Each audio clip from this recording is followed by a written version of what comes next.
I think video games are good. I don't know anymore. And I think if you really had to stop and think about it, you'd be like, yeah, there's good games. Well, here's what I was doing. I was playing a good game earlier yesterday, and I was like, this is dumb. Video games are dumb, Yeah. but their video games are Reminds it, like you ever have like somebody says like a stupid joke and you're like haha, and then you think about it too much and you're like, oh. good. Video games are simultaneously dumb and good. Because like I remember there was an Onion article a long time ago. It's like aliens struggle to determine why so many humans spend the majority of their days staring at glowing rectangles. Yeah. And I'm like, oh man.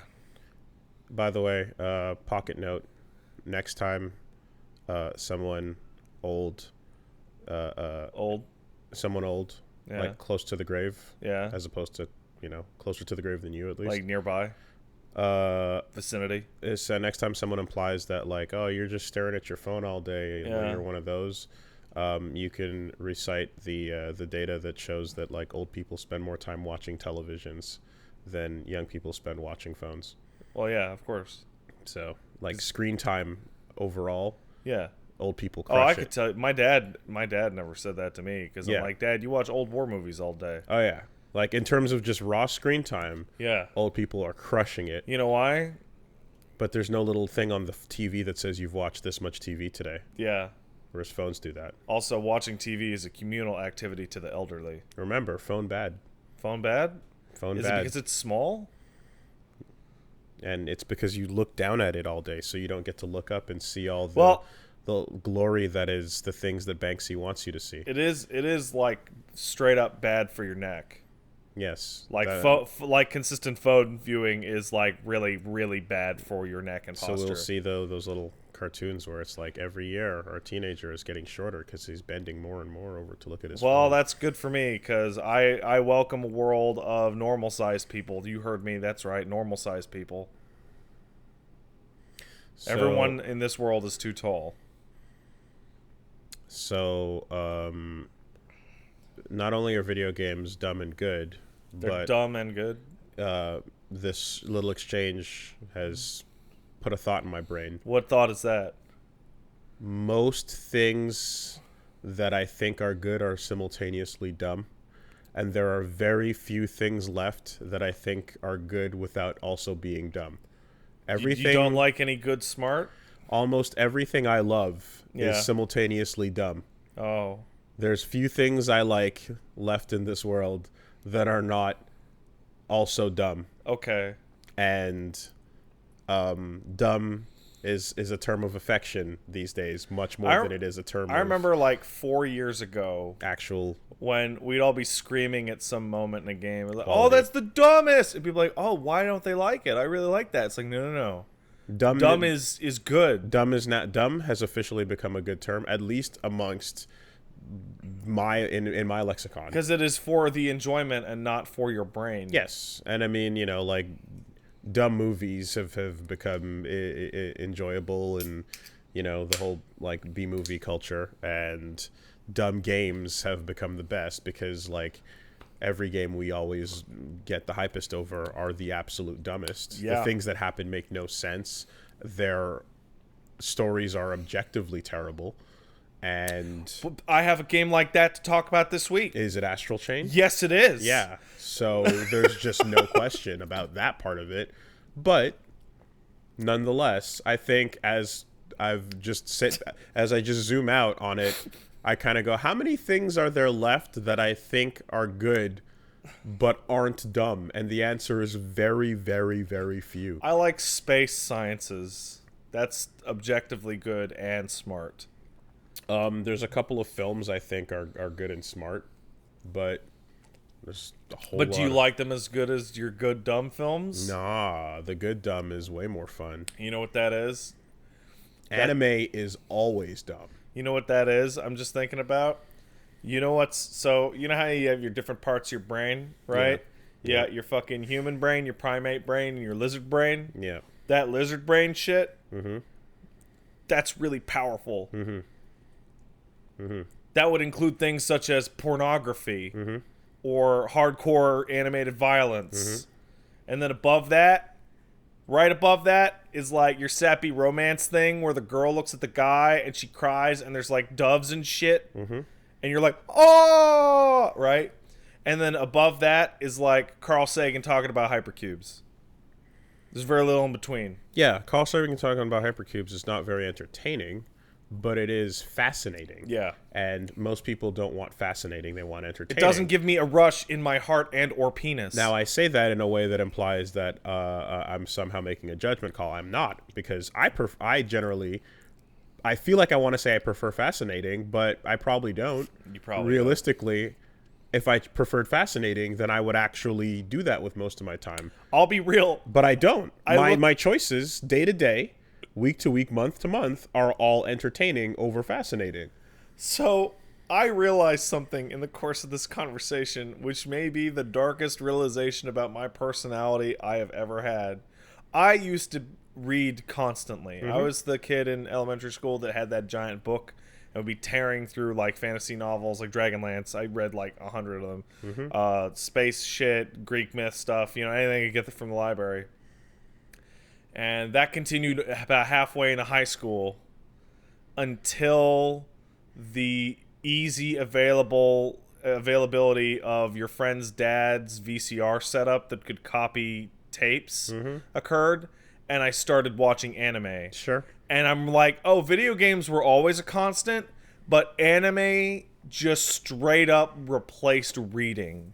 So reading books was replaced by anime. Audiobooks help for me, but more than that, I think every once in a while, if I just go listen to a podcast on some subject matter of importance, I'll feel like I read a good book. Oh yeah, I feel like I'm still in touch with that good. side of good smart intellectual fuck off, whatever, entertaining. Go. You ever just watch I'll just go watch a old Vsauce episode about gravity, and that's like a whole book, right? How many times have you had the discussion with people about how the movie Idiocracy is becoming real? Multiple. Everyone has that discussion. I've had that 4 times. But how many times have you had the discussion where you were slowly embracing that future? And how many times have you had the discussion where you were like, I've come to realize I want to see the poopy fart butt at the movie theater? Do you remember the movie? I remember the movie they're watching? I do. Yeah. Like, did you ever think for a second that you would come to a conclusion as you felt as super above everything at the time watching the movie that you would be like, no, I want Terry Crews as the president and I want the poopy fart butt in the movie theater? This brings to mind this is where we are. Where it's like, do we want to watch some Oscar-winning classics from the 80s or 90s, or do we want to watch Jackass again? And the answer was, let's just watch Jackass again. I mean, at its worst, Jackass literally had poopy fart butt. That's correct. So this is why I feel it tied directly into it, because like the other one is like, haha, Team America World Police, one of the dumbest movies ever made. Because the puppet, it throws up for like a minute. Remember that? Ow, my balls. Remember how fun that was? So remember the puppets having that stupid puppet sex show? Puppet sex. You can't say it's against. That's like the funniest thing I've ever seen. It doesn't violate any parental guidance things. It's just a bunch of plastic. It should, though. It's really graphic. I mean, okay, but like, anyway. Like if you had a Transformers movie where he opened up a hatch and started pooping onto Starscream's mouth. Okay, but what if it cut to black and you just heard it?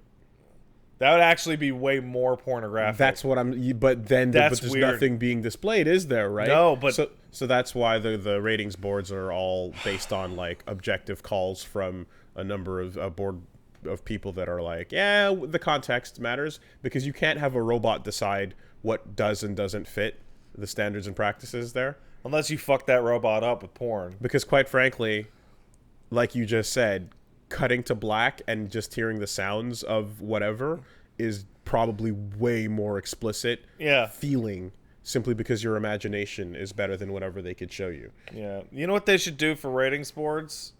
We need to plan what'll fuck up the kids. So here's what you do. You have to have a control By plan, group. you mean anticipate. Nah. You have a control group of kids, and then you have the test group of kids, and then you show the test group of kids all that shit that you think will fuck them up, and then you just watch them for like 30 years, and you see which ones like commit crimes. I'm aborting this joke. It sex sucks. deviants. This is stupid. And then you figure it out. You're like, Singing in the Rain did it. Serial killers all. I have a question. So we were talking about stuff that's good and dumb. Yeah. And then we're talking about how some stuff is fascinating and good, but it's much rarely more often that. Yeah. Is there anything you can think of that you like that's deep and dumb? Deep dumb? Deep and dumb. Yeah, totally. Kojima? Oh, no, I was going to talk about shit like the Time Cube. No, when I say deep, I don't mean there's a lot to sift through. Oh, okay. I mean, it's actually there's depth to how stupid it is. There's a lot of stupid. Dumb is a defining trait, but also the intent that the creator had putting into this is worth discussing. Okay, is worth discussing. Yes, at length. Okay, anime.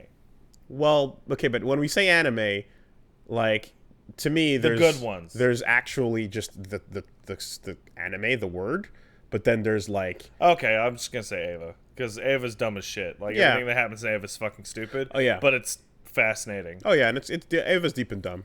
Kojima, you said it before. Kojima. Yeah. Punch Mom's watching Ava, because despite the fact that initially it was like, should we watch this? I'm like, probably not going to be up your alley, right?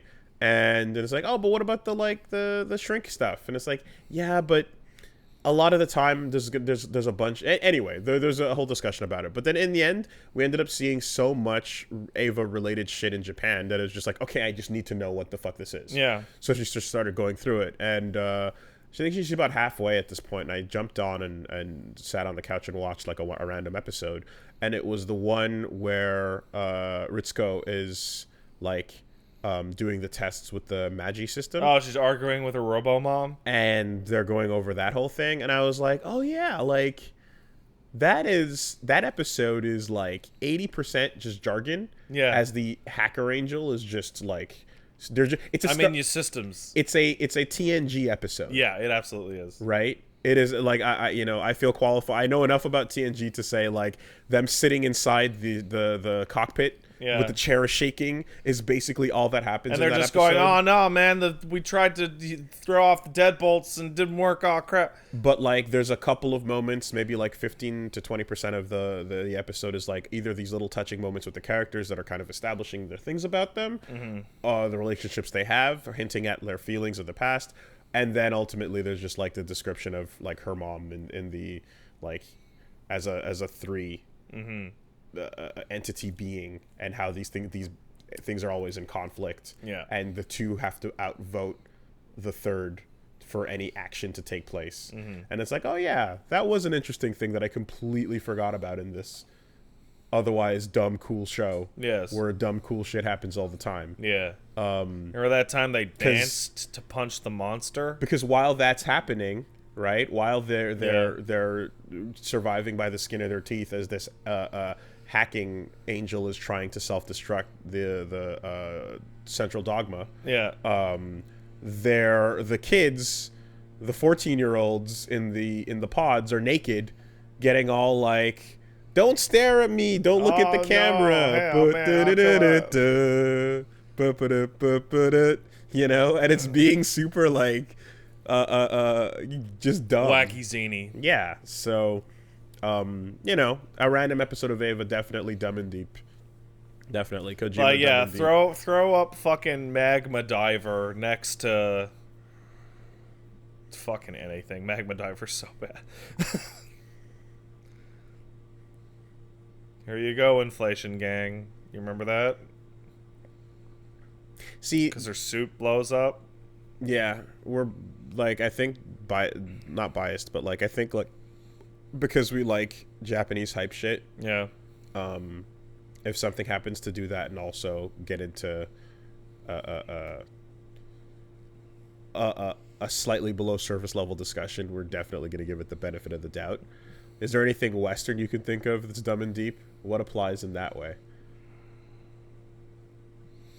Nothing that I'm into, but I'd say the entire young adults fucking category of fiction these days probably has some depth to it, even though it is very dumb and about maze running and or being hungry. Westworld is very deep and dumb. Westworld is the deepest and the dumbest. Westworld crushes that criteria harder than anything Congrats, else. Congrats, Westworld. That's big. That's a big one. Yep. Yeah. I mean, does fantasy ever get like? No. Oh man, it scratches a completely different itch. It just popped into my head because I have the ultimate deep and dumb for you, and it is a man's name. And that man's name is David Lynch. Okay. David Lynch is deep and dumb to the point where people emulating his style also create things that are deep and dumb. See, I was thinking of the Lynch that I've seen, and the Lynch that I've seen is it's faux deep. Yeah, because it feels like deep and abstracted to the point of non-discussion. Yeah. But what if though? And the most sense I was able to make of Mulholland DR was a gigantic essay I read about it after I watched it, which framed a lot of the movie as homages to film genres. But that doesn't... I mean, we can go back and retroactively explain a lot of things, but that doesn't explain... I don't think you can explain absolutely everything about the weirdness of what Lynch does.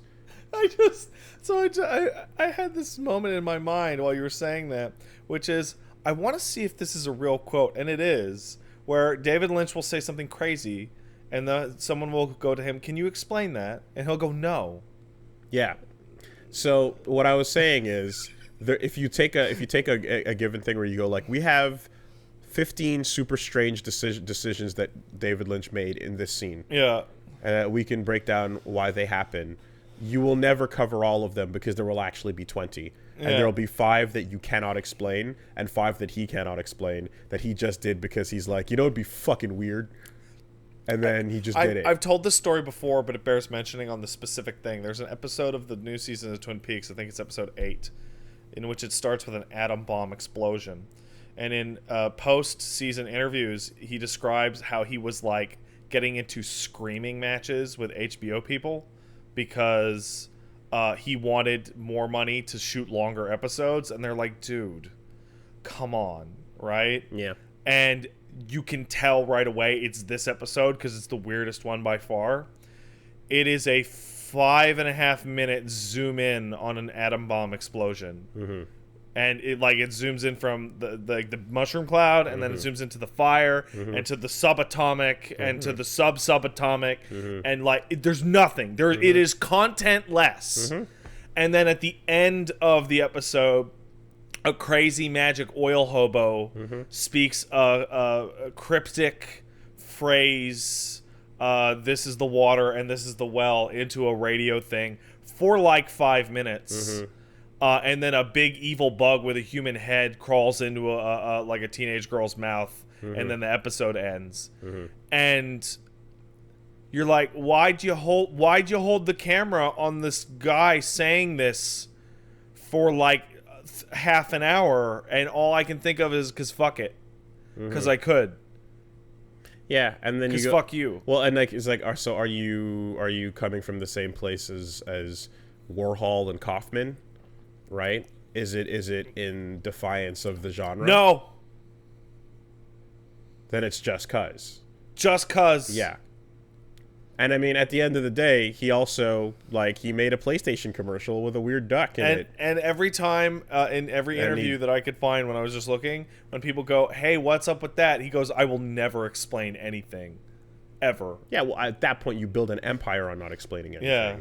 So why would you, right? Like, and the you know, the magic of like, film in particular, like, if you were to go back and look at, like, someone like Salvador Dali can get away with painting something strange and then having people dissect it forever. Yeah. Because it's one frame which you can put as much intent in, as you want. So then you start digging through the guy's life. You go, okay, to try to piece it all together. He did a lot of drugs. And then sometimes it's that simple. And then you can eventually, most likely, create some sort of narrative that explains why you're seeing what you're seeing. Like, take Lewis Carroll, right? How much literary insight could you possibly get from Alice in Wonderland? Almost none.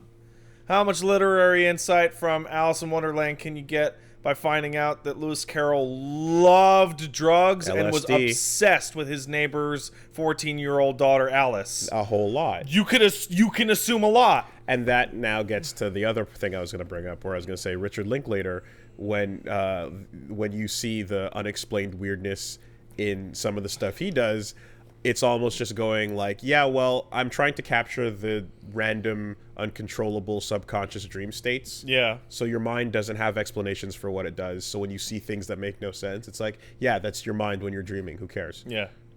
Fuck you. Leave it alone. Yeah. Right? And then you get really, really obvious ones with creators coming out, and you're like, Anno, how come Ava is so weird and dumb? And he's like, well, I love giant robots, and I was really depressed when I made the show, and my dad kicked my ass when I was a kid. And you go, oh, well, that actually pretty much explains literally everything in that show. Also, he had the clout to do that because he worked on a ton of amazing shit at Gainax and built up a reputation for being a fucking anime master. So, you know, you can do that shit. But yes, absolutely. Most certainly. Unexplainable, and you hand wave it, but like, I feel like, hey, you go to David Lynch and you're like, hey, David, and you're about to ask him to explain it, and then you look at his hair and you're like, oh, I know why. Did you watch Boyhood? I did not watch Boyhood. Apparently it was made over 12 years. 12 years. A decade plus 2. I don't agree with the concept of that film. Well, I'll tell you one thing. It was all right. I don't agree with the concept of that film. It took 12 years, and it was all right. How old's the kid when it starts? Like, whatever, like 3, 4. I don't agree with it. I don't know. I don't think I forget how early it starts. I'm just making shit up. I don't think, like, a little kid can fucking sign on with the full knowledge of being in a 12-year movie project. Take it up with SAG and ACTRA. Those rules are long established, buddy. I don't think that's a good thing to do. Well, reminds me of that. When the kid turns of age, he can decide, fuck that, I don't like that, and pull everything off the shelves. Yeah, sure. And give back all the money. Yeah, I don't know. I remember when you remember when Facebook started to explode with your friends' baby pictures. Mm-hmm. And sure. I remember thinking, like, the baby can't consent to your that. kid's gonna be fucking mad pissed in 15 years. Or not care because no one uses Facebook anymore. Or not care because we're all in the database anyway. We're all in the database. But you know what I mean. And it's sitting there, but no one actually browses it. I don't know. I don't like that. Yeah, sure. It doesn't even matter anymore. But don't look at my baby penis. Then you know what? Then we stop it by saying children and underage, kids too young to decide for themselves whether or not they want to be in a film or depicted as a child actor. Yeah. Now adults have to play babies. Thumbs up from Pat. That's all child roles must now be played by full-grown adults in every film. Yep. I don't care how it looks. Yep. Go find yourself a Gary Coleman if you're lucky. Otherwise, just get an adult. Yeah, just get Bruce Willis to play the son. Put him in a diaper. Put him in a fucking done bobbit. Perfect. This is way better. Solved. Well, you've solved a problem I didn't know existed, because this is a much, much better world we'll live in now. Because, like, imagine Home Alone with modern Macaulay Culkin. No changes. No changes at all. Dude, you'd be getting auditions left and right. I would. Because I am a small baby man. I'd have to shave. No. No? No. No. No. All right. It just becomes an accepted part of society. Yeah. The beard symbolizes baby. It's one of those things that you just culturally, like, it becomes invisible. Like, you know how back in the day there would be those in Japanese theater, there'd be those guys in all black that would, like, carry things around on the stage. Yeah, the stage. The stage hands. Yeah, stage right. guys. Yeah. So, like, I remember reading, or that's not true. That's a lie. I remember someone who read about this told me. There's a little white lie everyone tells. To keep the theme going, someone who read about this told me that people from back in the day that would go watch these old theater performances, those people were actually almost invisible to them. Yeah. Like, they became so expected and thus but then unexpected that, like, when people would lift up the actors to make them almost fly and do these weird crazy jet things, you'd be like, oh, they were super duper shocked by what they were seeing, because, like, your brain just starts censoring those people out. I remember a million years ago, I think it was one of my English teachers that told me this, that in way back in Shakespearean or pre that times, that the soliloquy actually felt way more impactful than it does now. Like, when somebody just stands onto the little side stage and to talk directly to the audience. Yeah. And that was, like, fucking crazy. Because how, like, what are you doing? Holy shit, but you're over there in play world, But Macbeth. also, that was also close to the point in time in which, like, actors were not necessarily seen as actors. They were the characters. Oh, my God. Right? And there's, like, that whole thing of, like, you're a performer that will take on multiple roles. Like, there's a point in time where that wasn't a concept, but or at the very least people would tour and not know that you were doing this thing as a, you know, back in the days of bards. In any case, you know what's deep and dumb? Us. We're deep and dumb. This conversation is deep and dumb. That's meta. Oh. That's meta. Oh, it's meta. That's super meta. Welcome to your meta podcast this week, gang. This conversation itself is deep and dumb. Wow. Think about it. Bruh. I think video games are bad. I think video games are good. Debate. The NBA 2K20 docket article that I sent you last Monday. Okay, that's your opening statement. That's video games are bad. Okay. My rebuttal. You chose to create a career out of them. Therefore, you must enjoy them enough to decide that that's a... Is enjoyment necessarily a qualifier of good or bad? Yeah. Okay, well then you win. You won. Video games are okay, at least. At the end of the day, video games are okay. You know what's not okay? And that's the name of the podcast clip. Yeah. Video games are okay. You know what's not okay in video games? Astral Chain Story. Okay. I need a file number before I even start to talk. But so far, I'm giving it the benefit of the doubt. I need a file number from you right now. For hype. I can't give you a file number, but I can give you 3 completed. 3 completed? So just acquired. Okay. Just acquired the Arrow. Got it. Legion. All right. That game's story is objectively terrible. I heard. It is a platinum ass. But I beat it over the weekend. Mm-hmm. It is a platinum ass fucking nonsense. It is like you get to the final 10% and you get the feeling, oh man, they're totally gonna answer what? No, they're not. No, they are not. So there will questions be coming up for you, Wooly, such as, how does that item work? Where did it come from? Why does so-and-so have it and not this other one? What was this person's plan? Could that possibly have been their plan? What? But were they? Enjoy having those questions forever, because it doesn't matter.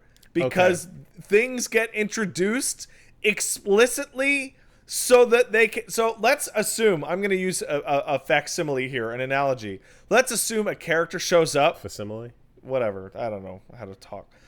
A character shows up and they have a magic gun from God. From the Lord.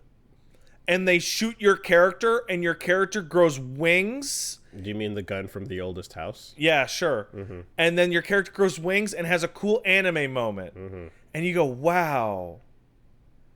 Shut up. And the word God will never be uttered ever again. Yeah. I'm going to go ahead and assume that possibly this might be the difference between Kamiya Dumb and I don't remember the new director's name, even though I read a really long article about people praising him for becoming a true director and saying, I knew he became a real director when I saw him getting super pissed and yelling at everybody. And then the other guy at Platinum being like, no, I knew he was a real director when we said, yo, this is stupid, you should take it out. And he said, I will never take it out. I would rather die than remove this feature. And they're like, yeah, he's a real director. Yeah, that was probably... When you become an ornery son of a bitch, you're now a real director. So the game is stellar, stupendous, fantastic. I can't believe how much content. Tauda. There it is. Like, it's incredible. It's probably the best Platinum game. It has the worst story of any Platinum game.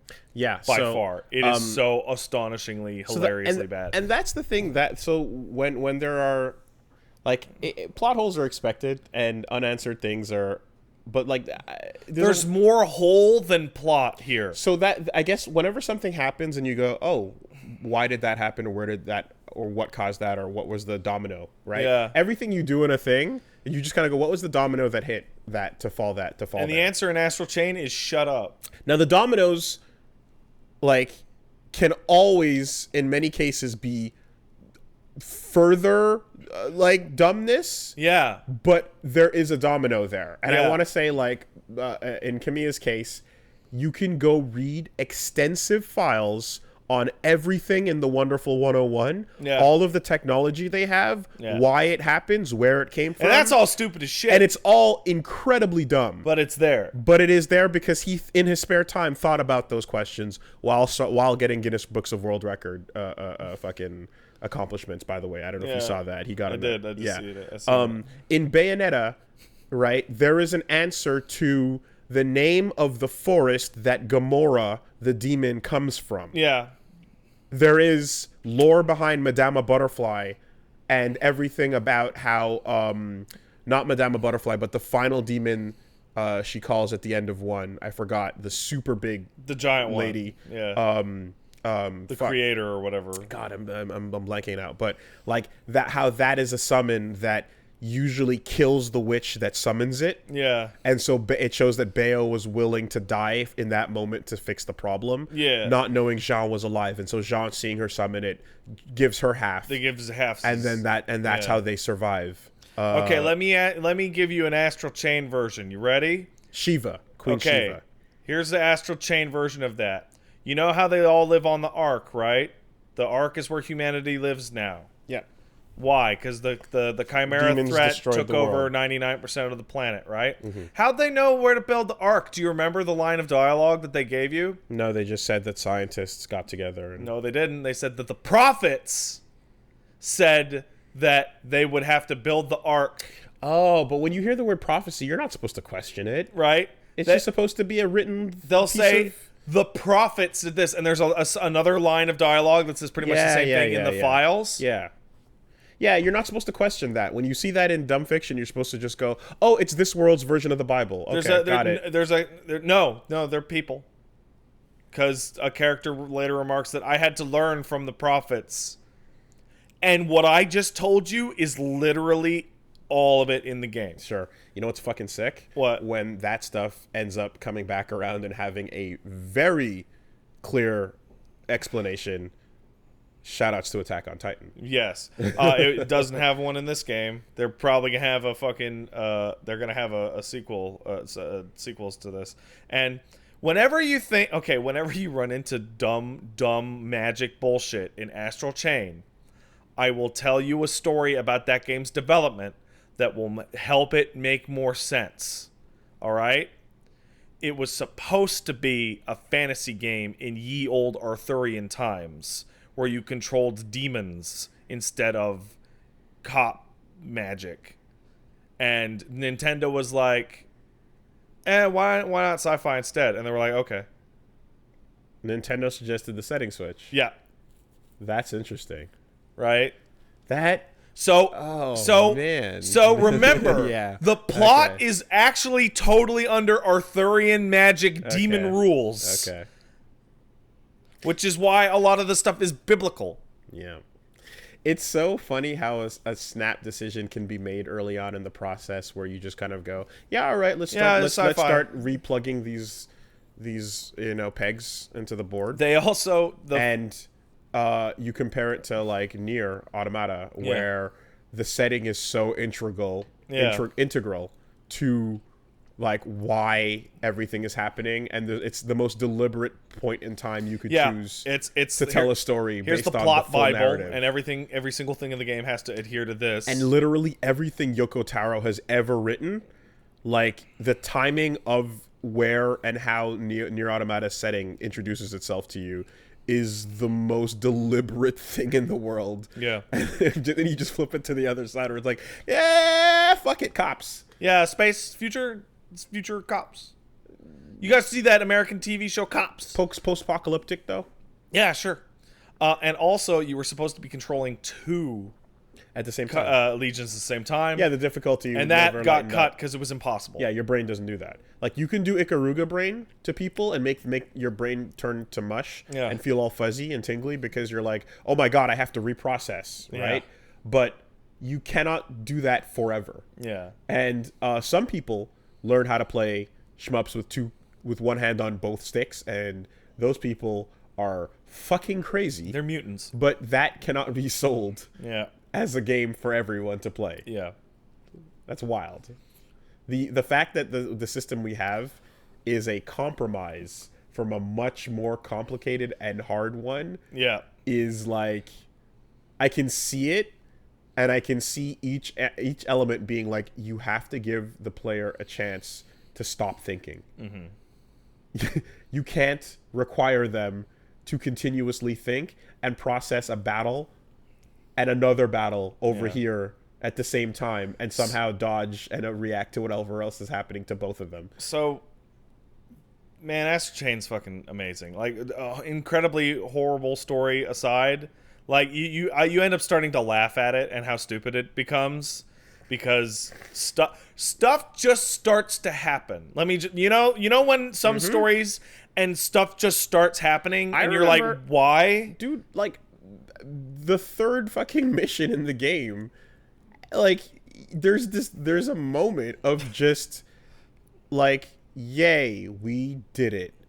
But did you? No! And, and it's a really alarming, like, pop-off, I should say. Yeah, it's when you come back out of the portal. And you come back out, but it's just like, oh my god, like, literally blaring sirens. And everything's on fire, and people are falling out of windows.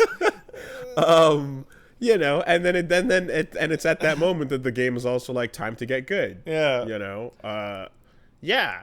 It's very clear that if that game, like, revealed its true form, show me your true form. If it did that from the get-go, people would have fucking returned it in droves. I feel like the game's pacing is kind of unbelievable, like unbelievably good for its terrible story, because Mission 1 is super normal, right? Like, you played Mission 1, 2, and 3, right?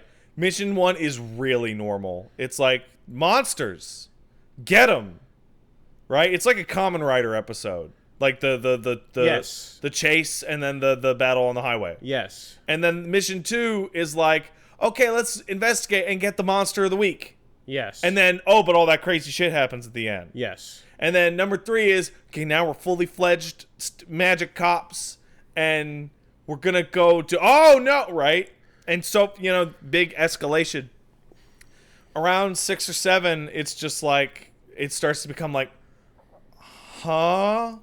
If I didn't have an understanding of what Platinum tries to do usually, I would have had serious questions about the pacing in this game because you don't know what you're moving towards, right? Like, we have seen that DMC5 hype chart of progression, and we also, and before that was explained, we also know that, like, you know, DMC's Capcom, but we know that Platinum Games have a similar trajectory of trying to go to fucking space. I will tell you right now. Don't tell me too much. It doesn't have the same trajectory as other Platinum games. Okay, but we know that there is a some games will do the start the first mission full power, depower, and then build back up to that moment. This one, it's start the first mission and you're not even using the real gameplay system. And the real gameplay system would scare you. Yeah. So we cannot show it to you. And in just fact, yet. they take most of the game to give you the real combat They system. trickle it to you, right? And they trickle it to you in such a way where you have to do these, like, combat tutorials until you get it. Yeah. You know? You must. Now, that's all interspersed with... I want to find the right... I guess the word is busy work, right? But, like, there's a thing, too, where you can either have a game just be, like I said, action to action to action. Yeah. Or you can have a game where you have busy work in between the action. I think that the pacing in this game is incredible. I definitely... I can see the parts of, like, the micromanagement that you can do on everything in Astral Chain. Yeah. That, like, people like... Right, RPG players love that. MMO players love that. Yeah, I like some degree of it. I don't need this Gaia personally. Right, there's a level to which it's. Oh, are you talking about the ability system? I mean, like slotting in the shit to your Legion for attack up. Slight modifier, but it's. I'm excited when I get a good one. Right, I hate that system. I'm excited when I get a good one, and I go, oh wow, yo, self-destruct can do this, so this makes me play a little bit different with that one, and I can now go, oh, but this Legion over here has this to it, so, like, it makes me, because it's the chips, and right. I love the chips. It is totally the chips. I love the chips. The problem with Legion is that the chips in Nier were the chip you equipped to your character. Yeah. Here, it's the chips you equip to your 5 characters, and some of them have bonus attributes that are like parry or whatever. Oh, yeah, well... And the more Legions you get, the faster that becomes, like, impossible to remember who has what. Well, Pat, what's your Pokemon holding? Well, you also... What object did you give your Pokemon to hold? You also unlock the ability to hold 5 of those per Legion. If you go full... And by the end of the game, I tell you what, it was on stream, I had, like, a fucking frustrated breakdown, and I pulled all of them off, and slotted in identical attack ups on all 5. That's stupid. And said, I will never engage with this system ever again. That's stupid. I hate it. Just put on stuff that's good and then fucking... You know what's good? Attack up. Okay, well... Don't tell me having 40% attack up is bad, because it's good. That's good, but, like, that's ridiculous. There's nothing wrong with it. All right, you go ahead and micromanage all that shit. But the game does have that across the board in such a way where you're like, whew, by the end of it, for sure, right? Because you've got the tree, you've got the chips. Yeah. You've got the, what's the third one?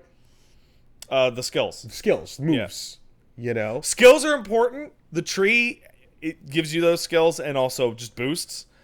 And the abilities are at the end there. Okay, so maybe it would, like, perhaps they thought things would be either too easy or too, I don't know what, but, like, I don't think you need the tree and the skills menu.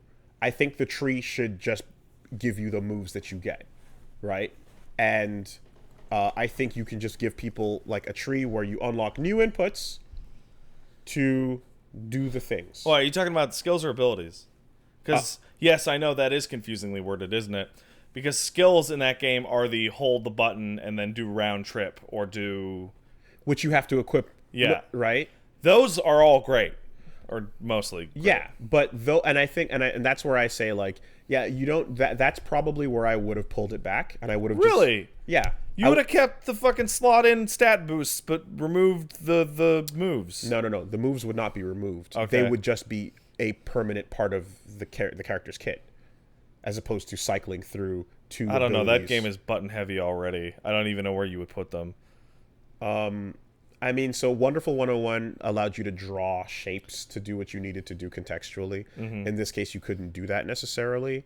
Like one of the best moves. But I would rather it be on like inputs like up, down, circle, forward, things like that, than be slotted in as if they were like items in a way. I feel like... Because it is already difficult enough to get your Legion and yourself to be doing different moves just with the two that are back, forward, and circle. I think forward, and otherwise would just... And also, they unlock a shit ton of moves. They unlock like 9 of them each. Yeah, this game was... It gets into the busy work, you know? And the busy work is really...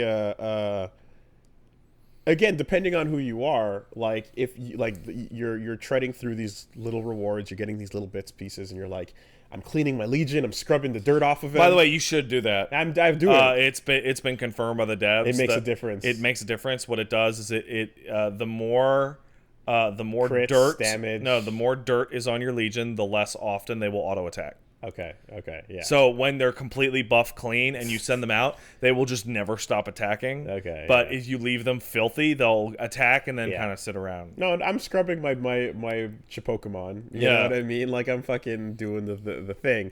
But like I definitely see and it doesn't feel like a feature creep thing. It just feels like this game gives you so many options. And these systems are a way of like sectioning them off into compartmentalized. I agree. So the reason I think we're having a difference of opinion on this is because you have arrow and you have sword, right? Yeah. When you get to having the 5, dude, I don't want more inputs. Right. You are drowning in inputs, and you are doing stuff. Like using swords, because one of the best ones is auto bind, where you whip them around super fast, right? You'll do that, and then you'll immediately switch to arrow, and then use the line arrow ability to like hit all the people that are chained up, and then you'll switch to beast to howl so that you re-stun them, and it's like my brain wants to imagine it'll be like cycling through Dante weapons, right? But lest we forget, that too is a like, okay, how do you get the hang of Dante? Okay, I got the hang of Dante, but the hang of Dante really just means I found the 5 things I really like to do. So like it's and funny I'm gonna cycle through these things because we keep talking about how like your stand cops and it's about using your stands, and it does feel like that for the beginning of the game.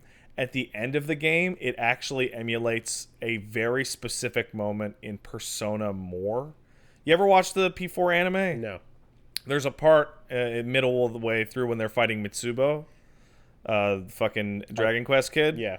And in the anime, it's the big hero moment where you just start snapping his fingers and just like one after the other, after the other, after the other, and they all cycling just through personas? They just all come out and just bam, bam, bam, while bam. fighting. Yeah. Yeah. Okay. And it's like it's actually like that. It's more like just.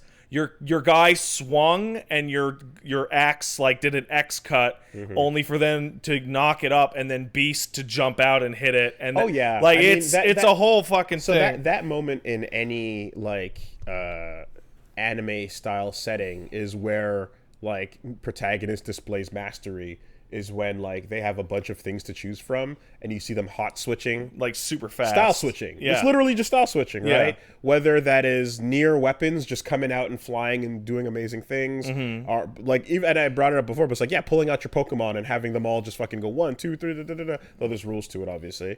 Like anytime you see someone doing really cool fast switching of things, Yeah. it's like, oh fuck, this person has completely taken control of whatever the skill you've been learning and building up to. One nice one that doesn't come up too often, but is 100% that as well, is probably one of my favorite moments from Gendy's Clone Wars, when that clone trooper has the guns. the gun switch Yeah, moment yeah, yeah. where the clone trooper is just gun comboing everything. He's standing on the ridge for like a minute straight, and then throwing away the pistols and pulling out the rifle, and then rifle done, switch to the next one. Like it was styling. It was sick. That's a fucking awesome gift. Shoot many guns. And it shows, yeah, mastery of all things, right? You're saying the gameplay turns into that. It totally goes there. And as now that I am into chapter 12, which is the post game, which is, hey, you want to go fight some shit? There's just as much post game as there is game. There aren't any cutscenes, and there aren't any blue cases.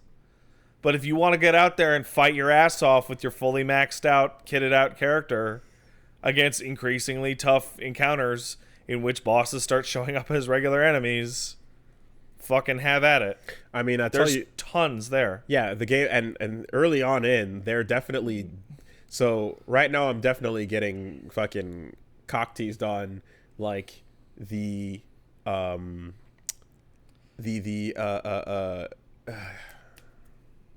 Alfheim style feelings of like jumping into this portal, fighting a few waves, and then like and pulling back out, and just me being like, God damn, what I wouldn't give to not have the next one be an hour away. Yeah. You know? Well, what when the Alfheims are there in the blue cases, it's a little pace breaker. And when the Alfheims are there in the big cases, it's like just discrete levels in between the big set pieces. Like and when I saw one hidden behind a car I couldn't lift, I was so bummed out. That one's really good too. I was that so one's really good. out. So you know what you're gonna do?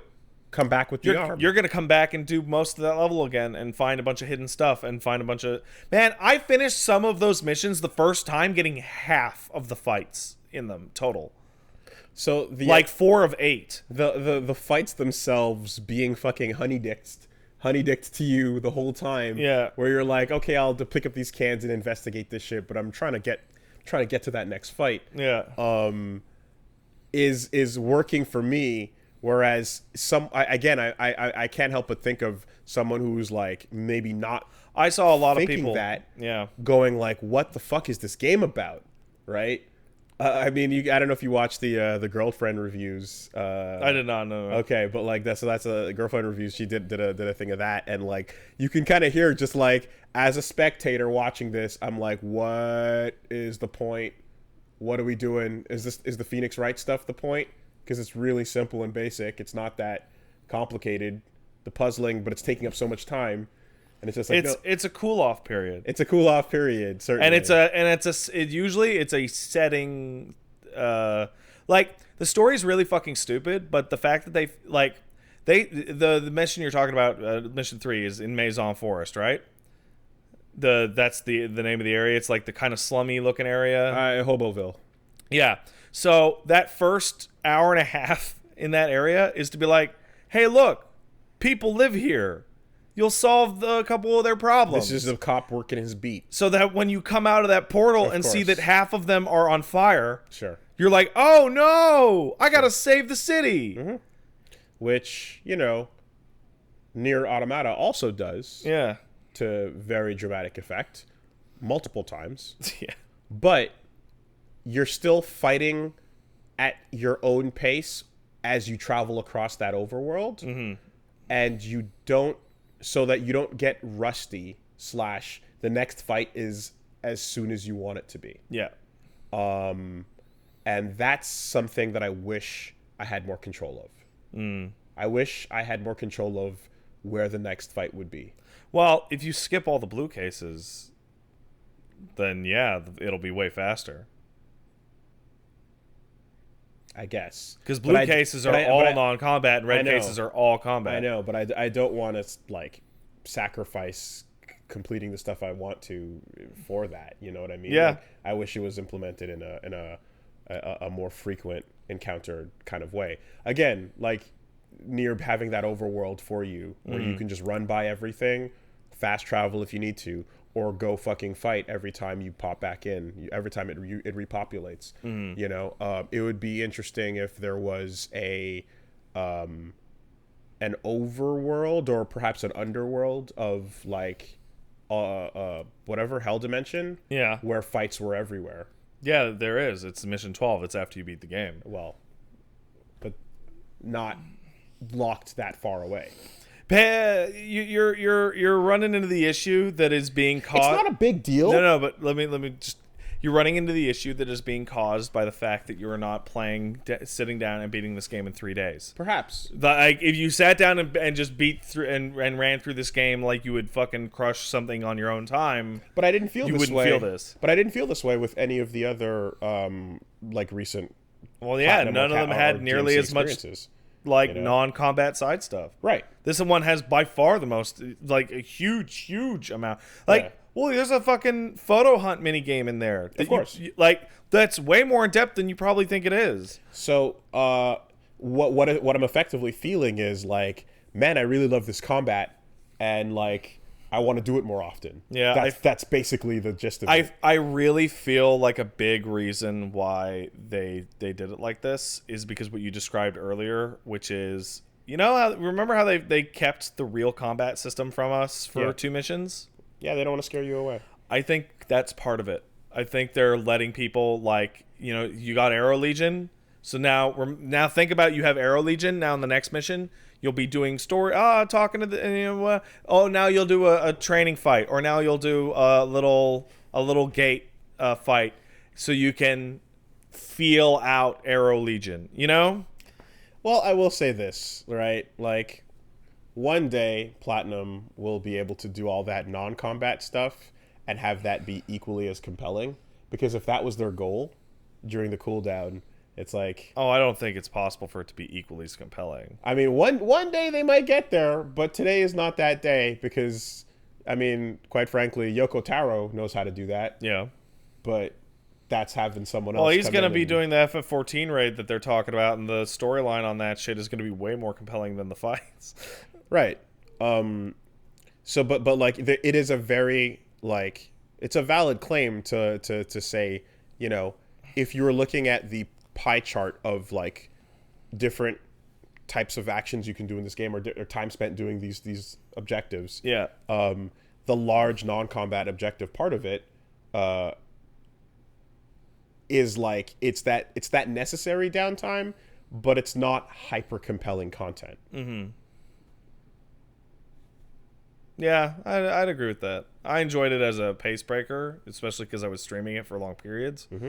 But it's to the game's credit that all I want to do is get back to that awesome fucking... Yeah, and the best part about it is that, like, I'm at the point where I'm either replaying old missions to S-rank stuff, and you just skip right to the part you want, or just going ahead with Mission 12, which is just fucking crazy long and super tough. Like, the Platinum Ultimate difficulty? It is not that much harder. It is really it's a minor step up in difficulty. I feel like it could have been, like, a selectable difficulty right from the start. You know what would have made a difference? You know what actually might have made a little difference is having the void on a loading screen. I find the loading screens are actually really fast. They're not that bad. Yeah. They're not that bad. They're pretty quick. They're slow when you're going from the HQ into the city. Yeah, because that's a big ass load.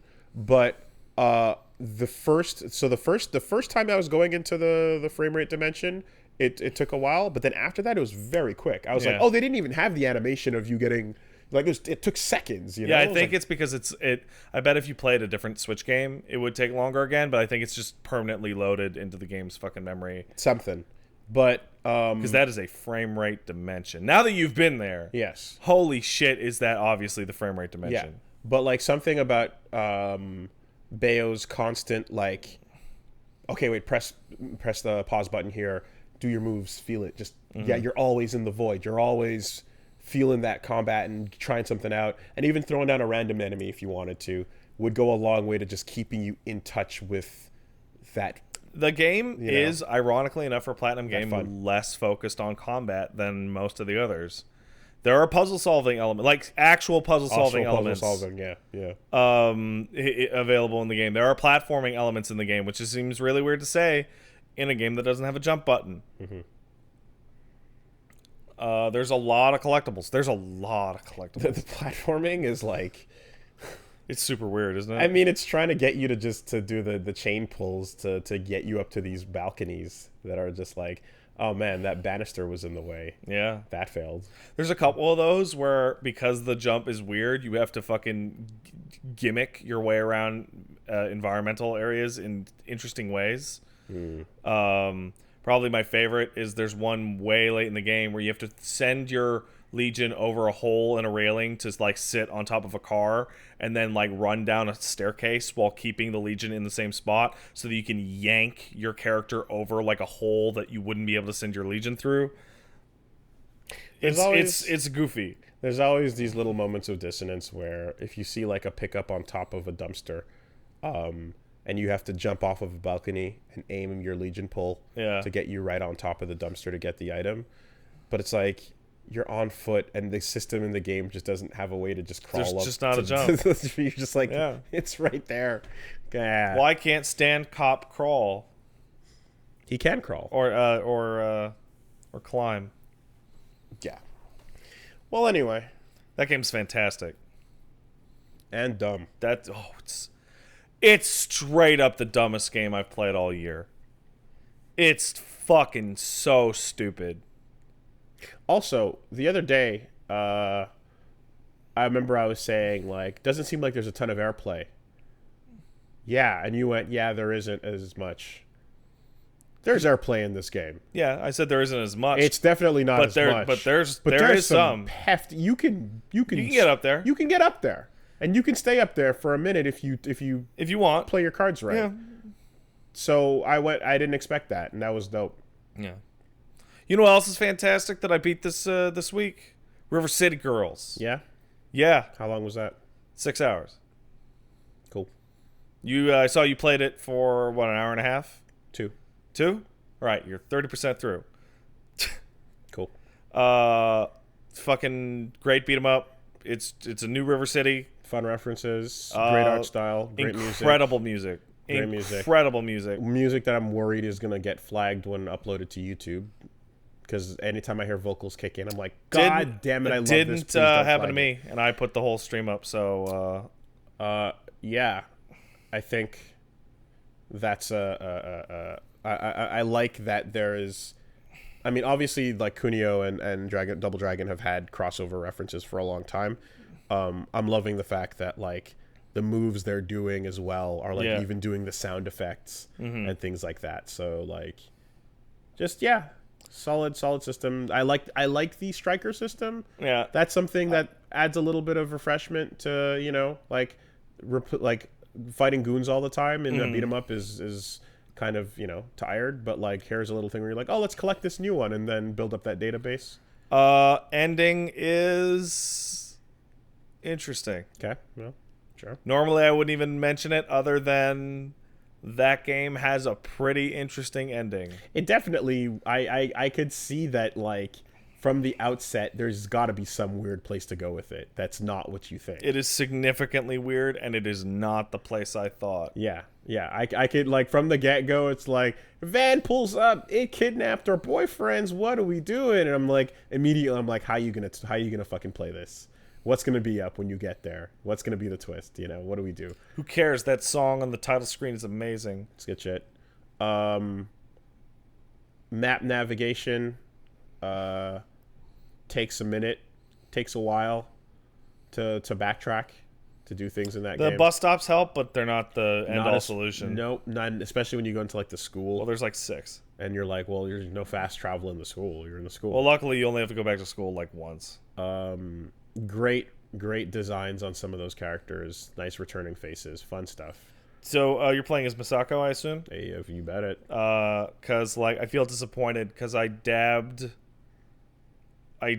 my way to victory on 6 of 7 Wait. bosses. Hold on a second.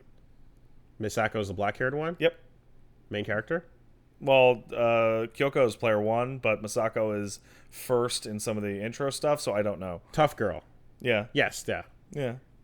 Yeah, I'm playing tough girl. Yeah. Kyoko looks like player 2 in all the media, but she's actually player 1. So I don't get it. What are you talking about? Really? Yeah. In all the things, she's like player 2. Yeah, except when you press start on the game, she's the one the cursor is Yeah, already I had to move over to right? pick Like the that's black-haired what girl. I'm talking about. It's actually weird. Okay. And you would think Misako would be player 1 because she's the one dating Kunio and Kyoko's the one dating Ricky. Well, But black hair all the way, but yes, other girl has the dab and other girl has the drop kick. yeah, and it's just and the like Yakuretsu. I dabbed 6 of 7 bosses to death on the final hit. Yeah. And I screwed up once. I'm bummed out. But you know what's better than a dab? Nothing. A fucking You heard me. A fucking You haymaker. heard me. A haymaker. Wooly, the dab is straight up a better move. I picked up Misako and the haymaker is good, but it's straight up not as good as the dab. Well, sure. Also, the But dab has rainbow effects. rainbow effects and what you can't see on the sprite is the little date that it was implemented on, because I feel like that game, or at least that move, and the entirety of Borderlands 3 So I want to talk about that, even though I haven't played it. should have a little date stamp next to every joke, just so that everyone playing it knows, hey man, when this was written in, it was fresh at the time. So I got a couple. We can't be held liable for the fact that this game took too long to come out. I was talking to a friend of mine who has worked for a long time in the game business. Yeah. And he has worked with a lot of different teams at a lot of different companies. And almost every project, the guys go, hey, you know what'd be really funny? Let's put Gangnam Style in our game. And he goes, don't do that. Mm-hmm. By the time this shit ships, you will look like the most dated old man assholes in the universe. Mm-hmm. But you know who won't say that to Andy Pitchford? Anyone. Mm-hmm. So that's how you get a game in which I saw a goddamn article come up on my Twitter. Here's how to get the Rick and Morty shotgun and the One Punch Man shotgun. And I'm like, I'm going to die. I'm going to die. Oh, yeah. Like, the references have been pouring in. My cup overfloweth with nothing later than 2016. Nothing. And that's still probably going to be funny to anyone who's not It's to good old meme lords. using social media on a regular basis. I So I have a couple friends playing that game. It is universal. This is secondhand from people that most of you know, but I'm just saying friends of mine, so it's secondhand, don't take my word for it. Everyone fucking hates the writing in that game. Like, it is. Remember one of the things I mentioned was like they said they were going to tone it back down to like Borderlands 1 level? Nuh-uh. They apparently turned every character into claptrap, and like every single line of dialogue must have a gag in it. It must have something zany or stupid in it, and it just grates. I haven't seen anything besides the Reese introduction scene with Not Troy Baker. with not Baker. Who's clearly trying to be Troy Baker. Yeah. And because they probably told the voice actor be with Troy Baker. with Tri Baker. Oh, that's good. I like that. I feel bad, but like, what was this comment? Like, why didn't they just get Mercer It's like because he's fucking sick of being Tribaker too. Like, Yeah. you know. Also, the Pitchford company seems to be fucking forging brave new ground in burning bridges. Burning the ideas of bridges before the bridge happens, so to speak. Burning the architecture plans. Yeah, this bridge will never get built. Burning the paper, the blueprints. That game is a bummer to me. That game is depressing. Tales of the Borderlands was fun. Yeah, and Borderlands 2 is a really good game, if a bit embarrassing and memey. Oh yeah, and I completely caught up on fucking Demon Slayer. I'm all caught up now. Man, that animation's fucking nonstop, super gorgeous every episode. People pass me because they're asking me about what that Twitter account was I mentioned last week. It's Random Sakuga on Twitter. It's RANDOMSAKUGA. It's a good ass, high quality animation. I said high budget, and someone didn't like that very much. Yeah, but it is objectively the part of the show that has more money spent on it than the others, so I would call that high budget. Yeah, Random Sakuga on Twitter is a good account to follow. Demon Slayer is gorgeous at all times, and might be the most boilerplate standard shonen I have ever seen. Like, it's following the formula so closely that the plot doesn't matter. Can't get more boilerplate than My Hero. Oh yeah, you can. My Hero is boilerplate as fuck. This thing exudes shallowness at every, but it's well produced shallowness. Where's that money coming from then? I wonder. It's a fun watch, and I will continue to watch it. But boy, I really like one or maybe two characters, and the rest are just fancy flowing sword animations. If that show did not have the fucking sister in it, it would be unwatchable. What does caught up mean? Literally caught up to the current episode. I mean, how many episodes? 23. Okay. Out of the season. So almost done. And the last game that I would like to talk about is you've heard of Control, I'm sure. I talked about how it was an SCP game. I played Control. You played Control. I played Control. How'd you like it? I played Control. Well, here's what I did. I played Control about half the time. The rest of the time I read Control. Yeah. So that's a Remedy thing, huh?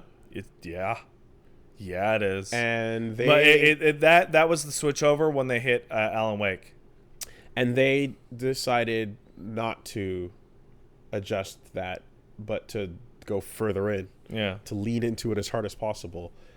That's a lot of reading. Yep. And that's a lot of backstory, and that's a lot of cool details about things that help you shape the world. So every single item that you read about is in there.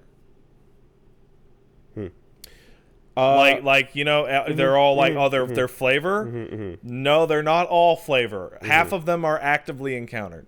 But it's still flavor as you go into where it came from and what its bits are and why this asset matters. Yeah. So that the next time you encounter a telephone or a teacup, there's You're like, what? Oh, shit. Oh, my God, it's the teacup! Wooly. Dude! Wooly. And it's like a model. That for real happened to me a few nights ago where I'm like, oh my God, it's that rubber ducky I heard about! It's like literally a modeler just made a model of a teacup and put it on a table.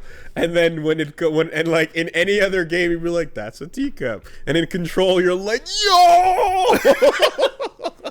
It's really weird. Yeah. So, I mean, it's a really cool setting, and like I really like the way that they talk about the house, the oldest house. It's the coolest location ever. I really like how they talk about the Federal Bureau of Control more or less being like a thing they built on top of something that was already there. Yeah. As opposed to the Men in Black, which, you know... Yeah, we made this fancy place. We created this, and then the aliens No, we found the Holdus house in 1964, and then it was established in 1968 because no one can see the fucking thing, so why not?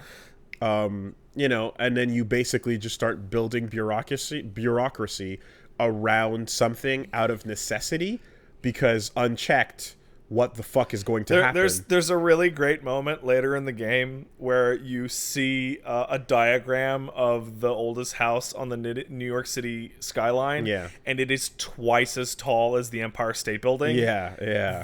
But still, nobody notices it. If you're not looking for it, why would you find it? it? And then on the left is an even larger model of it that says it is not to scale because the interior of the house makes no does sense. not match the exterior of the house. And if anybody shows up going, "Hey, what's up?" You go like, "Hey, what? You come with us." "Hi, what you doing? You looking for something?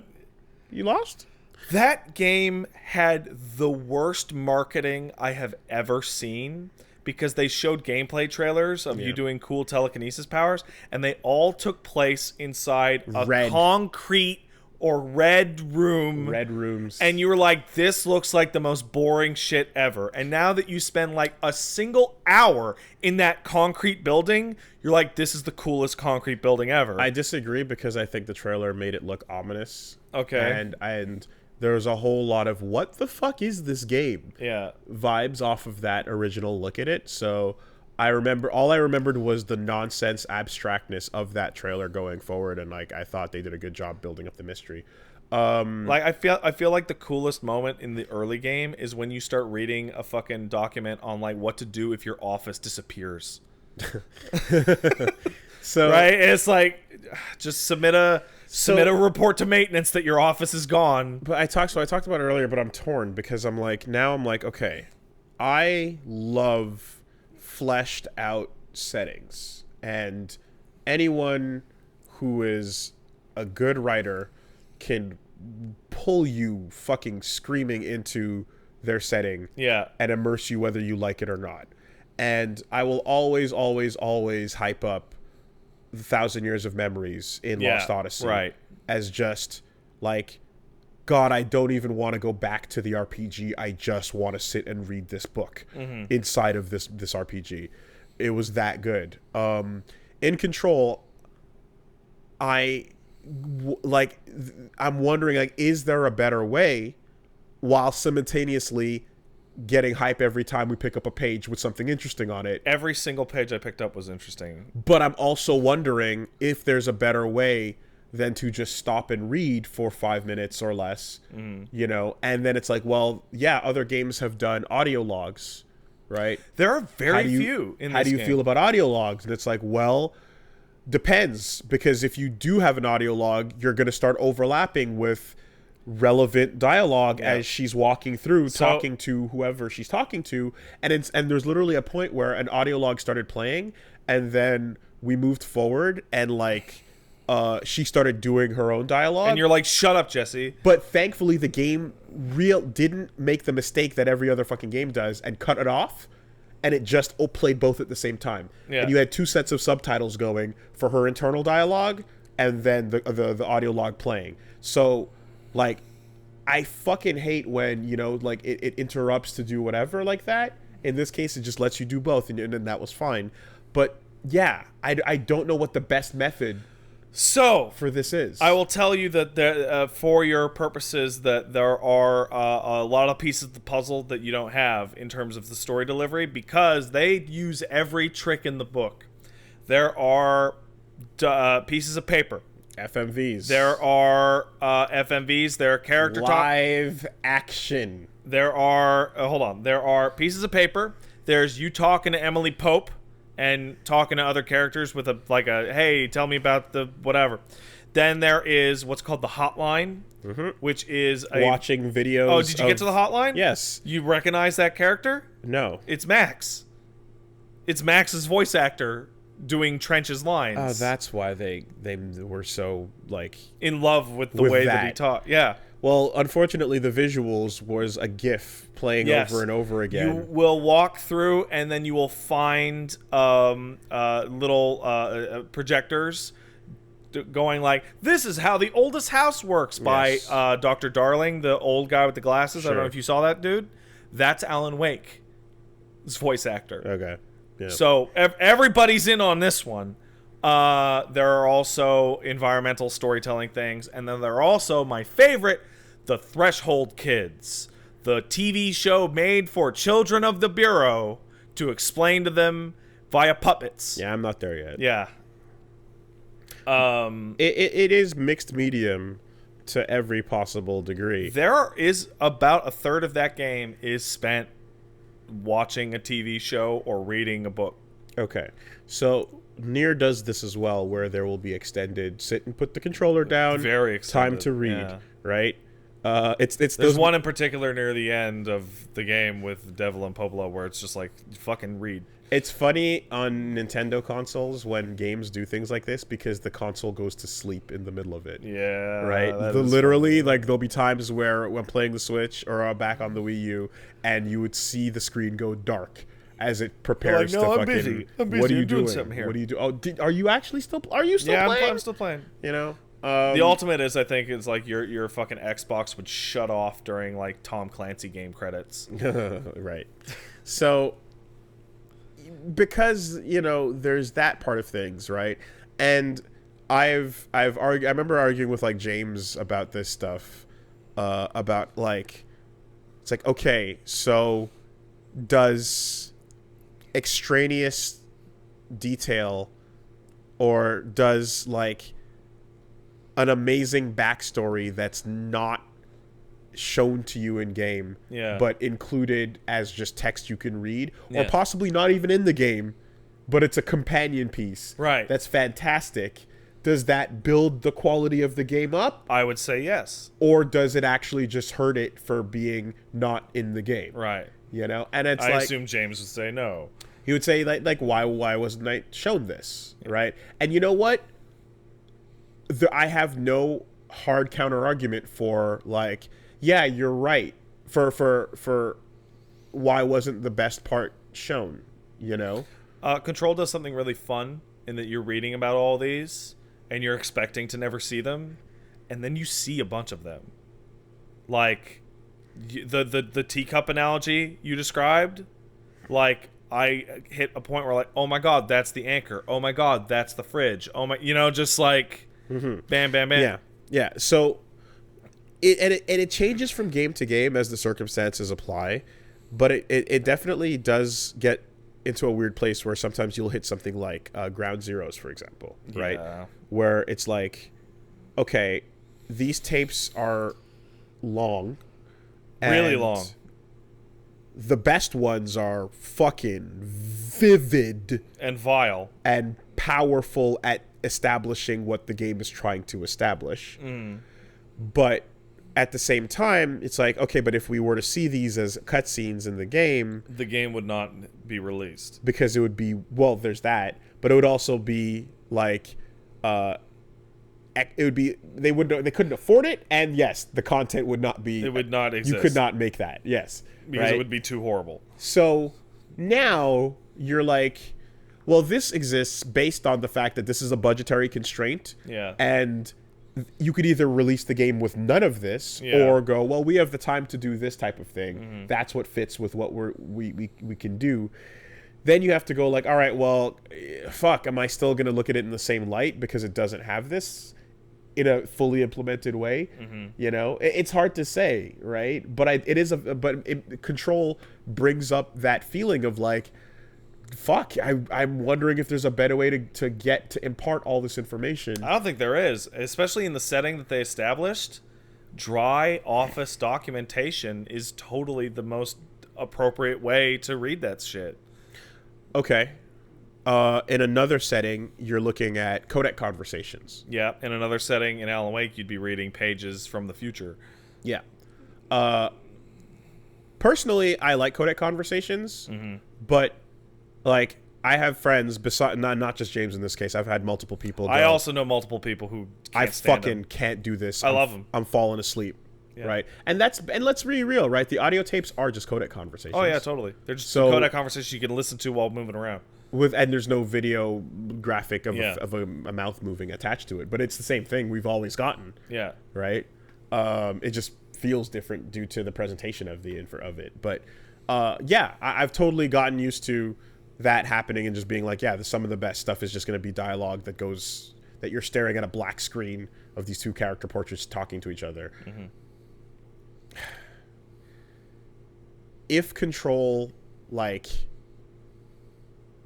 if it were BioShock logs of all of that stuff so that you could play, it'd be awful, dude. You'd have to stop and moving and wait for it to play, wouldn't you? I have found 6 audio logs in the entire game.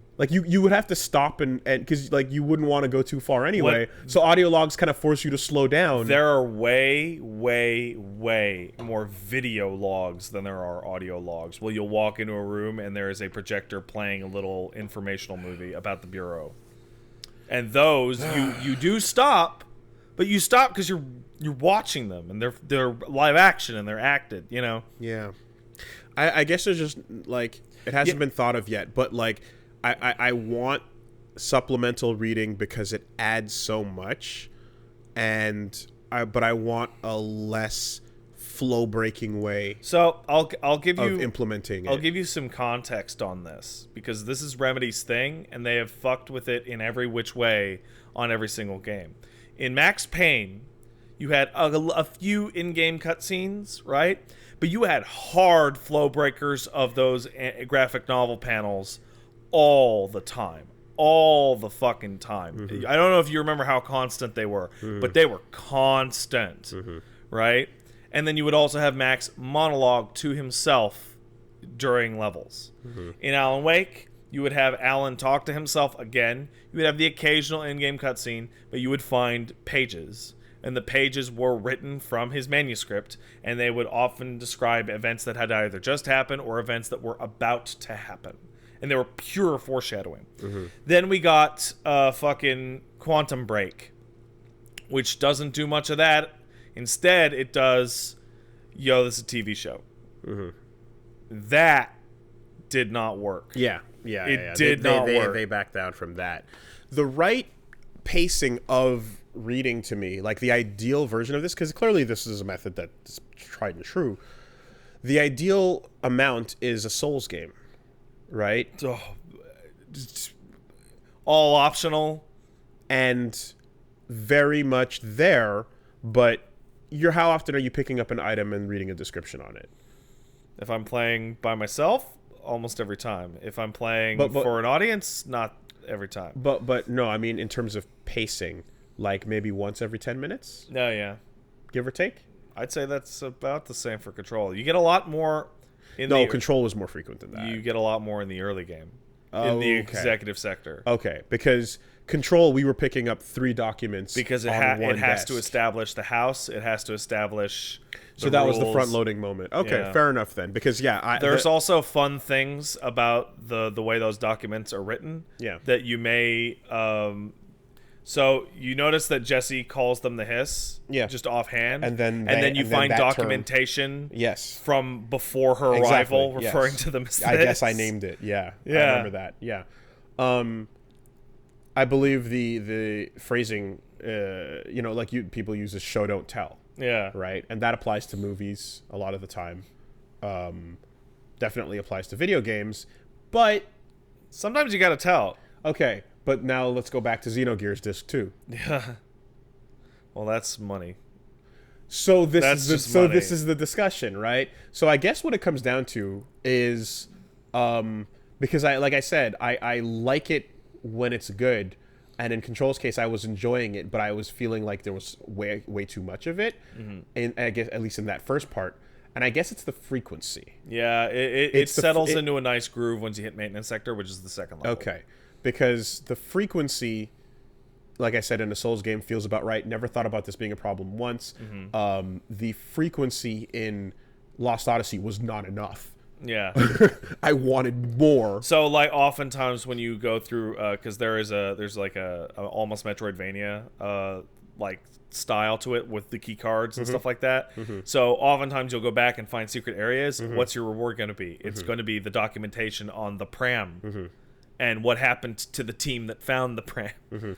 The other solution would be Metroid Prime, where it's pretty frequent, but you're reading one paragraph. Yeah.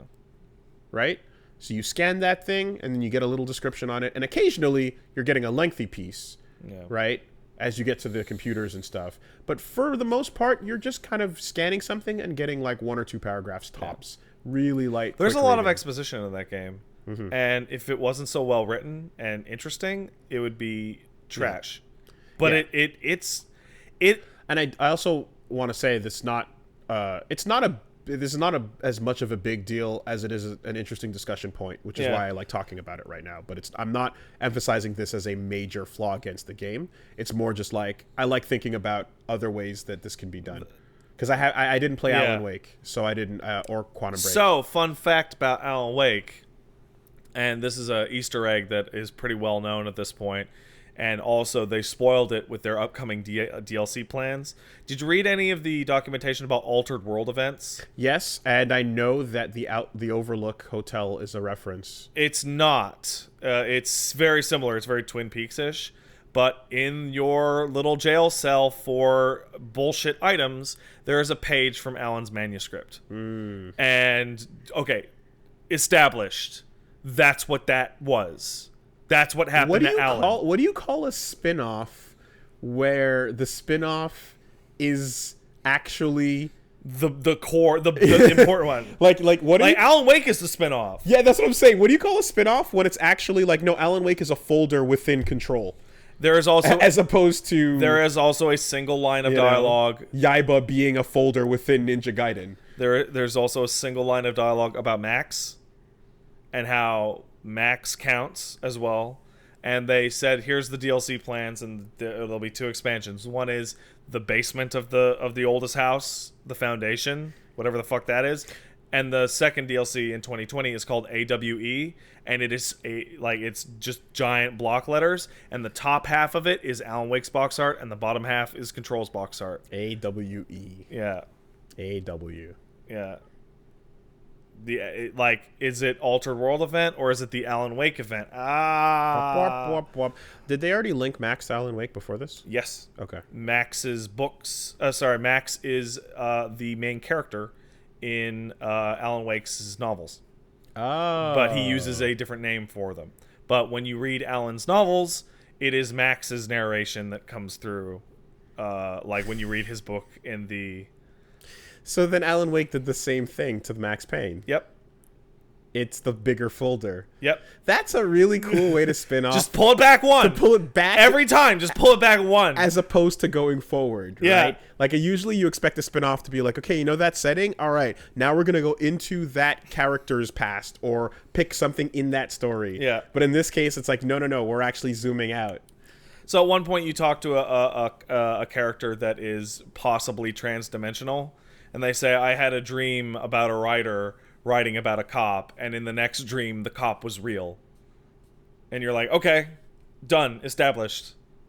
Parallel universes, Max is real, Alan's real, and Jesse's real, and none of them are real. Yeah, and fluctuations in reality can make things that happened in their own worlds happen everywhere. Okay. And there's a character from Quantum Break that I'm not familiar with that is mentioned, but yeah, it's a whole thing. That game is fascinating, and it also. You ever play PsyOps, the Mind Game Conspiracy? Sure did. Yo, you remember that game was fucking awesome? Sure did. Control is the sequel to that. You say PsyOps, I say The Force Unleashed.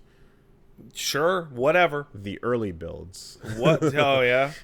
Okay. Well, no, because I keep talking about that, but that had a lot to do with combat. Sure. Whereas in this case, just the fucking force powers. Yeah, you just become a Jedi. You're Jediing people. Yeah. You're Wonder Boying. Yeah. You're killing yaks from 300 miles away with mind bullets. Dude. Yeah. So. Control goes places. It's really cool. It's a really fucking cool game. They do an astonishing amount of cool-ass shit in a setting in which you can't leave the building. You can't leave the building. You can't leave that building. And yet, there are a lot of cool locations in that building. Yeah. Because that building is bullshit. Yeah, I fought that first boss as well and saw how, like, well, anyway, I guess we'll see how things go. But, what was I gonna say? The way that, the way that she walks in off the street in the beginning, like, I found really interesting because I was just like, that feels like it was framed in such a way to show you the world is okay. It's very normal outside. Fine until you walk through this threshold. And this is where we start trying to figure out what the fuck is happening. Yeah, the other interesting thing about it was this was we took a look at this over on the channel on War Versus. You can check it out as it's coming out this week. Oh my god. Reggie was playing, and it was funny watching someone else take control of the situation, and like I'm just like, how do you play games? Because everyone plays the games differently, very differently. Yeah, and I'm like, okay, let's not backseat. Let's just see how it goes. See where it goes. How it go. And boy, like there's those moments where I'm just like, okay, now I understand. If you're someone like, definitely Reggie's someone who runs into a square room, sees the lamp on the desk pointing at the object to pick up, grabs that, and then runs out the hallway and never looks right. Yeah, to see what's on the wall on the right side of the square room. Yeah, this game, and I'm like, this game. Are you just gonna not look at that side of the room? This game does not like that. And I'm like, because there's like paintings on the wall. There are whiteboards in this game that are readable and have documentation on, like, okay, so Jimmy's super late in the game. You find a post-it note, and he's like, find me a new fucking office because my goddamn post-it note keeps duplicating and I can't get any work. And you go into the office and it is just like a nightmare of post-it notes on every surface that is infinite. And the room has been sealed off and it's like really close by to a bunch of important stuff. It's like, fuck it. Right? But that's just an optional room that you wouldn't have to go into that uses a key card. That if you never went back to check out, oh, what does that level 6 card open? You would never find it. There was one detail. Excuse me, not really a spoiler. But you're early. It's fine. Yeah, where it was just like, the idea that like, the gun and like it's what it looks like. Not what it looks like the gun and like what its history is and what it might have used to be. Oh yeah, and all that stuff. Well, that's what I mean. What it looks like. Right. Because it might have been a sword. It might have been a fucking what was the other a sword or a hammer. A hammer. Yeah. And the idea that it's like, okay, well, the lodged bullet inside someone's head might create a memory feedback loop that can serve a purpose to help you out here. Yeah. And then I'm just thinking, like, what about every other person you shot with that thing? Well, they're all weird ghosts. I don't know. Who knows? Anyway, cool game. There is, and if you have a fear of upside down pyramids, which you should, that is a very ominous, scary feeling. I think the description you should play it of the fucking infinite nonsense voice represented by an upside down infinitely gigantic black pyramid in a void of white as the board is inspired. Oh yeah. Like, yeah. The board needs a director to handle things. What does that mean? Well, I don't know. You're slowly learning what it means. I did not know that upside down ominous pyramids as a concept were terrifying, but now I do. Yeah, because you see it and you're like, I don't like that. Especially when they're growing. Very cool game so far. And at the end of the day, it's a shoot bang. But it's a really, really buttered up shoot bang. It doesn't you feel the butter, huh? There's so much lavish topping underneath. Hey, did you shoot that guy's desk? Yeah. Or your melee is a fucking force push. All the bits fly off the floor during your melee. But at the end of the day, you are just aiming and shooting at the shooters, and there's the heavy, and then there's the throw. Yeah, you know, and so on and so forth. Exactly. And I've seen the clips of where that goes. It goes. So, yeah. It's really slick, and the setting.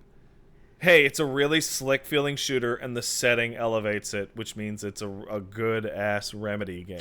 This is the opposite of Astral Chain, and here's how. This is the complete opposite of Astral The Chain. gameplay in Control is background to everything happening in between the game.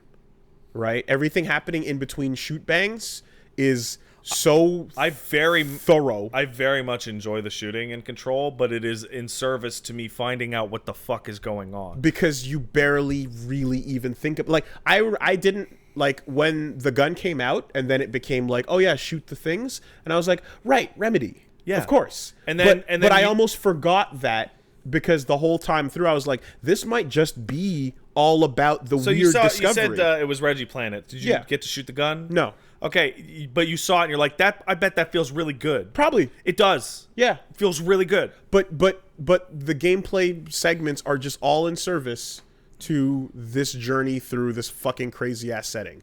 And this is the exact opposite of what I was saying about Astral Chain, where you're trying to get back to the next gun shoot bangs. Yeah. And everything in between is fine, but it's not distracting you from how much you want to get back to that combat. Also a fascinating coincidence in that in Control you are desperately trying to leave the astral plane every single time you get there, and in fucking Astral Chain you are desperate to get to the astral plane when you're in the real world. I thought it was absurd. I streamed a game where every single night I was going to the astral plane. Yeah. Also, red is bad. Red is bad.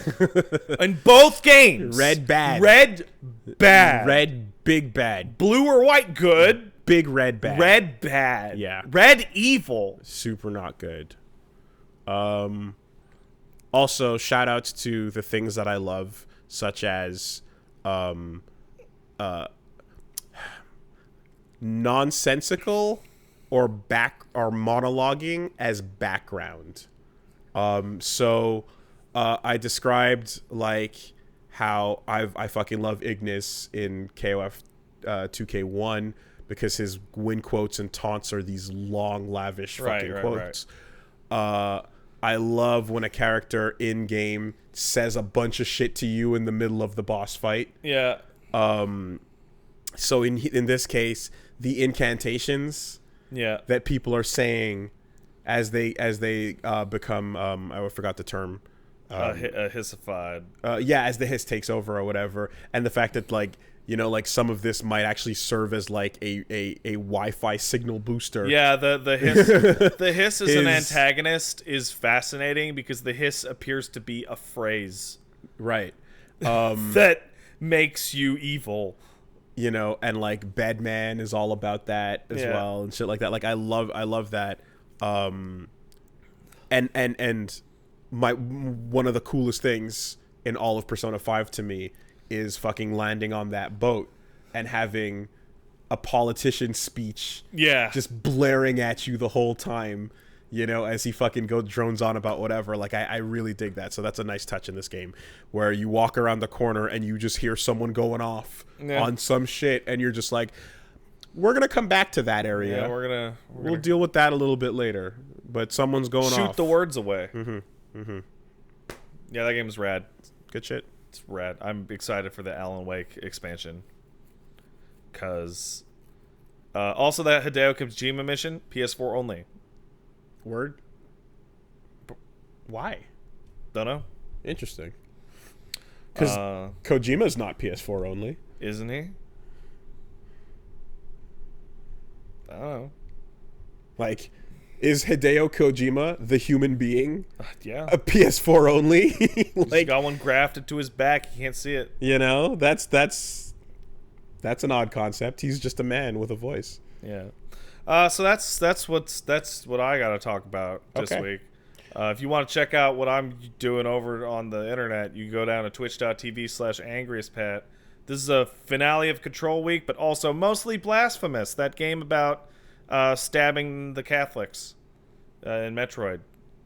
You see that shit? Yeah, I heard good things. It looks fucking gross. Gnarly. I saw the trailer. I'm going to be taking a look this week for sure. Let's take a quick word from our sponsors. Let's do. A little overdue. This week, the podcast is sponsored by DoorDash. Hey, DoorDash, what's up? You know what's important? Food. And you know what's awesome about, like, food? When it arrives in the mail. Yeah. And I was going to say, like, that it tastes good. Okay. I'd be more direct. I was dialing it back. I was saying when it's good when food tastes good. I do enjoy it when tastes food good. But when food tastes good, usually it's far away. Yeah. And when you look at the overworld and you see the dots on the map, I don't want to deal with no random battles, man. Man, I am not in a grinding mood today. Sometimes you might be in a grinding mood, but if you're like me, you're probably not ever in a grinding mood. Fucking hate grinding. You're not a fan. So, what if there were a way to get the rewards to you? To me? Where you are on the map, yeah? It comes to you. To me. To you. Well, to your home. Yeah. You need an address. Yeah. DoorDash connects you to your favorite restaurants in the city. You open the app, you tell them what you want to eat, and the food is delivered to you wherever you are. It's got pretty much everything on it. Over 340,000 restaurants in 3,300 cities. That's a lot of numbers. Guess what? What? The food you like is going to be there. They got a Wendy's on there? They got the everything on there. They got the Wendy's. I'm going to Wendy's after this. I don't even give a shit. They deliver all 50 states in Canada. Local spots, favorites, national restaurants, all of it. We've mentioned it before. They got the Cheesecake Factory. They got Chipotle. That's keto friendly. Is it? Chipotle is keto friendly. Yeah, you go to Chipotle, and we don't have them here in Quebec, but in America, you head on down to one of those, and you just get a bowl. You put the veggies, then you put the meat and the toppings, and then there's no carbs. So I'm a fan of that. The only thing better than going down there and doing that is telling them to do that and having them bring it to me. And they go, "Hey, are you Patrick?" I'm like, "Yeah, I'm Patrick." And they're like, "Here's your food." I'm like, "Thanks, man." He's like, "Yeah, you have a good day too." Done and done and done. Right now, our listeners can get $5 off their first order of $15 or more when you download the DoorDash app and enter promo code CASTLE. That's $5 off your first order when you download the DoorDash app from the App Store and enter the promo code CASTLE. Don't forget, that's promo code CASTLE for $5 off your first order from DoorDash. Get the good stuff you love straight to your door. Dashing. Dash to your door. They know how to press forward the whole time. You only have to press it the once. No, but then it would be a run. It's not. Oh, yeah. It's not run. It's DoorDash. Alternatively, they could hit circle a bunch. Yeah, but it's forward. Forward. I'm thinking of Mega Man X. Oh. Right? Because then you hit, like... I'm thinking of everything else. Yeah, okay. Ever. All right. Forward, you know? With your food, unspilled. You know those missions where you got to carry the food, but do it in time, but not, like, let the temperature drop? Or let the Rathlos hit you? Yeah. They're super fucking good at that. They practice. They built a business on it, so there you go. DoorDash app on the App Store. Promo code CASTLE. Thank you, DoorDash. Thank you, DoorDash. The podcast is also sponsored by Raycon. So, I don't know what you're listening to this on right now. My ears. Yes. That's the ideal receptacle platform. That is a somewhat unique platform. Only you and I get to do that. The ear platform is a very ideal, unique way to listen to a podcast. Yes. Here's the problem. Most of you don't really have that option. No one else is here. Yeah. You guys can't do that. You can't listen to this. No. So you're listening to a playback of this. Yeah. Possibly, probably in the future. But No, it's always going to be that way because even if it's live, Oh yeah, there's the delay. it's still being transmitted with a slight delay. That's crazy, man. So this is always going to be the future. Slightly. Yeah. There's always going to be you're always listening to the past. Would you say that the future is now? I would say the future is now at a 100 mega shock. Yeah. And that you're always listening to the past. Now, if you can't be here, the next best thing you could possibly do is listen to this podcast on the Raycon E50 wireless earbuds because they're game changers that are comfortable, they're easy to take anywhere, and they're wireless, so you don't have to deal with that nonsense cord currently going down the side of your neck, maybe bunching up in your pocket, possibly being tangled up in your bag strap. If you've got one of those like things going over, or if maybe you got something around your neck, who knows? Back when I used to have earbuds or headphones with wires, the number one cause of the destruction of those items was I would turn, the wire would get caught on something, they would fly out of my ears onto the floor, and possibly get stepped on or run over by something. Garbage. But the Raycon E50 wireless earbuds, Punchbomb's been using them day to day. They're comfortable, they stick in, and the quality is very, very good. The sound quality is all there. And you know what? We established in this podcast that blue is good. Blue is good. Bluetooth is good. Yes. Use Bluetooth. Bluetooth good. Yes. The best part, of course, is you do not have to deal with the ridiculous prices of premium wireless earbuds on the market. Raycon earbuds start at about half the price of other premium wireless earbuds, and they sound just as amazing. So, yeah, you want to head on down to buyraycon.com/superbeast to get 15% off your order. That's buyraycon.com/superbeast for 15% off your Raycon wireless earbuds. If you've been eyeing a pair, now's the best time to get an amazing deal on it. One more time, buyraycon.com/superbeast. High quality wireless earbuds at not ridiculous prices. Thank you, Raycon. Thank you, Raycon. Okay, so yeah, for me, it was pretty much all about Control and River City. So, you know. It's, the fucking fall sprint is ongoing. It's happening. Video games are happening a lot. Video games are good. I think, yeah. So basically, I think this week, you're going to be seeing, Control, River City, and Astral Chain, over on Woolly Versus, and you can tune in on YouTube at Woolly Versus, or on Twitch at Woolly Versus, where also I took a look at, or rather, I continued playing Sekiro. Finally made it to big decision points, so that was cool. I appreciate that the pathway I'm going right now in that is like, all right, you chose one branch, fight some real ass sword fights. Yeah. Because at the end of the day, no matter what the game throws at you, no matter how many monsters or crazy fucking beasts or cursed things that you fight, the purest usage of the system they've designed is sword on sword combat. That game has multiple different final bosses, and all of them are sword fights. The game was built for this, and you can feel it at its best in those moments, and I enjoy those. It's refreshing because you're like, this is why the rest of the game exists, for this, and so those feel really, really good. It's the first moment you fight Genichiro, and you're like, yeah, and then you don't feel that again until you fight Madama Butterfly. Yeah, you know, where you're like, oh, right, yeah, this feeling. Yeah, this feeling is very good. It makes the system all come together and make sense. Everything else is wrapped around that. So,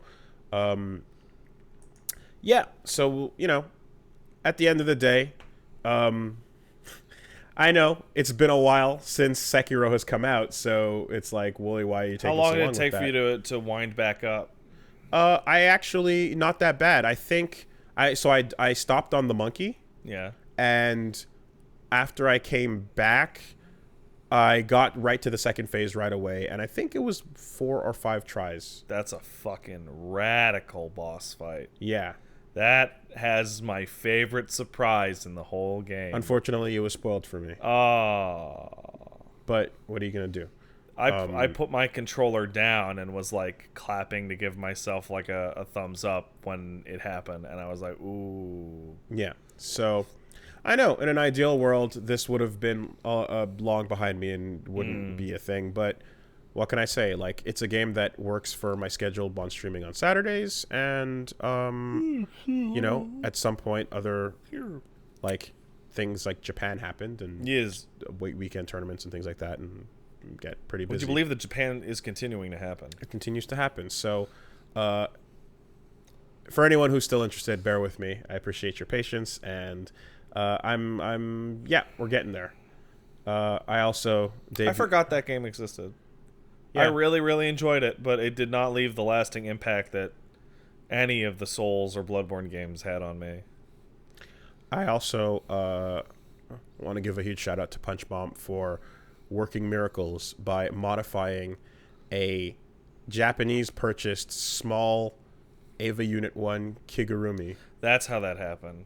Into a woolly sized, comfortable Kigurumi. I was blown away because I saw you wearing that. I'm like, how the fuck do you get something in your size out in Japan? You don't. You don't. But with a sewing machine, you can. And some know-how, you can work magic. We can work miracles. I also bought. You too can wear children's clothes. Exactly. As a big man. Like I said, you can't possibly expect that people are going to be making cute-looking onesies for a body grown-ass type men. that literally doesn't exist for big-ass grown-ass men. It ain't happening. What are you doing? And it's not the only thing. I also bought at the Ava store this really, fucking sick shirt that I can't pass this up. Got to figure this out. It's a shirt made up of all the frames of EOE, and all of them make up a Unit 1 face.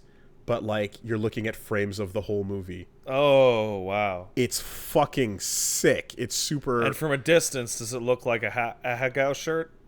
From a distance, it's Unit 1 making an Ahegao face. Okay. Important. Yeah.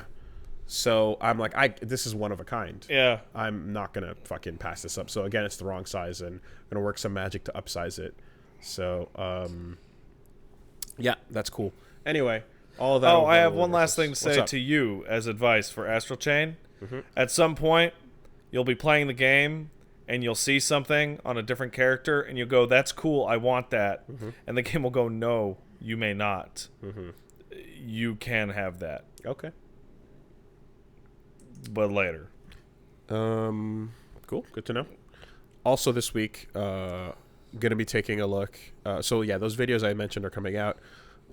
But in terms of other stuff going on, Daemon X Machina came out, so I'm going to be taking a look at that, or a revisit, I should say. Yes. Since I looked at the demo last time, Blasphemous is definitely on the list of things to check out. And the Ni no Kuni remastered just dropped, so I'm going to be taking a look at that as well. Huh. So, yeah, all of that over on Wooly Versus. Let's get into the news. No, that's retired. I'm tired? That's retired. Oh, but I like it. No, it's gone. It's my favorite one. I'm allowed to do what I want. It's been banned forever. You can't ban it. You can't do it. That's not. I'm going to talk to friend of the show, Randy Pitchford. That noise and he'll say it's okay. That noise is depreciated. News. I flew out of Tokyo right before their game show started. Stuff happened. It would have been nice to stick around for Tokyo Game Show. Yeah, well. Well, we can still talk about it. What happened? A lot of trailers dropped. Hell yeah, a lot of trailers dropped. Including like an hour and a half of Death Stranding footage. All right, well, let's take it off the top. From the top, we got the FF7 remake trailer. Oh, it looks incredible. It is very pretty. So first of all, the trailer itself was just showing off, was just a take a look at some of these extra characters you didn't see before. Yeah, like Corneo. Right, here's Hojo, Wait, Hojo was in there? Yeah. For like Really? a second. I didn't see him. For like 1 second, he says whatever. In Japanese, he says, Kakurenbo is over. Stop fucking around, Eris. Huh. No, that's Tseng, man. Oh, shit. Okay. That's Tseng. Whoops. You've led us on a merry chase, Aerith. Oh, yes. Right. Okay. My mistake. You crazy. You get to see Rito and Rude fucking styling. Oh, they look really good. God damn it. Like, The Turks are the shit, they're man. so cool. And Reno, like, now that I see him in his full glory. I mean, it was in Advent Children as well. There's something that dawns on you where you're like, this is a fuckboy. Yeah. Reno is This dude's a fuckboy. He is he's a host. Yeah. Hollering in the streets, being like, "Hey, baby, Let me get your number. hey, what's your number? Hey, you got time? We can go. Let's go get a drink. I got this stick. That fucking hair and that fucking face, but I love it. It looks fantastic. The extended look at the gym workout sequences and how they're gonna look now. It's like, hey, look. So in one of the earliest interviews, they're like, "Are we going to see Cloud and Drag?" And they're like, "Yeah, of course. Trust us. We're aware that FF7 is just overflowing with dumb shit. We will not take that dumb shit away from you." And fucking going to the gym to do squats to get the wig is something in that trailer to be like, no, you will have to do the squats to get the wig. And Tifa will have to do pull-ups to help get the wig. So one, I just that the idea of Reno jumping out and having this cool showdown with Cloud, where you're like, that's not how that fucking went down. Like, it wasn't that cool at all. Shut up. And Rude being outside and having been being cool. They were super dorkish. Hold on a second. Yeah, what I can see though, as far as like taking things away from you goes, or not taking things away from you, someone pointed out that, like, you know the moment where Eris walks out and she's wearing the dress, Yeah. and then Cloud's like, whoa, Yeah. right? You go back to the original version of that Which moment. I saw that a couple weeks ago. Fucking, she walks out of the closet and goes, so how do I look? And he just nods and just looks at the ground like, ugh. And she goes, "Oh, you're no fun." Yeah. Like, he immediately goes, "Ugh." And I'm like, that's so much better. But I know that the one that killed me is the shot of the girls grabbing both of his arms. Yeah. Like, okay, let's do it. And that's right before. That's the plan to dress him in drag. Yes. And somebody just fucking made a tweet and somebody voice acted it. It's like, I wonder what Barrett's doing. These girls' hands are sweaty. Why didn't I get as many songs in Smash Bros? And just like the thoughts that would be percolating in Cloud's head. Nice, Kuraudo.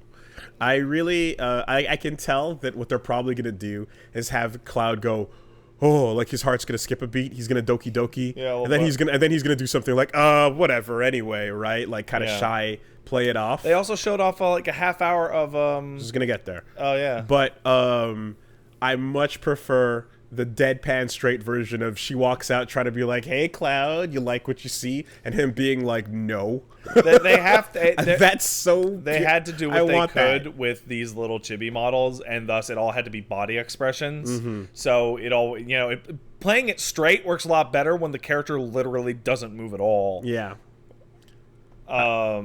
I like the complete shutdown. Did you notice version of Cloud in these so they events. they have this super close up shot of Corneo being like, "Come on, little kid, and just give Dad his yeah. And it's like I watched that, and then I'm like, "Wait a second." And then I watched it again, and like Corneo's above the camera because you're looking at him from Cloud's perspective. That is Cloud in the room in the dress. in drag, and that's Corneo being like, sleazing it up. That's the Dawn. And he is perfect. Mm-hmm. I mean, it's kind of obvious that, like, since this all takes place in Midgar, like, the starting group is going to play a much bigger role. Yeah, Jesse and Biggs have more lines in these trailers than they have in the entire... Well, now, if you didn't know, you would say Jesse and Biggs were main characters the whole way through. What are you talking about? Of course they are.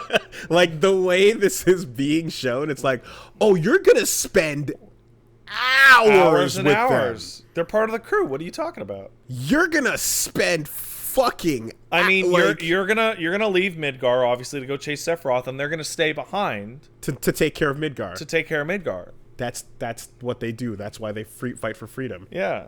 Once you accomplish the freedom. freedom. What's kind of sad? You notice that Jesse and Biggs have gotten tons of play.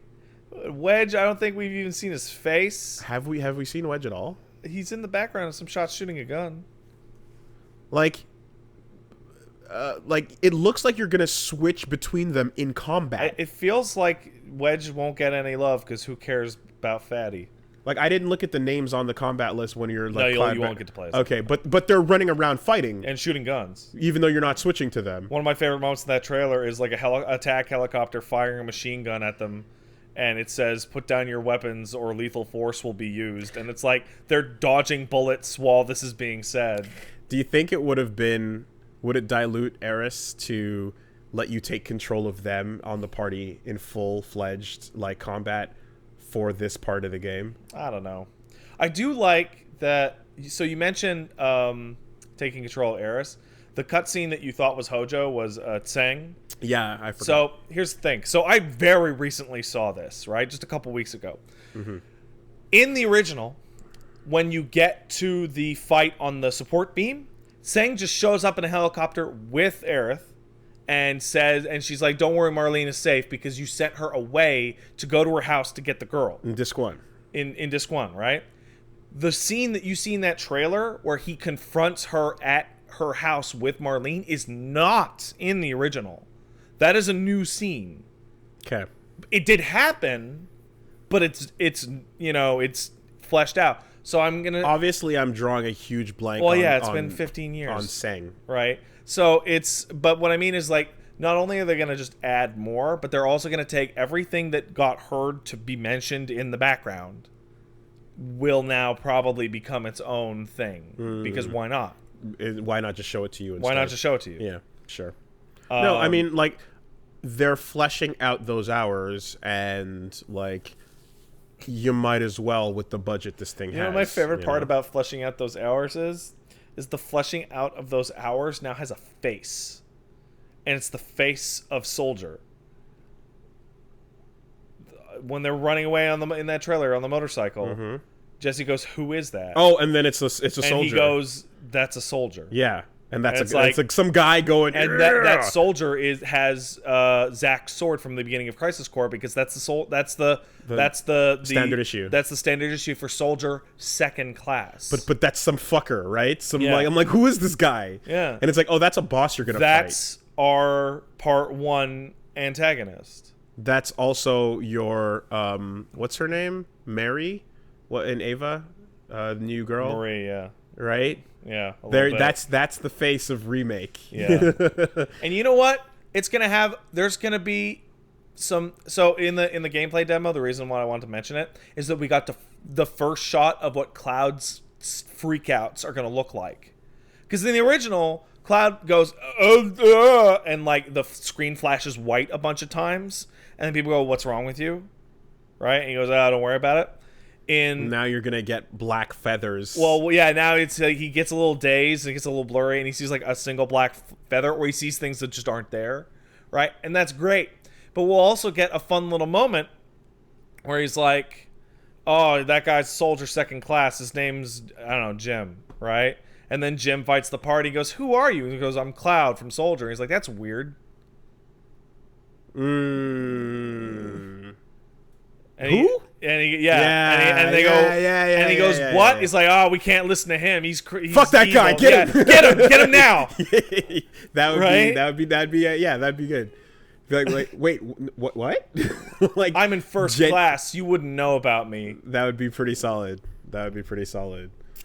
There's a lot they can do. That'd be fun. They also showed off way more gameplay. Hey, it looks fantastic. So then, yeah, we saw that backstage extended look at the the power plant, and then later on a fight with fucking monster. I forget the name of it, but it's the monster you fight in the basement big after you tongue get away thing. from Corneo. Boy, one thing that I could not be more happy about is, so one, obviously I talked about how much the combat choices and the slowdown looks so cool every time. Looks really nice. So good every time. Second, Cloud does one of his limit breaks where he spin, dunk, and like the animation looks fucking perfect on it. Yeah, all like the animations the look good. ground bounce that the enemy fucking eats on that point. I'm like, yeah, like I can't tell you how much I'm like, nowadays I guess I just pop off for enemies reacting to getting hit. Yeah. Because that's a lost thing. Yeah. And like so many video games that are like RPG number based don't show you enemies reacting to getting hit. They don't show a big hit reaction. I hate it. I hate it so much. Like I you know, like I hate it so much because when I see these moments, I'm like, yes. It looks so cool to see the thing get fucking smacked off the ground and bounced into a corner. Yeah. In reaction to what you're fucking doing. I used to argue with my friend about Super Robot Wars because the biggest fucking most annoying thing to me would be these amazing gigantic attacks going off on a totally static image. And then the number pops up for all the damage and then the enemy blows away slowly. When they finally implemented cutscene death, where it's like, nah, that thing died in the middle of the crazy Zengar Zonbolt slash, then I'm like, thank you. Like it's the most anticlimactic feeling. And you've heard me like drone on endlessly about like me not liking it in big MMO raid bosses where nothing you do will ever affect the boss. It's just going to stand there until it fades away. I know that's a stupid, naive oversimplification, but the point is when I see the way the boss reacted in the dungeon there to that moment, I fucking pop off because it looks and feels great. Yep. And second is summons are exactly what I said they would be, or said I hoped they would be. Yeah. You call in another party member that will act on their own and unless it hangs around and fights with you, and then when the timer goes down, it does its big attack and it pieces out. Fucking perfect. So good. This I hope it comes out in March. That's where I'm at on this. I'm like I'm fully I believe, but now I'm like I hope it comes out in March for real cuz I want it. Now I want you to go back to what I said when I brought up the summons. Yeah. Where the end result is 12 fucking knights standing.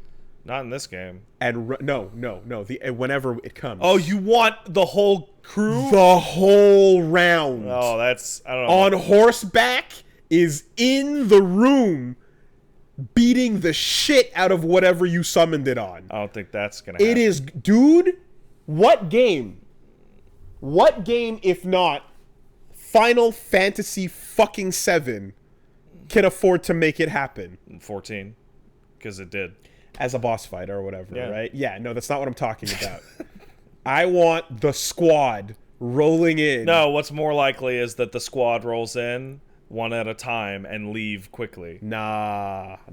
We need them rolling in fucking 13 or 12 deep. Whatever the number was. You're talking about like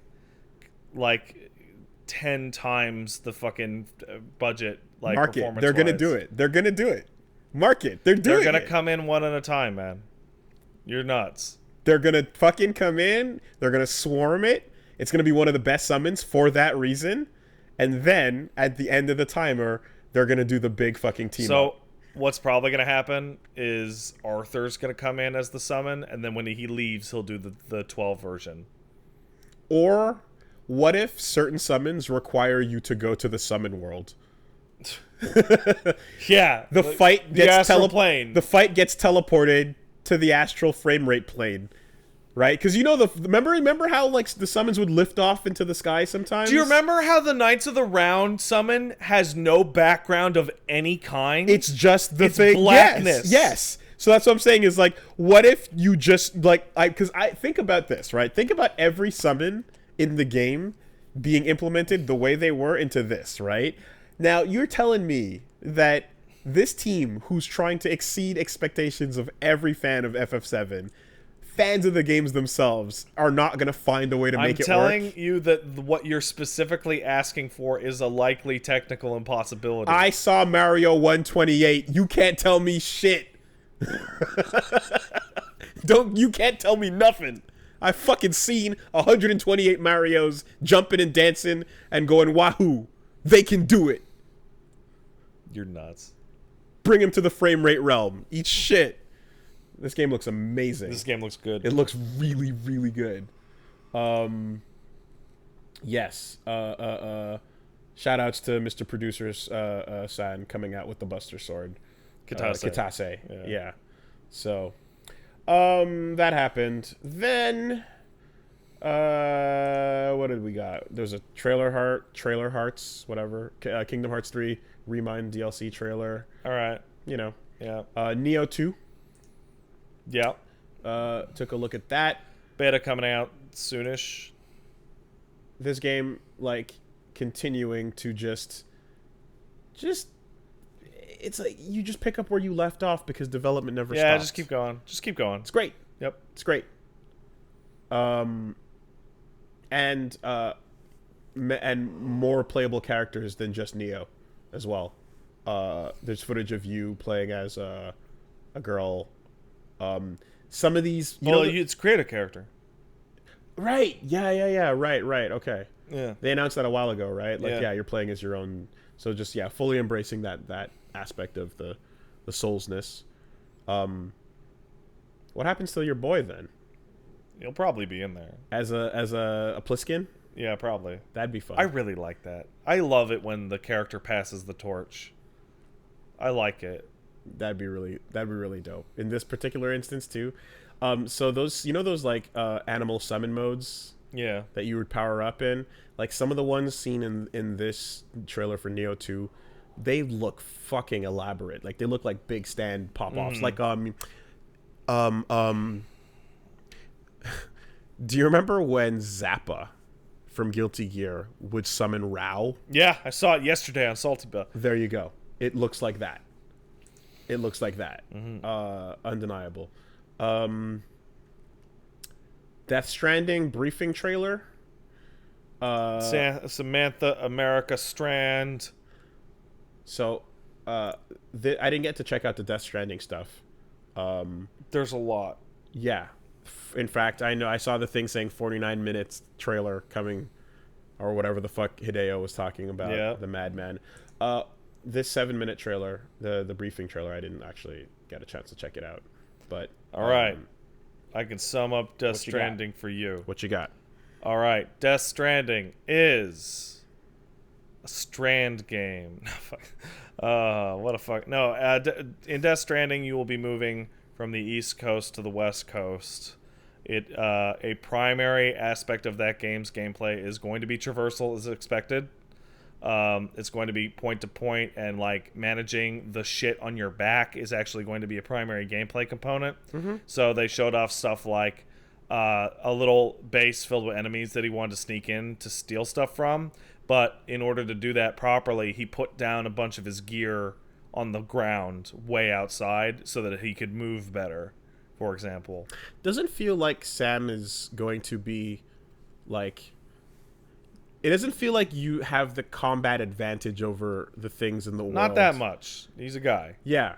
Nothing shown to me so far seems to spell out like Sam can fucking handle it. They also described that basically it is using a hyper elaborated on version of the Demon Souls messaging system to ping locations where there might be a safe way down, or a onsen that you could regen your health at, or a good path to use, or where someone would have left a vehicle for you to travel. Is there or in some cases, even player-built architecture to help you traverse the environment. So you choose what your message is gonna be, but what else do you choose?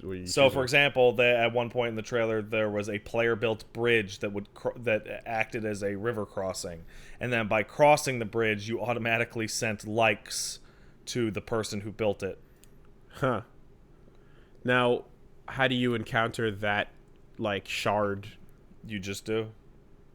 They're just out there. Okay, so you're just gonna be There's certain things in the world Yeah. that are shared Yeah. across whatever server. The other thing is that playing with people on. combat has you shooting ghosts, like ghosts or something, not BTs. It's Not a weird, BTs. and BTs are stealth sequences in which if you fuck up, you get transported to the boss fight dimension.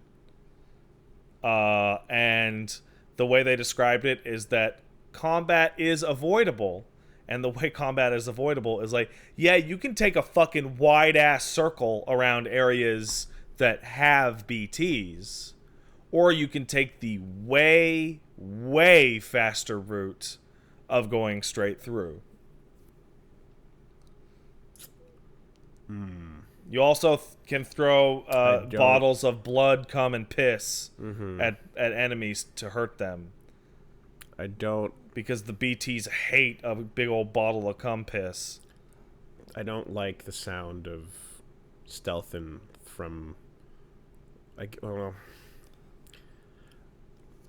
What is the actual thing you were saying?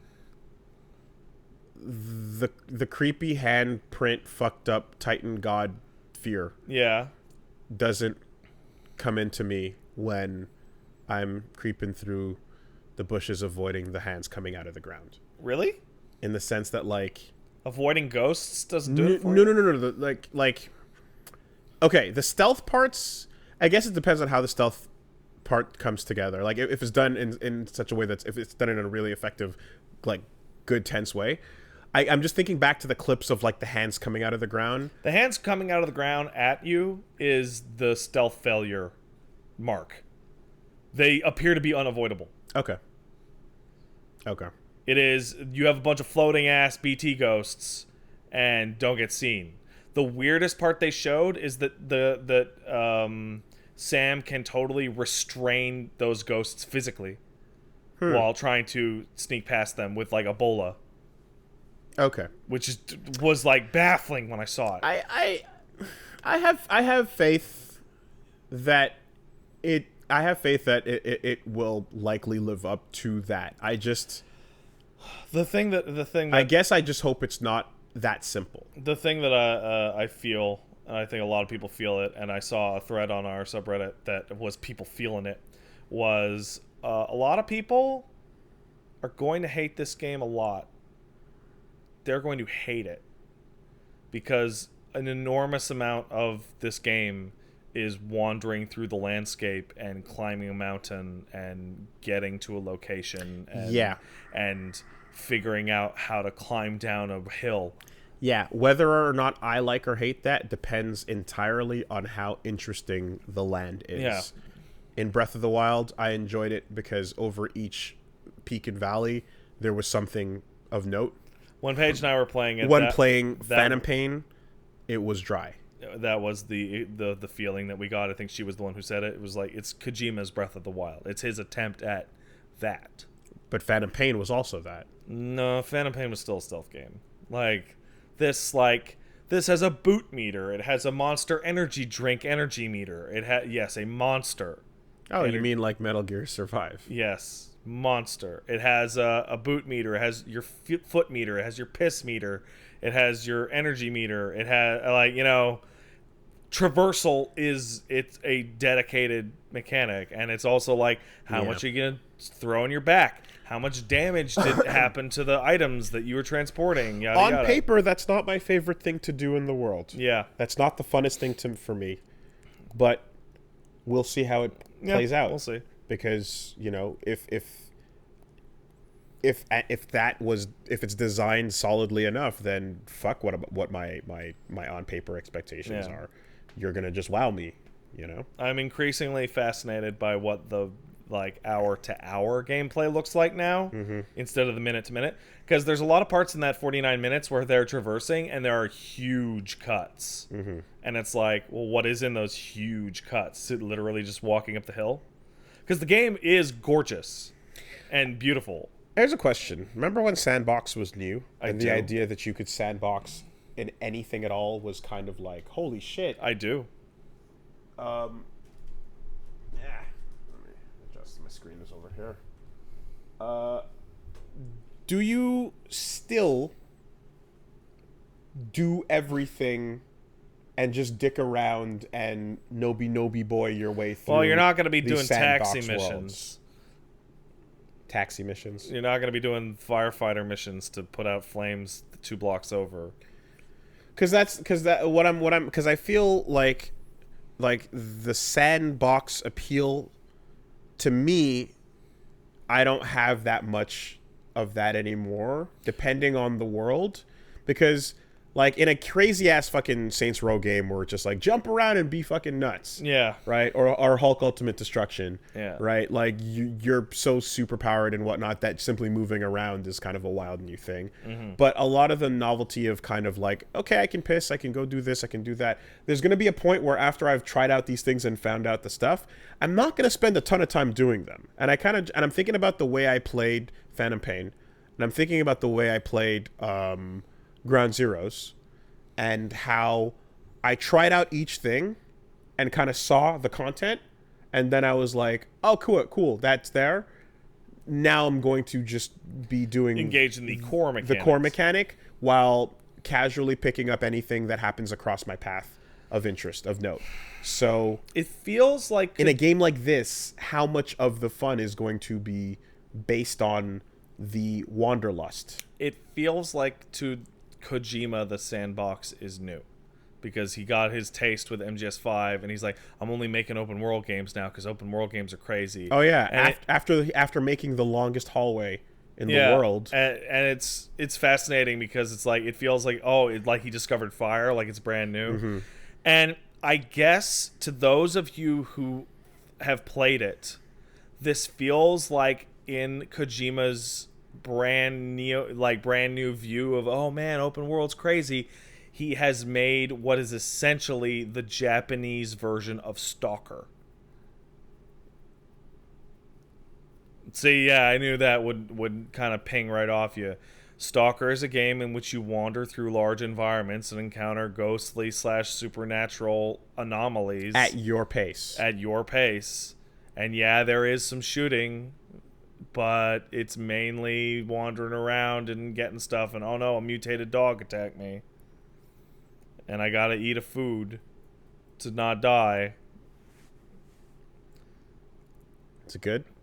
Yeah, Stalker's really good. Yeah, I know. I heard a lot of good things about Stalker. And that became Metro. Yeah. Which is very different, but still good.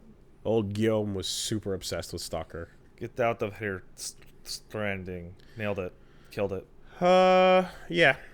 So, you know, that little feeling sort of continues in the sense that, like, there's, like, you know how we just talked about, like, Control being so interesting that, like, who cares when the next shoot bang is? As long as the shoot bang is good. As long as not bad. Yes. Who cares when it is? Yeah. Because the shoot bang was good. Right. It's a little like that here. But how good is wandering around going to be? Hope it's good. Yeah. Because by nature, I don't need that. Yeah. By nature, I'm down with my Koji hallway. But if that shoot bang is good, if that wander is good, then I have nothing to complain about. Yep. You know? I really, really dig games in which you wander around. So ideally, this could be right up my alley, unless it's dull. Like, dull is dull. You got to have things to see. Like, I know I bring it up a bunch, but I do really feel that I'm like, Breath of the Wild, like, kind of did actually go. It really did make me go like, oh, this can be more interesting than you thought, in terms of like the frequency of like things that I find, frequency of things you find on this big map that are like compelling to pick up, right? Its problems, in fact, happened in the railroading sections, whereas... Oh, I think the dungeons in that game were terrible compared to everything else. Right, whereas, like, the size of what you encountered and the nature of it was just, like, out there enough to be like, yeah, I'm just gonna go into this field and see where this takes me. To a cliffside, all right, up on the cliffside, found the dungeon, nice. Come out of the dungeon. Is that an island in the distance? I'm gonna get it there. That. And then it's the best part of the whole game. That stretch imprinted a lot in me, because it's like, that was designed. That was a hallway. Yeah. But that was, like, a bunch of hallways next to each other. Yeah. You know? So one thing that was confirmed during this is that my guess was somewhat correct. It is a big, fat, wide hallway. It's a super, super wide fucking hallway, but it is a hallway from east to west. Right? But you're going to take doors that lead you up and then back down. Yeah. Surely. Yes, at some point. The cities and locations will be like focal points, but it is totally a hallway. Just a really fat, wide one. Probably a couple kilometers wide from north to south. I mean, look, at a certain point, like, even if your gigantic game is, well, what am I trying to say here? Let me rephrase that. Mega Man game, Yeah. lets you pick one of the robot masters, One of 8 hallways. but then you're going to clear them out Yeah. and then get to the final hallway. But the journey there determines what you're getting. So in here, what east to order. west, seems like the difference will be, do you want to go straight through Dead Center, which is a city, which you could totally just walk through except for all the BTs? Or do you want to take the fucking kilometer-ass detour all the way around the city, avoid all that, but then avoid all that, you know? Saw that 49 minutes of Norman dicking around in his... I did not see that part, no. Don't look at his dick. Stop looking at his dick. Kojima spent almost an hour just dicking around with Rita. Do you want to pee sitting up or pee sitting down? Like, showing off that kind of stuff as opposed to, like, the meat and potatoes is such a fucking Hideo move. And people are clamoring for real meat. So... And you're not getting it. He won't show you. I want to point out that the big worry about the game's exploration elements to me has been the fact the environment looks like a weird American Scotland. Rolling hills, a lot of moss, a lot of fucking little plant cover. I don't think the whole game is going to look like that. I think we have essentially seen the first zone over and over and over. We've seen the city parts. We've seen the remember where Mads first shows up? Oh yeah, no. I remember. That with fucking this World War II Dunkirk looking shit. Right, but I'm talking about when they showed gameplay, it's always been in that rolling hills kind of thing. Yes. I feel like that is the first area because in the 49-minute gameplay demo, he moves out into an industrial like dunescape a little bit. He's hiding a lot. There's probably a lot of and we know there's forested sections. But and if you're going east to west, you will have to walk across the top of the Rocky Mountain. But like, yeah, there will be texture swaps. Like, the environment will change as we. When you're wandering around, environmental change means everything. Yeah. The architecture of the land has to change, or else it'll suck ass. I just hope that when I suddenly am traversing sand instead of grass, that, like, the stuff in that sand is super fucking compelling. Yeah. I'm really hoping, you know? So there was that. You want to talk about Shin Sakura Wars? What? No? Okay. Well, Sakura Taisen has a new game coming out for the PS4, and anyway, Persona 5 Royal. We got to see the new opening movie. We got to hear the new battle theme. There was a bunch of gameplay of Mementos. Apparently, Mementos is being changed up in a couple of ways. Though when I watched the footage of it, it looked pretty much the same, just a couple of new enemies. I think they changed it so the death never gets the flu anymore. Oh, really? Yeah. Mementos definitely is the area of the game that needed the most I would agree. improvement, so I'm happy to hear that. Because you have to spend a lot of time there. You have to. And then for leveling up, what else are you going to do? New team-up fucking attacks look super rad. It really feels like they wanted to get as many little gifable moments into that Makoto and Ryuji one, where like they're doing these amazing fucking combat things, and she's like doing flurry punches and crushing the cans, and it's turning the all-out attack into like what's happening in the smoke. Yeah. Basically.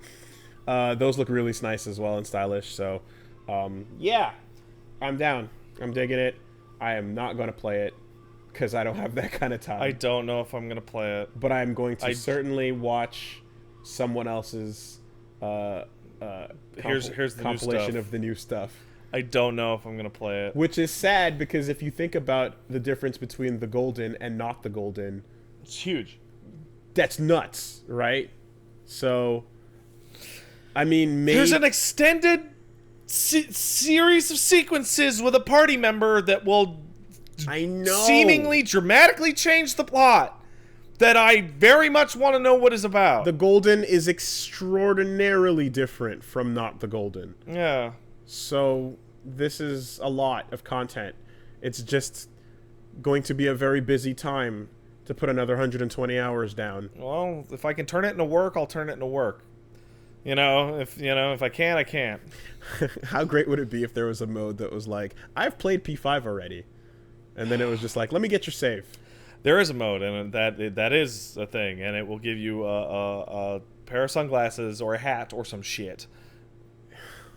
But that's not what I mean. Yeah, I know. I want a calendar that I can scroll up and down and across. Get fucked. How about and that? Then go here. Hey, Wooly, it's internet. That's what it is.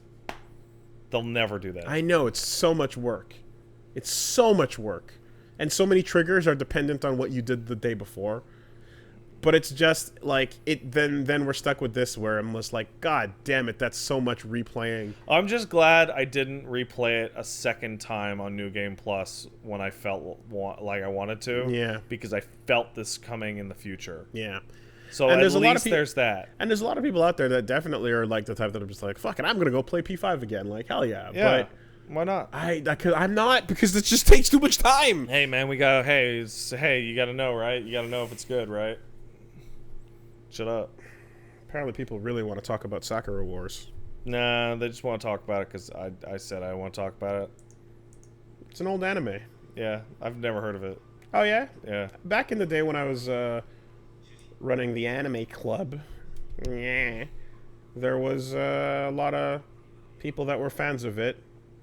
And I watched an episode or two, and I was like, yeah, not my speed. I'll move on. And that, or was it not? Was it not? It's an old game.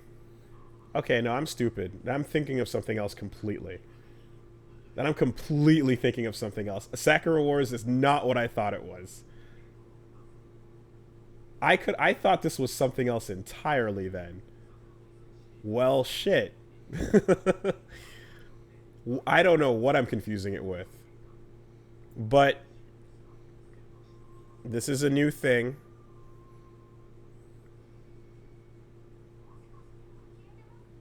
Talking about Funko. What? Sega Saturn strategy RPG? Yeah, I don't know. Mecha dating sim? Okay. Anyway, I'm sure this is compelling for anybody who's listening to this after the fact in an MP3 form. Well, good talk. Super worth it. Super worth it. Speaking of anime, Gungrave Gore. People were like, hey, Pat, do you care about this? I'm like, go talk to Wooly. Go talk to Wooly right now. Harimakdugar. Kugashira Bunji.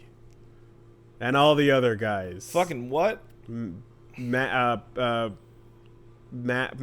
Max? Whatever. It's guns. But yeah. Zombos.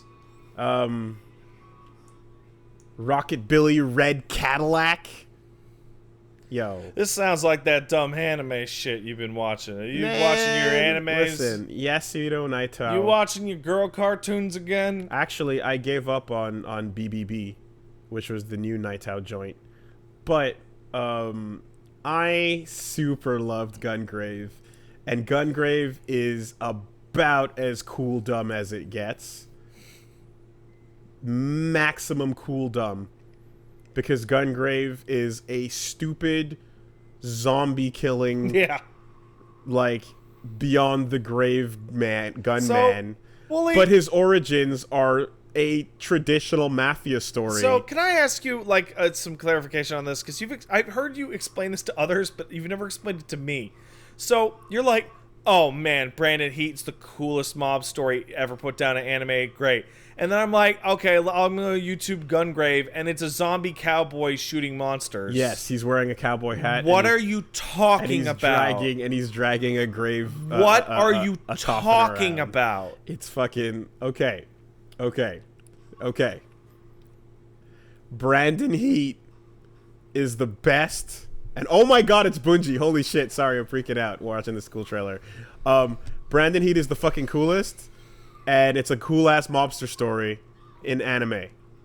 All right? And how come it never looks like that when I look at a picture of Gungrave? Because what you're watching is... Why is this so difficult? What the fuck? You're watching the story of the fucking Band of the Hawk. Okay? Okay. And then you meet, and then you go, oh, cowboy gun thing? What's up with this? And then it cuts back, and then you go back to Guts meeting Griffith. Uh-huh. And then you go all the way through till the Behelit drops. Uh-huh. And then you go back into the present. That sounds like shit. Okay, remember when it happened in Berserk? I do. Did you think it was shit? No. What was it?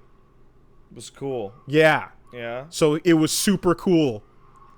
Going through that mobster story in the past. But, Wooly, a mobster story, a realistically told mobster story, doesn't naturally lead into gun zombies. No, it doesn't. And so a fucking fantasy fucking medieval story with knights and swords and demons and magic does. In the background of the mobster story, they're setting up this tech, and there's a bit of this shit. But you know what? It doesn't, but it should. I feel like Gungrave is actually really good, but the way you have attempted to sell it to me for years is I'm not trying to sell you on shit. You sell it to me now. I don't care. If you haven't watched it, you're not going to. I have no interest in selling you anything. You can fuck off. Gungrave's been awesome for years. It doesn't matter whether you watch it or not. Brandon Heat and Harry McDougal and that elevator will always be the hottest fucking shit. This sounds dumb. But the big cowboy zombies is the max dumb, and that's just I don't get it.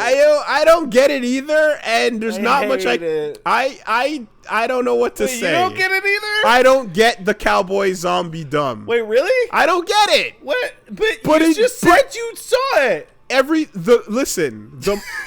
Let me again. Griffith and Guts hanging out, doing the what's the fucking golden the Millennium arc? Golden Age, man. Golden Age arc, right? Yeah. Hottest shit. Hottest shit. Yeah. And then afterwards, I don't know. Wait, did you just stop watching it? No, I finished it. Okay. I'm saying afterwards, I don't know why it went the way it went. It just kind of becomes something else. But that's a totally different thing, right? That's like it's very different. Very different. But then it all kind of blends together at the end. It goes full on action for the sake of stupid plot. I hate it. It's the astral chain, right? Right? You're watching a guy dressed in a cool thing kill a bunch of cool bosses. Yeah. And they have a bunch of cool boss fights with zombies. Uh-huh. And they're cool fucking fights, but they're complete nonsense. Okay. But then the story starts happening again, and then it gets really, really good. Gungrave good. Gungrave gore. Okay. I like Gungrave. I guess good. You could take all your Gungrave questions to Wooly, because I don't know what it's cowboy. The moral of the story is, I don't give a fuck whether I sell it to you or not. Okay. I love it. It's fucking. I have. That's not very influencer of you. I don't give a shit. If I'm doing a bad job explaining it, too bad. Go watch it and find out how good it is. I wanna. It's great. It was not sold to me adequately. Too bad. Oh. You know what sells it better? What's that? Your fucking eyeballs watching it. No, I don't want to. Click play. No. Or fuck off. It's sitting right there. No. It's right up there. Oh, I'm good. Oh, I got so many emails. Yeah. Jeez. Hey man, sometimes I don't have nothing witty or strong or clever sitting in the background to sell you with something with. Yeah. Sometimes you just gotta go, that's a cowboy with a coffin hanging off his back and 2 giant guns. Why? And I guess watching him do stuff is going to be kind of cool. I hate Don't anime. forget that Naito is also the guy who made a full-on action figure for Gazelle the Peacemaker, a character that never had anything anywhere, but he just liked the idea of this big badass guy having a giant revolver on his back.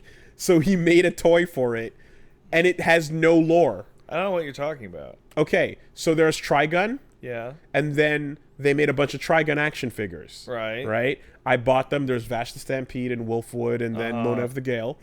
Then, in Trigun Maximum, a bunch of crazy other shit happens.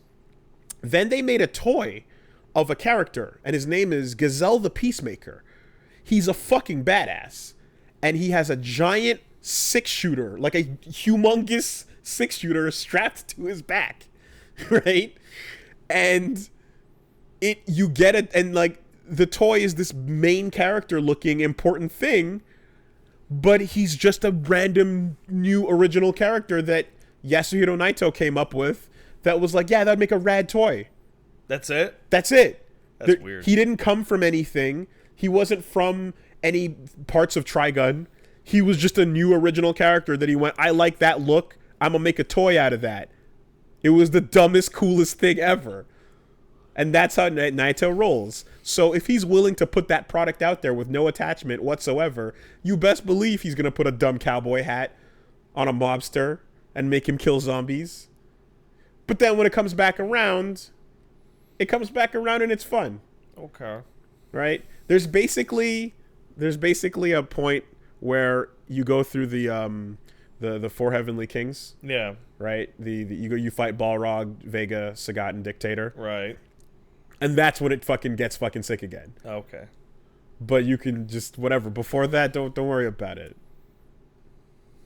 All right, we got Shenmue 3. Moving on. A day in Shenmue. Ryo's walking around. He sees a kid. He does the fighting. Shenmue 3. TGS. The best thing about Shenmue to ever happen is something I'm going to ask Wooly to put at the end of this podcast. I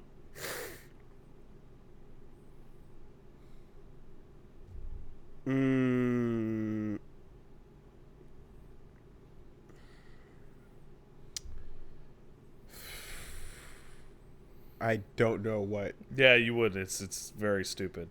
I think you have seen it though. You want to talk about the game that's like Shenmue but way better than Shenmue in every way? Where they showed off way more Yakuza 7 stuff, including Nugget's son running as a politician, or the go-kart races. They shot off a bunch of Like a Dragon. Or the summon skills. You see that summon, man? I didn't. Ichiban summons lobsters from his phone, and lobsters fall out of the sky and do like fucking samurai, like Hisatsu cuts on dudes. Okay. And it's been confirmed that the fantastical elements such as spells, demons, robot cops, super sage hobos, and animals that do heat moves are all in Ichiban's head. Animals do heat moves. That's right. But everything you're seeing is in his head. Yes, because he's fantasizing that it's like Dragon Quest. Sorry, this is delayed, but whatever the fuck it is you want me to put at the end of this podcast. Yeah. You can't convince me to not end this week on bullshit blazing. I don't know what that is. What is it? Well, that's unfortunate. We'll get into that. Because the only way to end is this... it a Gungrave thing? Yes, it's not a Gungrave thing. Then why'd you say yes? No, it's not a Gungrave thing. It's Bullshit Blazing is the new anthem. And you need to fuck off if you think I'm going to play anything else besides that this week. So, anyway. You see that new fucking Guilty Gear trailer, dude? Oh, yeah, that song is dumb. Do you fucking listen to that song? Oh, that song is terrible. Did you not fucking play that song on repeat over and over again? That song is terrible. You're fucking garbage. It's the best. That's bullshit blazing coming out of your mouth. You're speaking bullshit blazing, Pat. Terrible. You have never been more wrong. It is the best. I love that Guilty Gear soundtrack. You're calling Guilty Gear terrible. No, I'm calling that song terrible because it's awful. That is bullshit blazing indeed. Name of the fucking song, by the way. Oh, God. Yeah.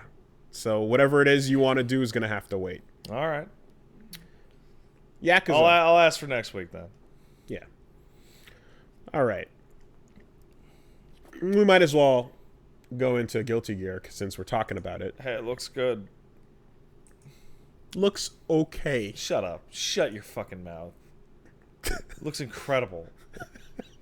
No, but we need to create a reason for the clip to say Guilty Gear 2020 looks okay. Which is the one that was like the dumbest, where it was like 3 hours? It's like Astral Chain for an hour, and we're just fucking going off on how sick it is. And just the video title is "It's okay." Yeah. And then talking about movies, that movie is okay. Which usually means the opposite. Everything is okay. It's okay. If you're gonna fucking come at this with your preconceived notions, then here's what your notions are. Yeah. You know what that thing is? It's okay. It's okay. Yeah.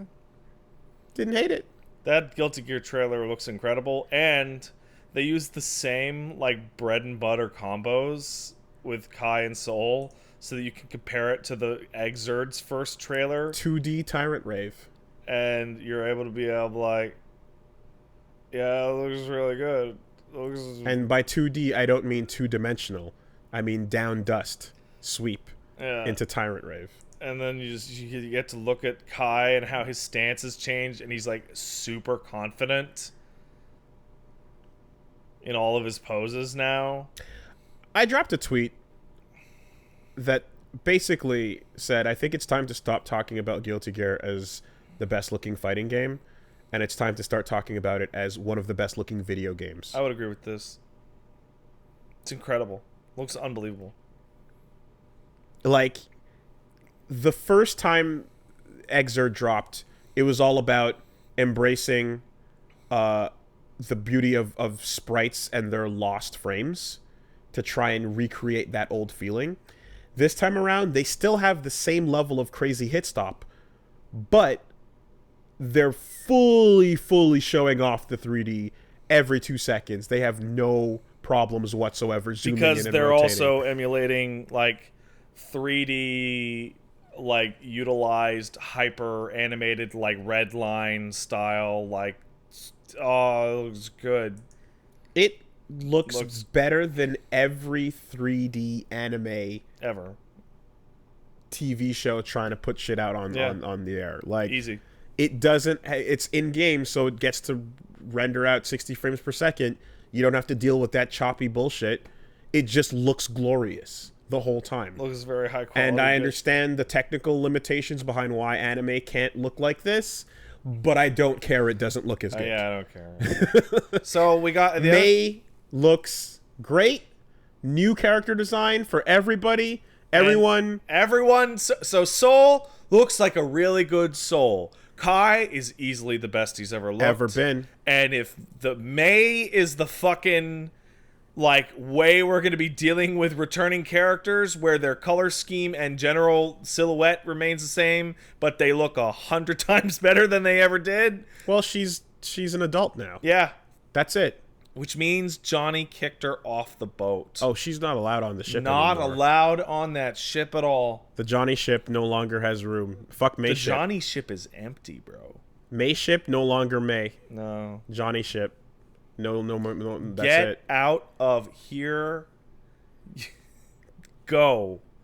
Live your life as an adult and accomplish all the things you would. This is for your sake. And then Johnny like flips the coin and just goes, disgusting.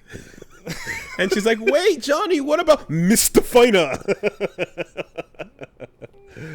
Bacchus sigh. Get off my boat! Does his fucking backdash just into the distance. Anyway, I cannot wait to see everyone after the personal stylist takes them shopping and they get the fucking glow up. The glow up. Yeah, no, that's the first time I've seen a character and I said to myself, oh, that's a glow up. Someone in universe took that character and were like, okay, you look like a fucking clown. Let's go to the fucking store. Like Let's get you Kisuke. some clothes. Kisuke is like, yeah, you know what? Like, no, time to wear some clothes. Yeah. You know? And he's on that Rock Howard train. Yeah. Of like, yeah, man, black t-shirt, black pants. It's good look. And then something draped over to just kind of add a little bit of flair to it. The coat went from his primary to his accent color. It's so good. It's so clean. It's like, oh, his hair's not long anymore. Fuck it. Fuck it. He doesn't need that. Go back. He cut his ponytail. Go back to the old look. Clean up. He's a dad. He's a king. Yeah. Now, actually. He's a king dad. Yeah. Let's see. And May, I want to give like a thumbs up to May in particular for being a person I have literally seen on the street. That is the most casual looking fighting game character look I have ever seen. The King of Fighters touch has been applied to these characters, right? It's that idea of like, as time goes forward, let's just put clothes on. You know the character. You know who they are. Let's just put some clothes on. Let's like class them up some normal clothes. Normal wearing clothes that still speaks to their design and still speaks to their, you know, like aesthetic. Because god damn it, like who doesn't love Kyo's looks over the years? Right? Who doesn't love fucking Iori with the fucking dress down? Like, come, it's so cool. So now you're gonna get to enjoy Slayer in some other attire. Yeah. Matching his fucking class and dignity and personality. It's gonna be great. Temkin's all over the place. Wearing a suit, wearing sleeveless, shirtless, whatever the fuck. Temkin can do whatever he wants. We already got his glow up. Yeah. We can go another way with it. Lezu. I don't know what the fuck Biken's gonna get, including I don't know if she's gonna show up. Yeah, there's a lot of they mixed and matched a bunch of their characters now that it's unclear as to who will show up on the first round. Well, I think what should happen is like Angie Mito and Bridget should get a crack at it. Yeah. And Zappa should get a crack at it. Zappa's money. ABBA should get a crack at it. This game is money. Yeah, but Zappa's big money big. Zappa is the money for two other characters. Oh, you mean like Jacko? Yeah, like Jacko. Or F-Elt. Fuck off. Like, they've done it. They don't care. Yeah, Angie, ABBA. Yeah, you're right, of those two. Eno's just gonna be topless. With pasties? The whole time. Yeah. Just full, like, yeah, fuck it. She's gonna go from a skirt to tight leather pants and just full on pasties. Nothing else. You know what I want to see for fucking Zato 1?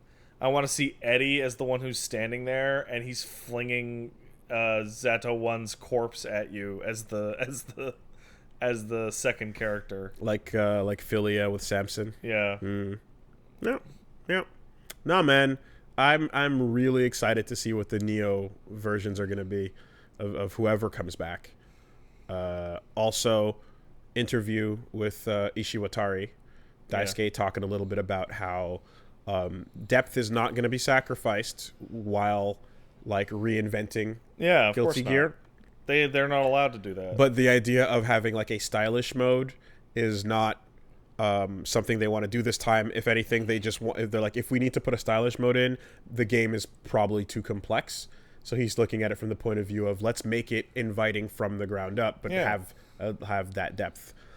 Something interesting about Astral Chain's interview talked about how or Kamiya said this actually. He said, he said, I don't think people want modes like easy automatic and stuff. Like, I don't think people want a game that is overall easy. They want a game, where as much as they want something like those modes to give them a touch of what it feels like to be an expert. Right? That's a good quote. And I was like, that's interesting. It's not that the person who wants it, the person doesn't want the game's ceiling to be low. They want it higher. They just want to know what it's like to be up there. Yeah. And that goes, never fuck with that. Yeah. If you bring that down, you're just robbing the game of something incredible that it could be. Yes. You know? So that's a pretty astute observation. That kind of comes to mind with this a little bit. Something else too, I think Keats said this weekend, he was like, I like games that frequently force me to reassess what I'm thinking. Mm-hmm. And for some people, that's just stressful. Yeah. You can't design something for everyone, right? Yeah, you can't. And like, there's always going to be, no, you can't. There's always going to be people that just don't pick up that product. I said that. No, you can't. Oh, I thought you said, yeah, you can. Nah, I was a little mumbly. But I'm curious. I'm really, really, really curious to know what all this big talk is for Guilty Gear 2020.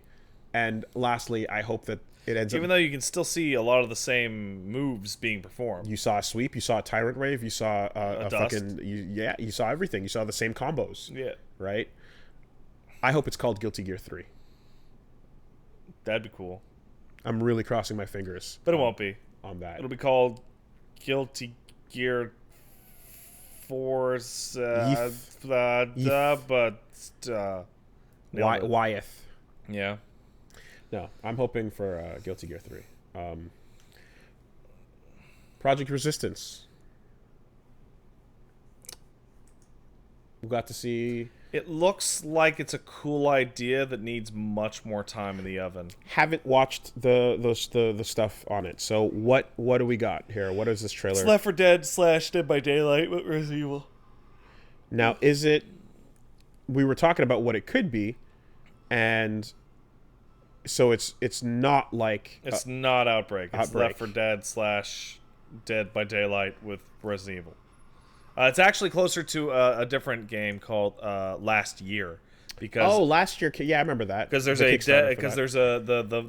director, whatever the fuck it is placing enemies out of line of view and stuff like that. Zombie U? No. Like, they're literally like a floating camera and can move around the map and put like a liquor down behind a corner and shit like that. Because the the Zombie U asymmetrical thing allowed you to kind of like create that. Your zombie spawns and zombie you could play zombie master. What I'm looking at here is third person, but like, I guess when you say Left 4 Dead, that makes me think it's like get through the arena, get to the end, escape. Combat heavy as opposed to survival heavy. Pretty much. Okay. Which is not what you wanted. No. The reaction to it's pretty tepid, and it looks a little undercooked. Like, the footage they showed was just, it didn't look very polished. I saw Matt Walker going out on Twitter being like, hey guys, game's got a long way to go, maybe quit being assholes. And I was like, I saw that. That's not a great sign. Okay. I bet this is being made by whatever division inside Capcom keeps thinking that there's a way to really hard break into the multiplayer esports genre. So, as someone who's like, you'd be. This is aimed at you. This is not aimed at me. This is not aimed at me. But it is. No, it's not hitting you, but it's aimed at you. It is not aimed at me. It is aimed at people who are huge, huge fans of asymmetric multiplayer. Playable Mr. X. It has elements that should be appealing to me because of the brand, but the type of game they're showing has no appeal to me whatsoever. Despite its superficial similarities to other games that I know and like. Because I was going to say that as a big Resident Evil fan, I assume that you are in their crosshairs. So what I want to know is, like, providing that the framework of this game is the same, which is new RE system engine. Yeah. Multiplayer, 4 players. Asymmetrical. What would you want this to be? I want it to be Outbreak. I don't want a director. And I want a huge portion of the thing to be randomized AI stuff against in classic-ish style Resident Evil levels that will seal off or be different discoverable. Like, honestly, more like Left 4 Dead, but with a survival element. All the footage they show is of them going up against tons and tons of enemies, and there's the tank character who uses melee weapons and is really good. And it's just like, how was Outbreak received? Middling. How does Capcom feel about Outbreak? I don't know, because it had serious technical problems and design issues. Okay, but the core of it was really cool. Now, last year and Friday the 13th and Dead by Daylight and those type of games are much more modern and popular. Dead by Daylight's the one that really like ran away with it. So, like, and that's the one that you see the most influence from. So then it makes sense that they would be attempting that. Yeah, but what I'm saying is that this is a game idea that they had, and then they put Resident Evil on it. Mm-hmm. Like, if you're a long-time Resident Evil fan, you have seen many Resident Evil games that are, hey, let's slap Resident Evil on this and make it a Resident Evil game. Yep. Like the fucking gun ones and the fucking... And then you get something like RE7, which... This engine was expensive. What else can we do with it? It's really expensive. And then you look at RE7. Hey, Wooly, what does RE7 have in it that has anything to do with Resident Evil? Almost literally nothing. All the way to that game's ending, when somebody says the word umbrella, that could be its own game. But that's a Resident Evil game, because it has the stuff in it that I care about, which is... spooky areas, a focus on exploration, dangerous locations, survival elements, resource management, yada yada yada yada yada. So you're not mad at the lore? No, there's already been like 10 games that people write off entirely. And I'll tell you as a description, Outbreak, and I remember from seeing the trailer of like the fucking all the players trying to survive and whatever, like the random squad. Yeah. Like, it always sounded super interesting. Yeah. As an experimental game. I'm totally disinterested in this, and it'll probably be fine. Right? I don't think we're looking at another Orc. I don't think we're looking at the other one. Umbrella Corps. What if... Umbrella Corps is you go fucking play that for 10 minutes. It was in test. It's astonishingly fucking awful. When I was in QA, it was in the office. It's fucking bad, right? I wasn't on the team. But you saw the people coming back with tears? Oh, yeah. Oh, boy. Holy shit.